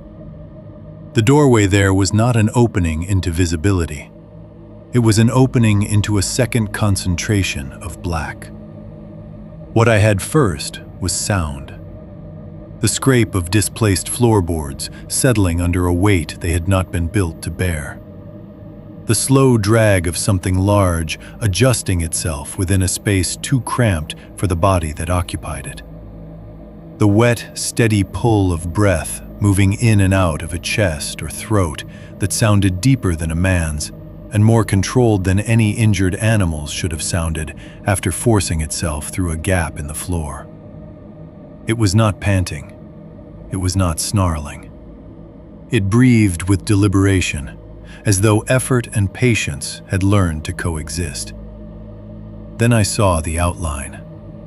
Not all at once. It separated itself from the dark by degrees, the way a shape appears at the edge of vision when there is just enough contrast for the brain to begin lying to itself before finally giving in. At first, it was only a disruption in the doorway, a density where the black should have remained flat. Then the geometry of it emerged, and what I remember most clearly even now is not any single feature, but the immediate wrongness of proportion inside a human-made space. It was bent. The ceiling in the side room was just under 7 feet. I knew that because I had stood in there often enough measuring where I might hang shelves or tools, and because my uncle had built the addition lower and rougher than the main structure. Whatever occupied that doorway had to fold itself to fit. Not crouch neatly, as a tall man would when entering low cover. Fold. The spine or back line, or whatever the true line of that body was, came down at an angle that implied size withheld rather than simply accommodated. The head projected forward from that mass, instead of rising naturally above it. The thing looked compressed by the room, as though the structure around it had forced an existing design into a temporary shape it was not meant to hold for long. Its shoulders were the widest part, wider than the doorframe should have allowed comfortably, wider than my mind could reconcile at first with man, and then a second later with bear, because neither fit what I was seeing once the outline clarified. The upper body filled the opening in a way that made the side room doorway suddenly feel less like architecture and more like a wound cut into the dark. From those shoulders, the forelimbs, or arms, or some anatomy positioned insultingly close to both, hung down too far. That was the next thing that refused to fit. They were long enough that even in that bent posture, the extremities hung near the level where a person's knees would have been. The joints sat wrong to my eye. Or maybe I only say that because every joint in the whole silhouette felt wrong by association.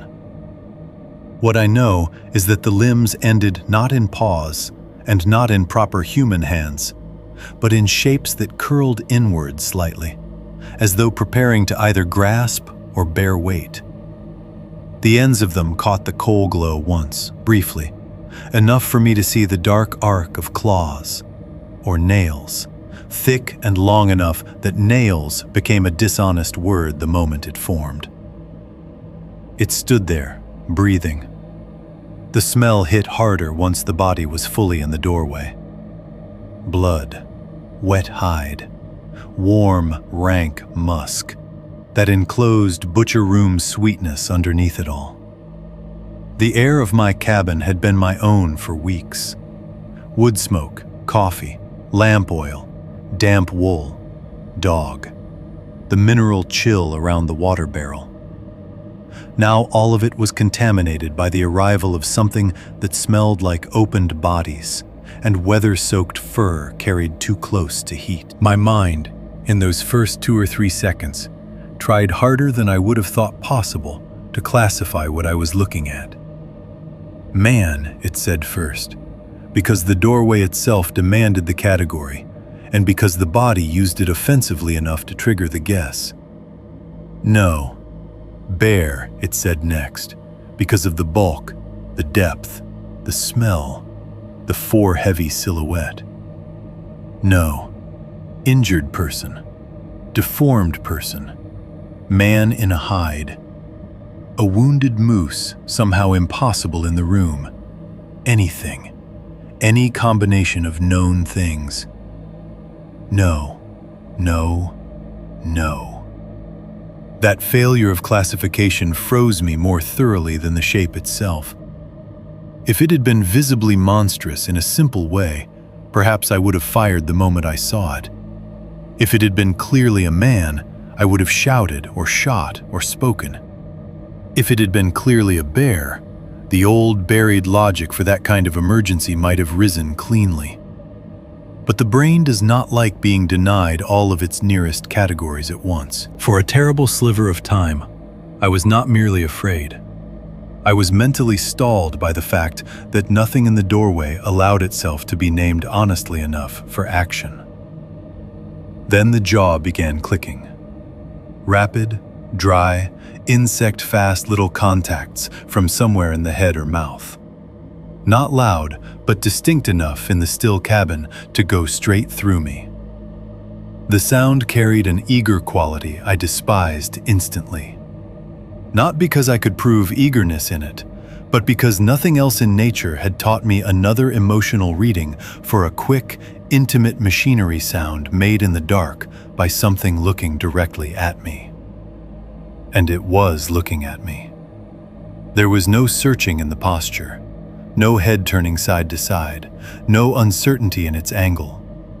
The heavy, forward-thrust head remained fixed on my corner of the room, as if every cautious thing I had done since waking, the darkness, the shift into the diagonal position, the effort not to move, had never counted as concealment at all. It knew where I was. Maybe it had known from the moment it first tested the latch.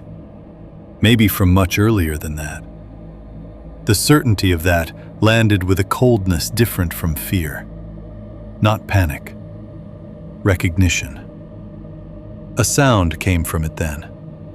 I hesitate even now over how to describe that sound, because every available comparison either softens it or makes it seem more theatrical than it was. It started low, almost like a huff forced up through a throat narrowed by pressure. But there was shape inside it, a rise and fall too controlled for a simple animal noise. Not a word, not language I could identify. More like the attempt at language by a structure built wrong for speech. As if something had listened to voices long enough to understand the contour of speaking, and then tried to recreate that contour through anatomy that refused. It was the most intimate sound of the entire night. More intimate than the latch. More intimate than the breath beneath the floor. And because it carried that almost human shape, without granting any actual meaning, it made the room feel smaller than a scream would have. Boone, somewhere behind me, gave one choked sound, and then went completely still again. The thing in the doorway shifted its weight. The floor in the side room responded first with a creak, then the threshold of the main room with a heavier answer as one of those long limbs or legs, again, I do not know which word is fair, came forward. The motion was not rushed, not predatory in the way a pounce is predatory. It stepped the way a body steps after a decision has already been made. the same way a man crosses a room once he has located the object he means to pick up. That one step brought it into the main room, enough that the floor vibration came through my boots. I had never before felt my own cabin register another living weight like that. The body in the doorway was no longer mostly contained by the side room. A portion of it, enough, had entered the space where I stood. The broad upper frame tilted slightly to clear the lintel. One hand-like extremity lowered, the claws or nails touching wood with a tiny hard tick before the weight finished transferring. The head came forward another inch. I could not see the face, not cleanly. Only pieces suggested by darker dark, a brow or ridge above where eyes should have been, a long lower structure that might have been jaw, muzzle, both, neither. The darkness spared me details and denied me mercy at the same time. Something in the mouth clicked again. Then that almost voice shape returned, softer this time, less effort and more response. It had found me.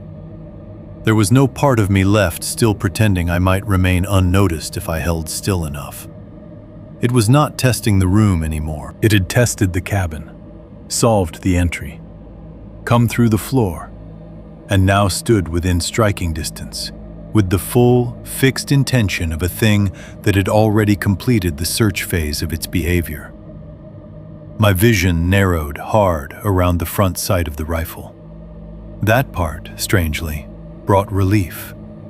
Not emotional relief, mechanical relief. Once the body understood that the moment for classification had passed, it could finally become useful again. My breathing slowed without my telling it to. My hands, which had been trembling faintly since the skirting broke, steadied. Terror thinned into precision. Whatever stood in that room had crossed the last boundary I possessed. The argument about what it was no longer mattered as much as the fact that it was inside and moving closer.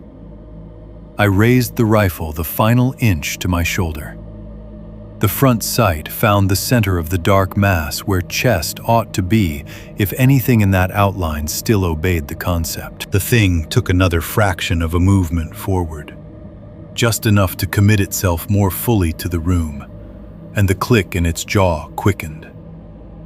For the briefest possible instant, before I fired, my mind offered one last absurd thought. If I miss, it will reach me before I can chamber again. Then I pulled the trigger. Chapter 6.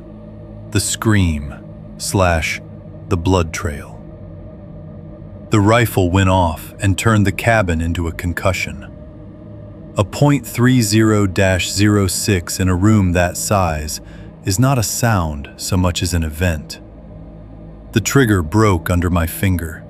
The recoil drove hard into my shoulder, and the muzzle flash blew the dark apart in one savage white-yellow frame that burned itself into everything at once. For the smallest piece of time, the whole cabin existed in impossible clarity. Stove, table, wall pegs, Boone's rigid shape low near the far side of the room, the side room doorway split open by the body standing in it. And in that flash, I saw more of the thing than I ever wanted, and less than I still sometimes think I deserve. I will not give the whole face. That is not coyness, it is not technique. It is not me trying to preserve mystery for the sake of a better story. I remember it too well, and even now the memory feels less like an image I own than one that was forced into me under pressure. What I can say is fragmentary and still true. There was eyeshine, but not the clean animal reflection you get at a distance in lamplight or headlights. This sat deeper and wronger in the head, as though the angle that returned the flash had less to do with animal adaptation than with moisture and shape. There was a jawline, or something that wanted to occupy the same role, too heavy and too long in the lower half, with a hinge point my eye could not place cleanly in that split second.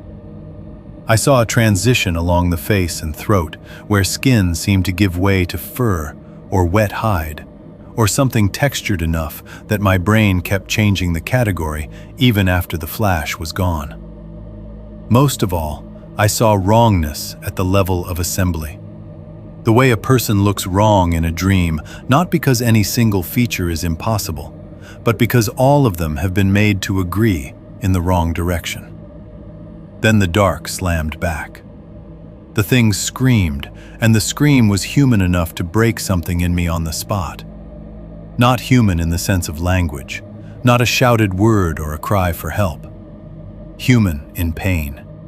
Full-throated, shocked, outraged pain. The kind of scream a grown man makes when something has entered his body deeper than his mind was prepared to accept. It came out of that darkness with so much familiar suffering in it that for one disorienting instant, less than a second, maybe far less, some traitorous part of me thought I had just shot a man. That was the true horror of the moment, not the face in the muzzle flash. Fear I had. Terror I had. But guilt arrived too, immediate and irrational and strong enough to tangle itself right through the survival instinct that had just kept me alive. The sound pulled every human recognition circuit in me at once. I had defended myself. I knew that. The thing had come through my floor, entered my room, and fixed itself on me with intention. And still, when it screamed, my body answered first to the pain in it rather than the threat.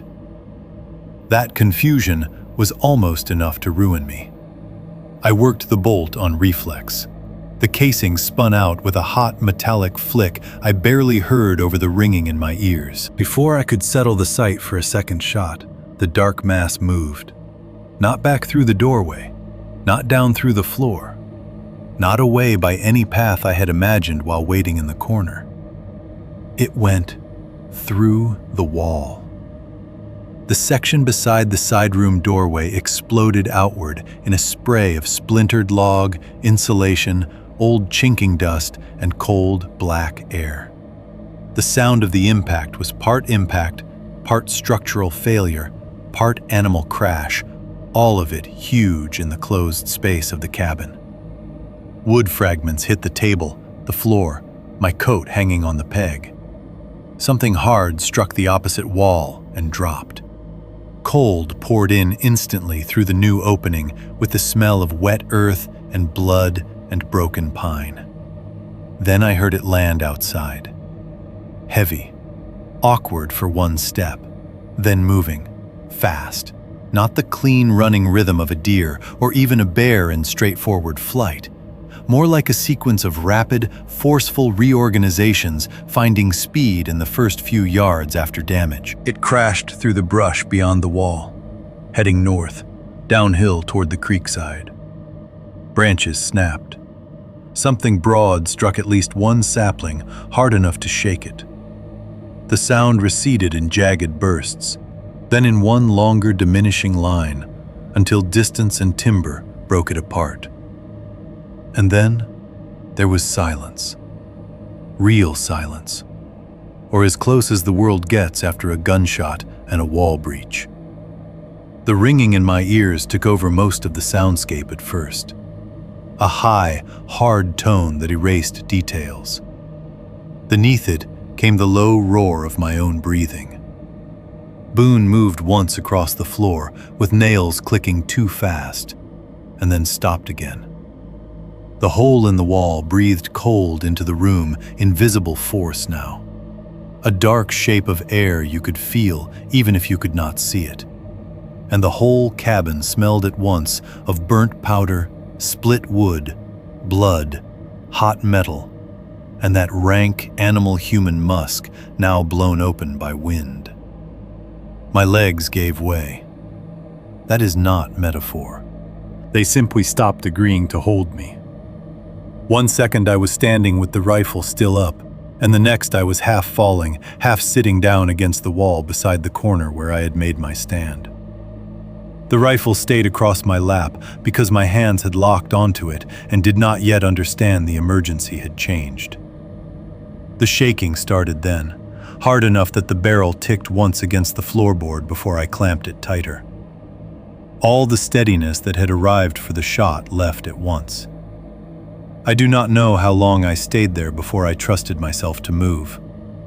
A few minutes, 10, more. Time after a blast and a near killing is unreliable, even when you are not sitting in a freezing cabin with part of the wall missing.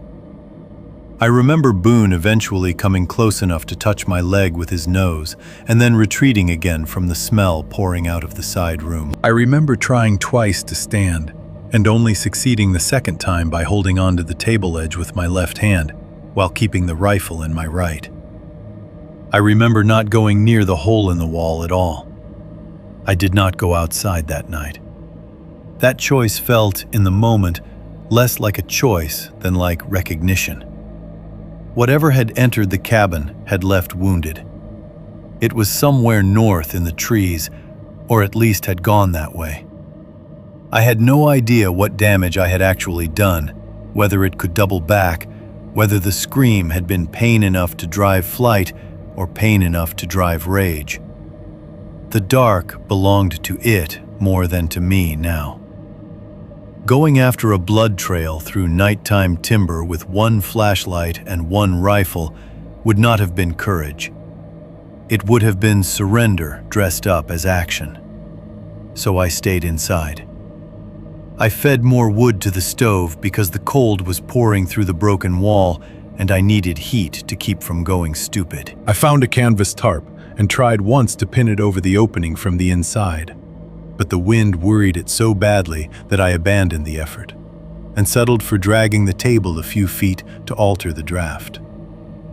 I never entered the side room fully, though I did sweep the flashlight beam through it once. 2 floorboards stood displaced. One jar had shattered. Dry goods lay spilled. The smell in there had become almost unworkable. Dense and greasy and blood-rich enough to make the beam itself feel contaminated. I spent the rest of the night armed and awake, sometimes standing, sometimes sitting back against the wall with the rifle upright between my knees. Boone never slept. Neither did I. The ringing in my ears faded slowly, and in its place the ordinary night sounds returned in altered form. The wind in the breach where no wind should have been. The stove answering the cold. Distant branches shifting somewhere outside. Every noise had to be checked against the possibility of return. Dawn took years to get there. When gray finally began lifting into the window, it did not feel like relief so much as permission to start naming damage. The side room looked worse in daylight. 2 floorboards had been forced up and shoved partly aside. One was split lengthwise, where pressure had found a weak seam. The edges of the opening were dark with blood. Not bright red, not any clean mammal color I could attach a known comfort to, but thick and dark enough in places to read almost black where it had pooled in the grain. A shelf had gone over, knocking canned goods and a box of nails onto the floor. One glass jar lay burst and sticky under the table in there. The smell was even worse now that I could not blame darkness for exaggerating it. Blood, musk, wet hide, stale offal, and the hot, sour residue of an enclosed animal body too large for the space it had occupied. The wall breach was shoulder-high and ugly. 3 logs had splintered outward beside the doorway. Not completely destroyed, but blown apart enough to leave a jagged opening large enough for the body I had seen in the flash. Insulation hung in dirty strips. A wedge of morning light lay across the floor from the gap, illuminating wood fragments, dark spatters, and the place where something wet had struck the wall on its way through. There was blood outside, too. A lot of it at first. It marked the broken edge of the wall, then the ground just beyond. then the brush line 10 yards out where the thing had first found speed. I followed it only after making myself eat 2 bites of bread and drink coffee that tasted mostly of metal because my mouth had not recovered from the night. Rifle in hand, boots on, Boone kept behind me, though he wanted no part of the trail. The first 20 or 30 feet gave me the cleanest sign, and what I saw there changed the whole shape of what I thought I had shot. The initial prints in the churned, frost-soft earth were boot prints, human boot prints. Deep, large, driven hard into the ground by a body moving with speed and uneven weight. One print slid slightly at the toe, as though the runner had stumbled or favored one side. Another showed a heel planted so forcefully it had cut through the soft surface into older, frozen earth beneath. Blood marked the edges of several of them in dark drops and smears. I stared at those prints longer than I should have, because if that was where the sign had ended, the story would have become horrible in a different but simpler way. A man. A deformed man, a violent man, a man in some skin or posture I could not account for in the muzzle flash, but still a man.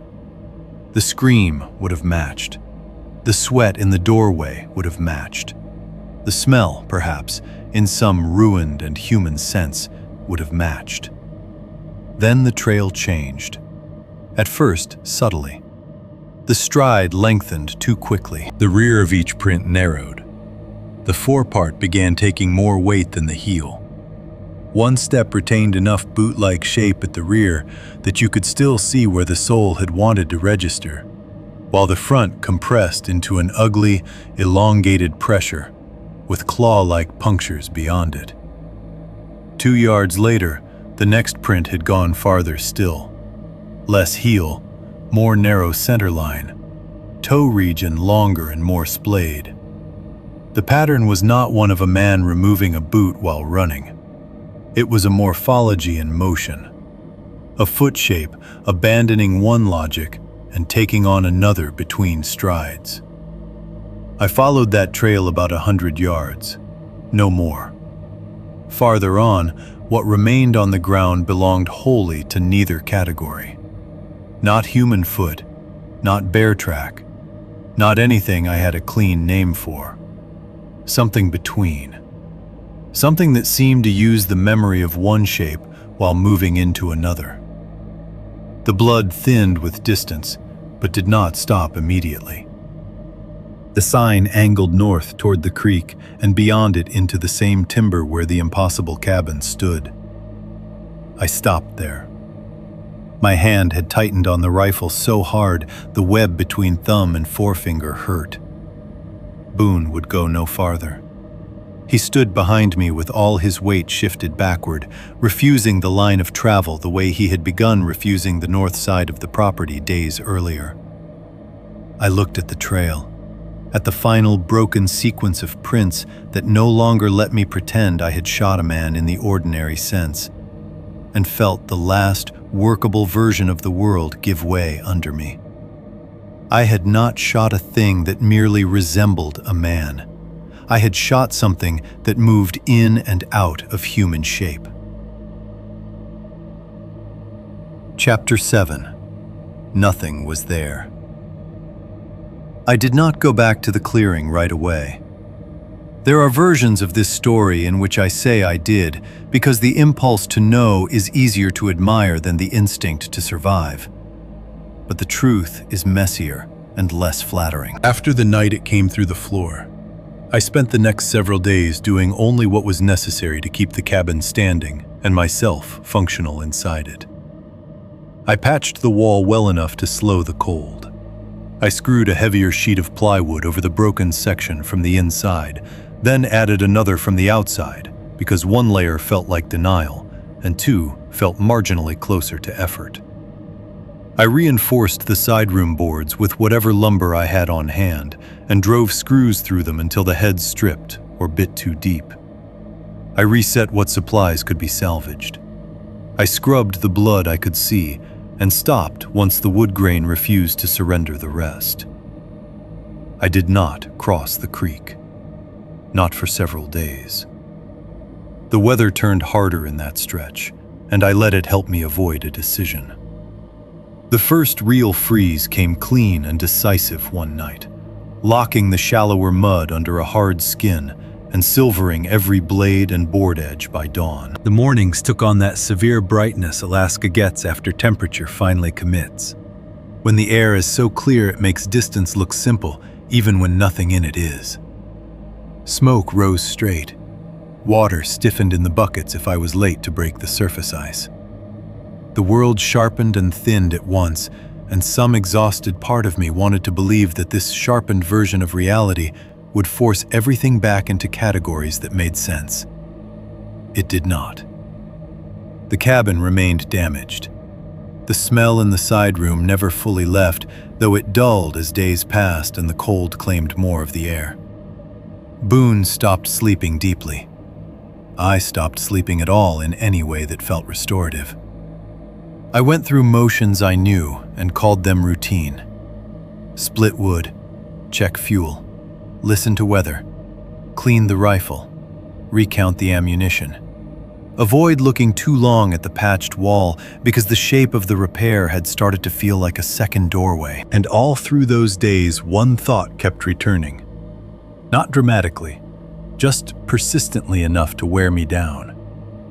The cabin north of the creek was either still there or it wasn't.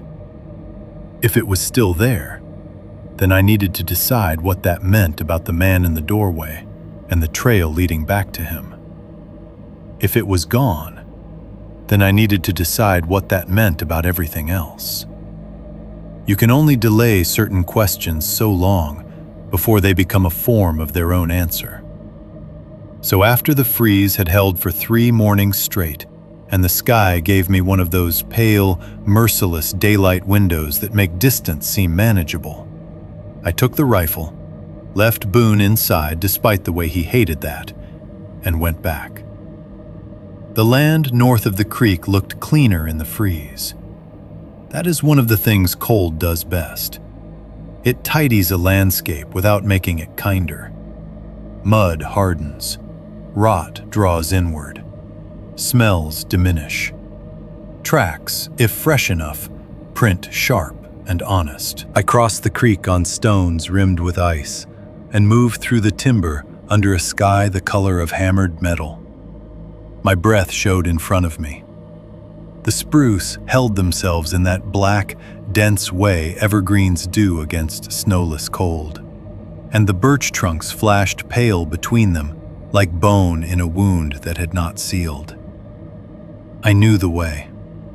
That is what made what came next impossible to excuse as confusion. I knew the rise before the clearing, knew the half-sunk glacial stone on the western side, knew the bent birch that leaned inward over the moss patch from where rot had taken one side of its base years ago. I moved through those landmarks with the ugly, focused certainty of a man returning to the scene of something he is not ready to call either memory or fact. And then I stepped into the clearing. There was nothing there. I stopped so abruptly, the frost-crusted moss broke under my boot with a brittle little pop. No cabin, no chimney, no stacked wood, no hide rack, no cut logs, no packed earth around a threshold, no old ash scatter where a stovepipe might have dumped or been cleaned out, no wood chips from shaping timbers, no stripped bark from peeled logs, no depressions in the ground where a structure had settled weight over time. Nothing. Just the clearing. The same clearing I had known in summer and crossed in the fall, with the same rough open shape inside the ring of spruce, the same dark moss underfoot, the same stone, the same bent birch. It looked so ordinary that for one disorienting second, I genuinely wondered if I had come to the wrong place after all. Not because the terrain differed, but because the human mind will reach for self-accusation before it accepts certain kinds of impossibility. I turned in a slow circle. The tree line stood where it should stand. The ground sloped where I remembered it sloping. A few old wind-thrown trunks lay grayed and softened at the outer edge. There was no sign of recent cutting. No place where logs had been dragged. No churned path. Nothing in the clearing suggested any structure of any kind had stood there in the weeks since I last picked berries through it, much less in the days since I had crossed it and knocked on a door. I walked the perimeter anyway. That was the part of me still trying to be rational. A man can misremember distance under stress. Cabins can sit half-concealed until the angle changes. Snowless freeze can alter the look of ground. I checked every edge, every plausible line where the structure might have stood if my memory had shifted it 6 yards left or 10 yards right. I found only frost, moss, root flare, and the ordinary debris of unmanaged timber. At one point, I knelt and pressed my gloved hand flat to the ground where I thought the front wall should have been, as if packed earth might answer touch more honestly than sight. The earth was hard, cold, and entirely natural. No compression. No sawdust worked into the top layer. No nails, no lost hardware, no charcoal. Nothing. That was when daylight stopped feeling like an ally. People talk as though mourning always restores proportion to fear. It often does. A sound in the dark becomes a loose shutter. A shape under trees becomes a stump. But there is another, rarer outcome. Daylight confirms the impossible more cleanly than darkness ever could. Standing in that clearing, armed and fully awake under a hard, frozen sky, I understood that the absence before me was not relief. It was evidence of a different order. Something had occurred in full defiance of the way structures are supposed to occupy land. And because nothing remained of it, I had no way to defend my own memory except belief. I must have stood there for a minute or more, doing nothing, before my eye caught the movement. Not actual motion, just a pale thread of contrast low against one of the outer branches where there should not have been one. The marker hung near the eastern edge of the clearing, tied to a young spruce at about knee height. Fresh. That was my first thought, though freshness in such things is hard to define. The cloth itself was faded, the leather dark, the bone pale. It belonged to the same grammar as the others I had found on my land. But this one had a newness of placement, a cleanliness in the knot and the way the branch bent under its small weight. It had not been here when I first entered the clearing. Or if it had, the fact that I only saw it once my panic about the missing cabin peaked seemed too pointed to call accident. I approached it slowly. The cloth was gray-white, dirty at the folds. The bone was small and smooth and too light-looking to be decorative. Underneath the bone, caught beneath the wrap of leather, was a darker shape pinned close against the branch. At first I thought it was a strip of bark or a scrap of hide. Then I recognized the splintering. It was wood, a jagged, narrow shard no longer than my thumb, one side raw and pale where it had snapped, the other darkened with dried blood near the end. There was still a little old white paint on one edge, so worn it might have been nothing if not for the shape of it. But I knew that paint. I knew the exact place in my cabin wall where a sliver of interior trim had broken loose during the thing's exit through the side room wall. I had stepped around the missing piece twice during repairs and never found it, assuming it had been flung into the brush outside or buried in the churn around the breach. It was here now, tied under a bone in a clearing where no cabin remained. I did not touch the marker. Not because Mercer had told me not to, though his voice was in my head. Not because I suddenly respected rules I had mocked. I didn't touch it because the splinter made the whole clearing lurch back into factual alignment in the worst possible way. My memory had not broken. I had not invented the doorway, the man, the smell, the shot, the wall breach. Something from that night had been removed from my cabin and brought here, then tied low under cloth and bone, as if to answer the question I had not wanted the daylight to settle. This happened. That was what the marker said. And worse than that, it said something else too. Whatever had happened could be cleaned from the land, faster than I could gather proof of it. I stood there with the rifle in my hands and the frozen clearing open around me. And for the first time since inheriting the property, I felt something close to helplessness rather than fear. Fear has edges. You can brace against fear. You can load for it, board against it, drive away from it, if you are willing to lose enough. Helplessness is different. Helplessness is understanding that the physical world no longer records events in a way you can rely on when you need to defend your own mind. No cabin, no ash, no cut stumps, no woodpile, no sign a man had lived there. Just a branch, a bone marker, and a blood-darkened splinter from my wall.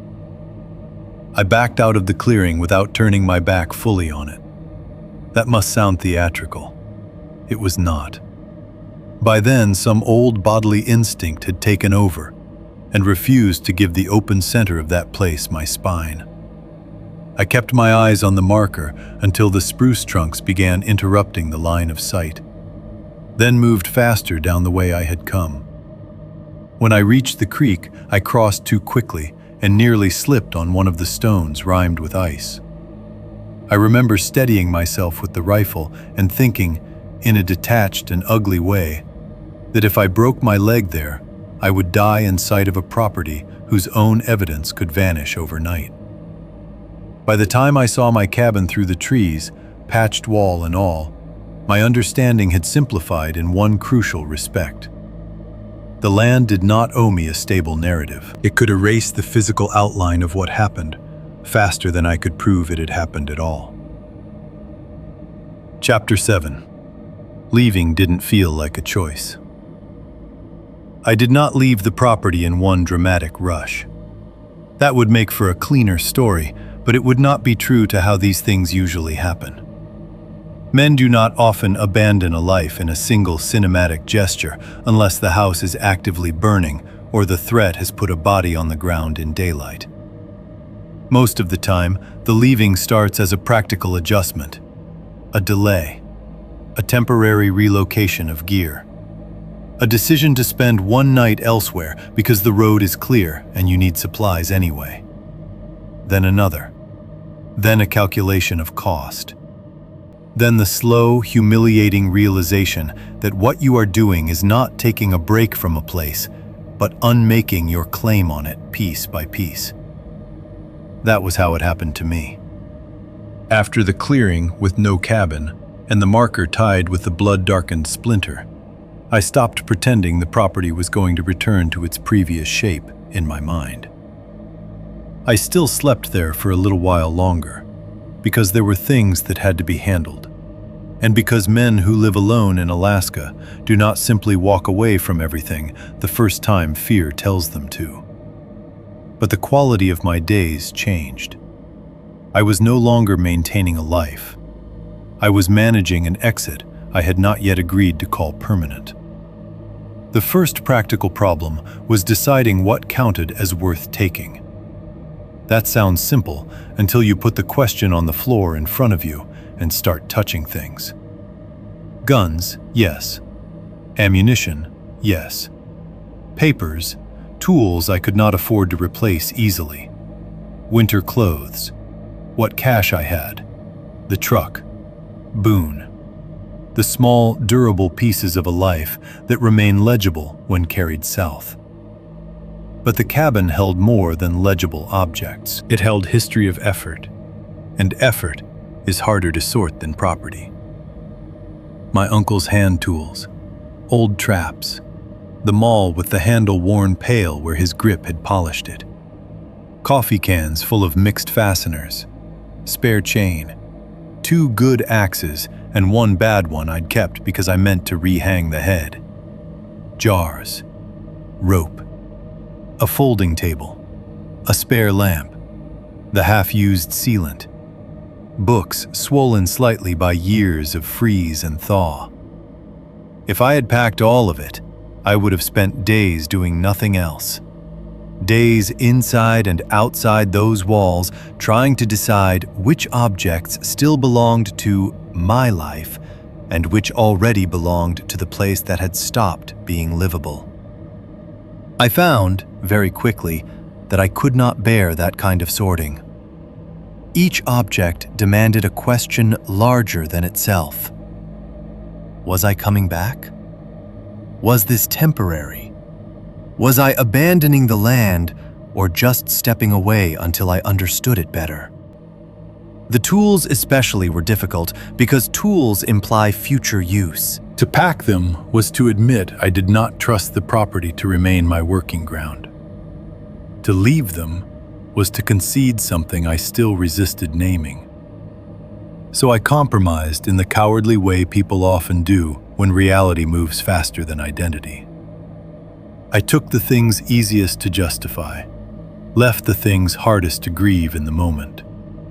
Told myself I could return for the rest later. I never really believed that. I drove to town first, under the excuse of supplies, and stayed 2 nights in a motel that smelled of detergent, damp carpet, and old cigarette ghosts trapped in walls that had been painted over too many times. It should have felt ugly after the cabin. Instead, it felt almost luxurious to have neighboring rooms close enough that I could hear somebody else's TV through the wall. Human noise with no moral weight in it. Doors opening and shutting for ordinary reasons. A parking lot visible under sodium lamps. I bought more ammunition because it was easier than admitting what I was actually buying was time to decide.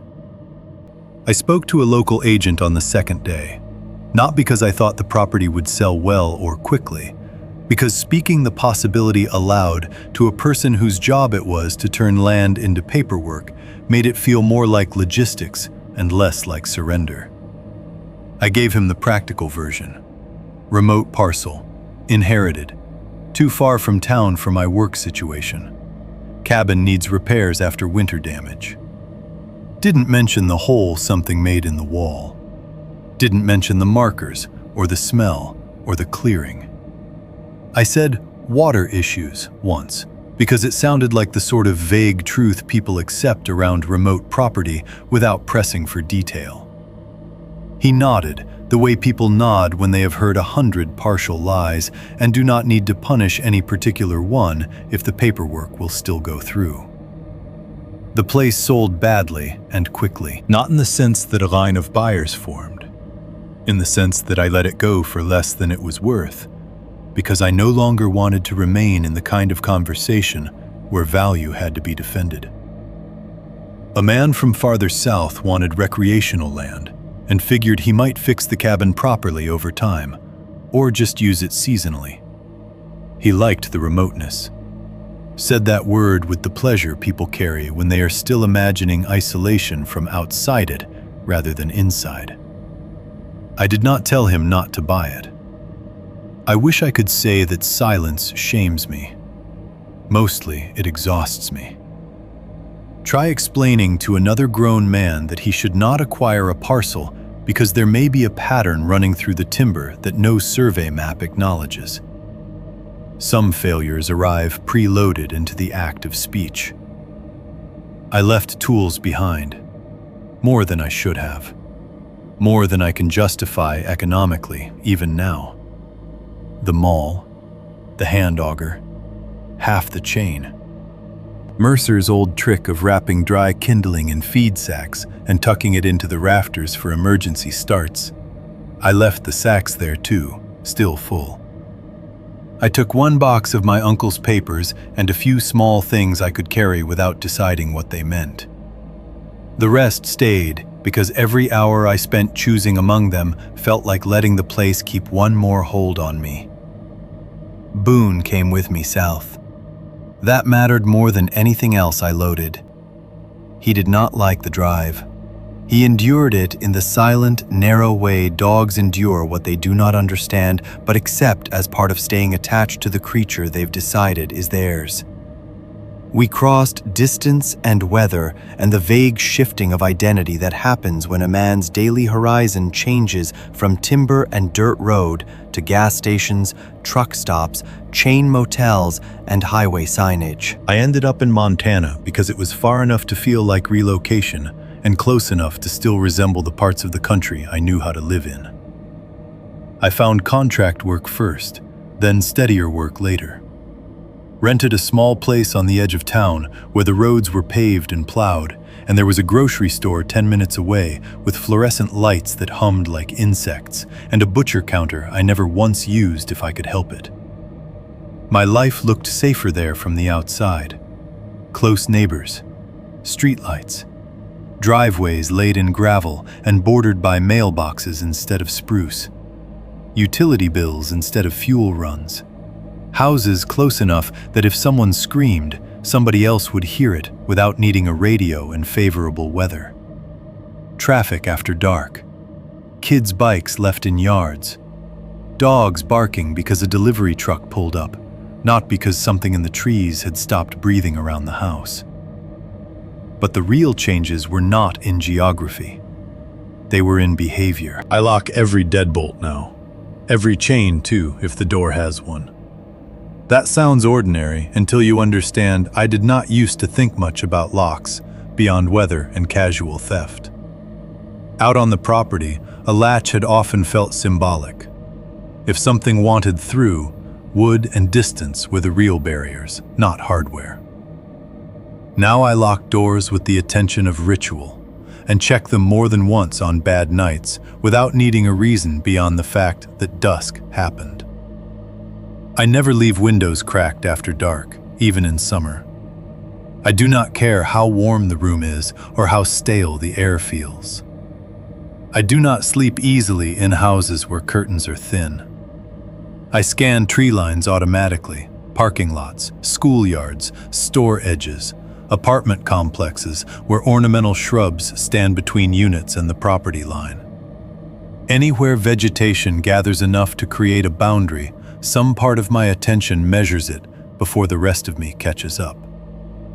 I notice the places a body could stand and remain unread. I notice what is tied to fences. That is another change. Most people do not really see low things tied to posts, handles, saplings, chain link corners, playground rails. I see them instantly. Survey ribbon, lost dog notices, plastic grocery bags knotted by wind, kids' fort junk. My eye goes to all of it before I can stop it. I cannot stand the smell of raw meat indoors. A grocery store package is fine as long as plastic keeps the scent trapped. The moment fresh blood and wet flesh open into room air, something in me recoils before thought arrives. More than once early on, I bought cuts from the butcher and had to throw them in the outdoor trash, because once unwrapped, they turned the kitchen into a place I could no longer tolerate. I cook now. I eat. I can trim a roast if I have to. But the old comfort I once had around animal bodies, the practical neutrality of it, is gone. Something stole that from me in a way I did not appreciate until much later. And I do not tell the full story. Not to coworkers, not to women I dated afterward, and eventually stopped dating because I disliked the way ordinary intimacy leaves too many hours available for explanation.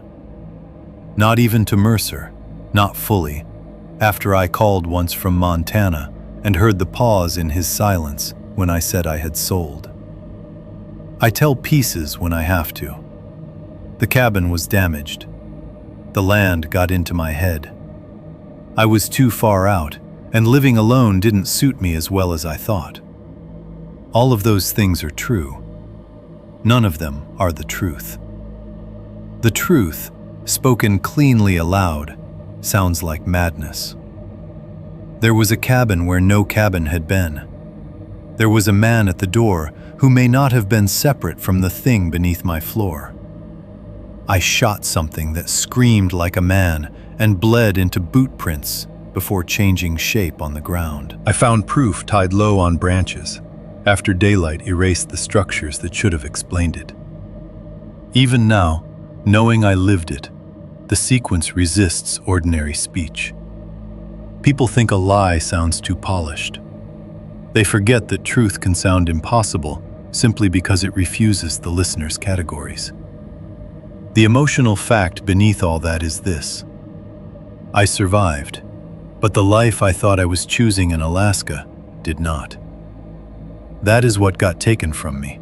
More than sleep, more than money, more than property. I went north because I wanted a life stripped down to work, weather, honest distance, and the relief of not having to perform myself for other people. I found that for a little while. Then something moved through it, crossed into it, and left it uninhabitable in a way that no repair estimate could address. You can patch a wall. You can sell land. You can move south. What you cannot easily recover is the version of your own mind that once believed solitude was neutral. Something took more than one night from me. Months after the move, maybe close to a year, I began telling myself with increasing sincerity that distance had mattered after all. That Montana was not Alaska. That paved roads, close neighbors, and streetlights were not just conveniences, but real barriers of a different sort. That whatever passed through remote country north of my uncle's creek did not necessarily belong to the wider map beyond it. The more ordinary my days became, the easier that story was to maintain. Work, rent, traffic, grocery lines, weather reports that mention snowplows and school closures instead of freezing fuel drums and river crossings. All of it helped. And after long enough, I almost started believing that what I had lost in Alaska might at least stay buried there with the property and the timber and the pattern I had been foolish enough to disturb. Chapter 7. The marker on my door. It had rained in the night. That is the first detail that matters, because rain is a kind of honesty. It darkens dirt, sharpens edges, lays dust down, and gives the ground just enough softness to remember what stepped on it. In Montana, the rain sounded different on the house than it had on the cabin in Alaska. Less isolated, less exposed. Here, it ticked against gutters and ran off shingles into a narrow gravel strip beside the walk, then into a street drain farther down the block where headlights passed every so often and tires hissed on wet pavement. Ordinary suburban weather, the kind of night that should have made sleep easier. I slept badly anyway. Not because of any sound in particular, just the old, narrowed way I slept now, with one layer of my attention never fully letting go of the house around me. The place I rented sat in a row of near-identical homes with narrow side yards, chain-link fences, and porch lights that clicked on automatically when the sky dimmed. There were people 10 yards away on either side. Kids sometimes rode bikes in the street after school. Somebody 3 houses down liked working on an old pickup in the evenings and dropping wrenches loudly enough that the noise carried. There were dogs that barked at delivery vans, and a woman across the street who smoked on her porch in slippers, even during the first cold snaps of fall. By every ordinary measure, it was safer than the life I had left. That fact had never become quite as soothing as it should have. The morning after the rain came gray and mild. I woke later than I meant to, made coffee, stood at the kitchen window for a minute, looking into a backyard too small to deserve the name, and listened to the ordinary sounds of the place waking up.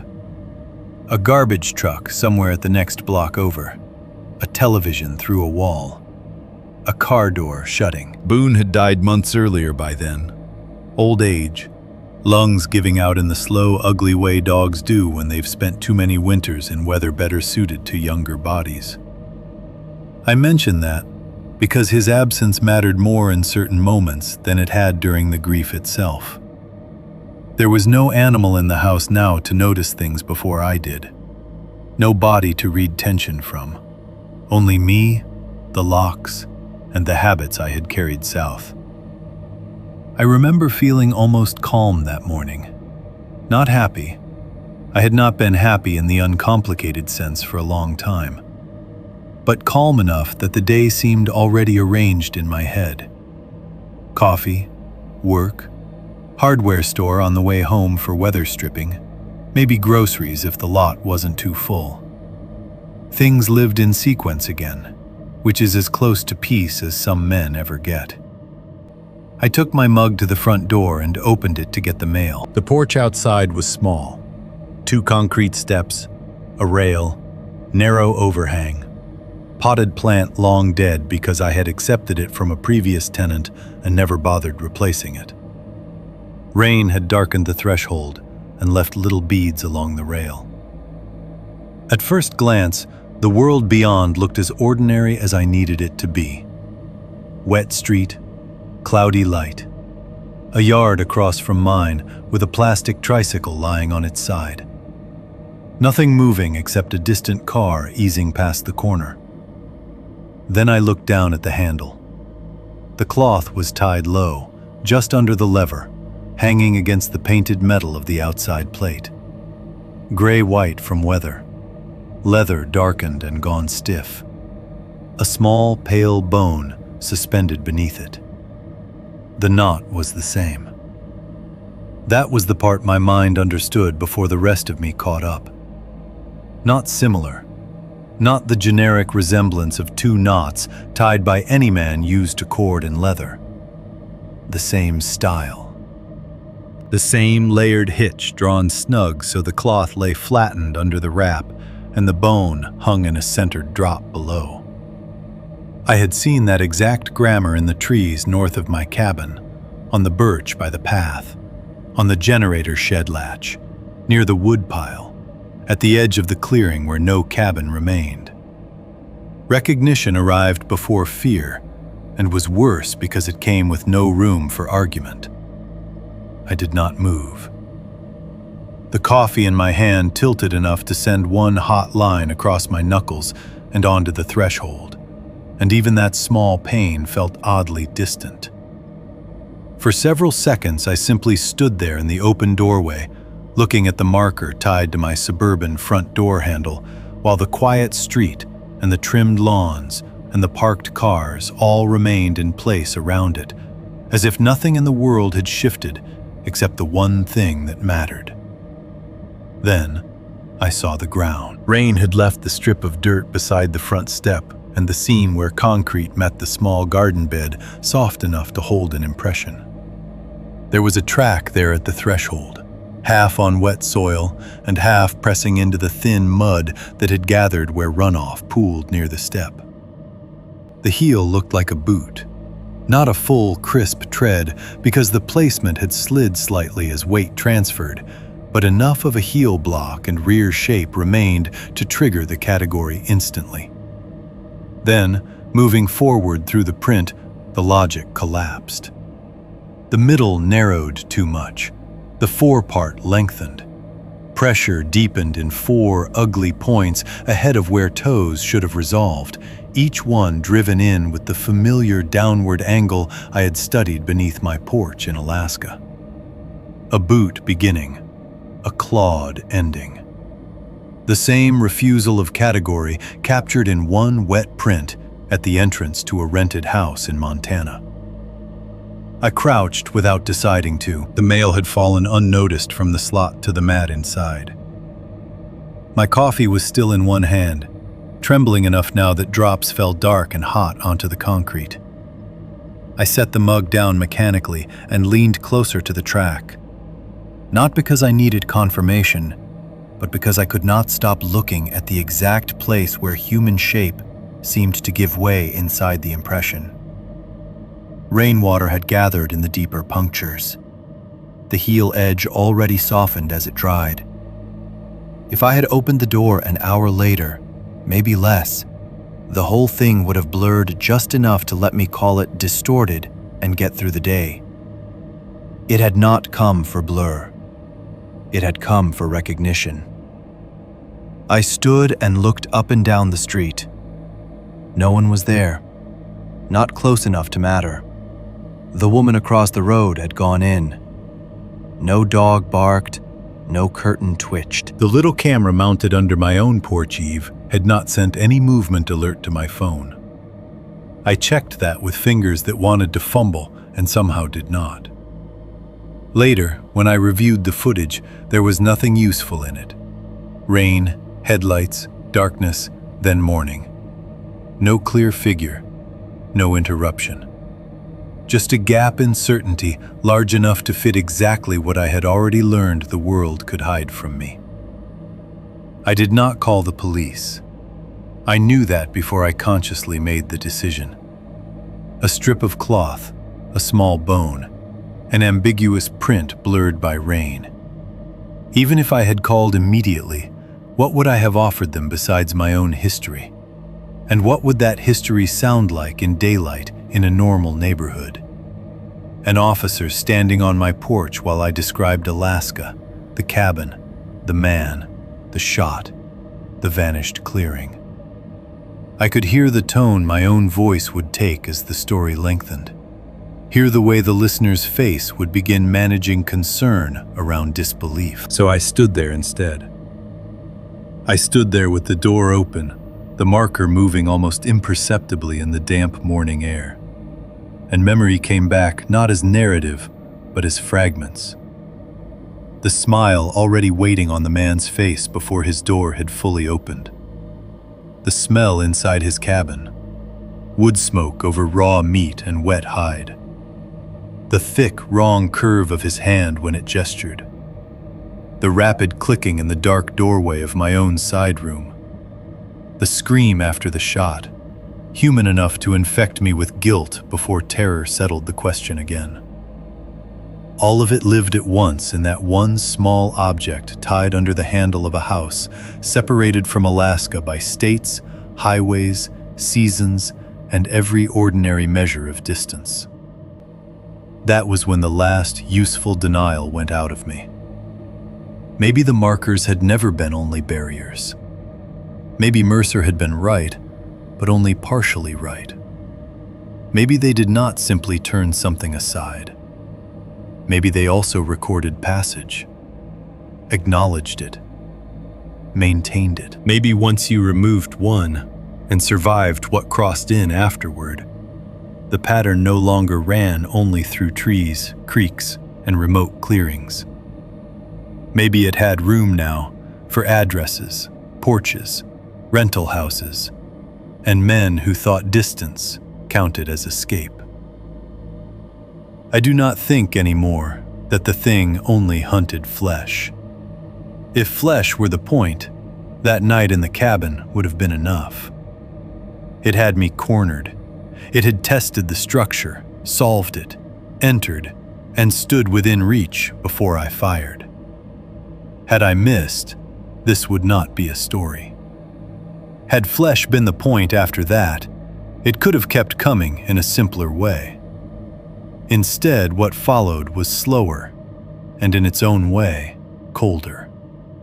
Marker, track, placement, recognition. The repeated invasion not just of space, but of behavior. It altered the way I live inside ordinary life. It made me careful in the wrong places and for the wrong reasons. It made me lock doors with both hands. It made me notice low things tied to fence posts before I noticed the faces of the people walking past them. It made me quiet, because silence is easier than trying to translate what happened into terms another person can carry without handing it back to you as madness. It made relaxation incomplete. Even now, in daylight, with traffic at the corner and neighbors discussing lawn care 2 houses over, some part of me remains arranged around the possibility of being observed by something patient enough to wait until attention softens. The marker stayed on the handle for a long time, not because I forgot it was there, because I could not make myself touch it. That is the detail that matters most to me now when I think about the ending of all this, if ending is even the right word. I had crossed states, sold the land, changed houses, roads, habits, work, weather, even the shape of the sounds I slept under. Yet when the old pattern appeared on my door again, I did not tear it off immediately in anger the way I might once have done. I did not throw it into the street. I did not call anyone. I stood there and left it where it hung because some deeper part of me had already learned the rule too well. I left it on the handle for almost an hour before I touched it. And that was how I knew it had already changed me more than the move ever had.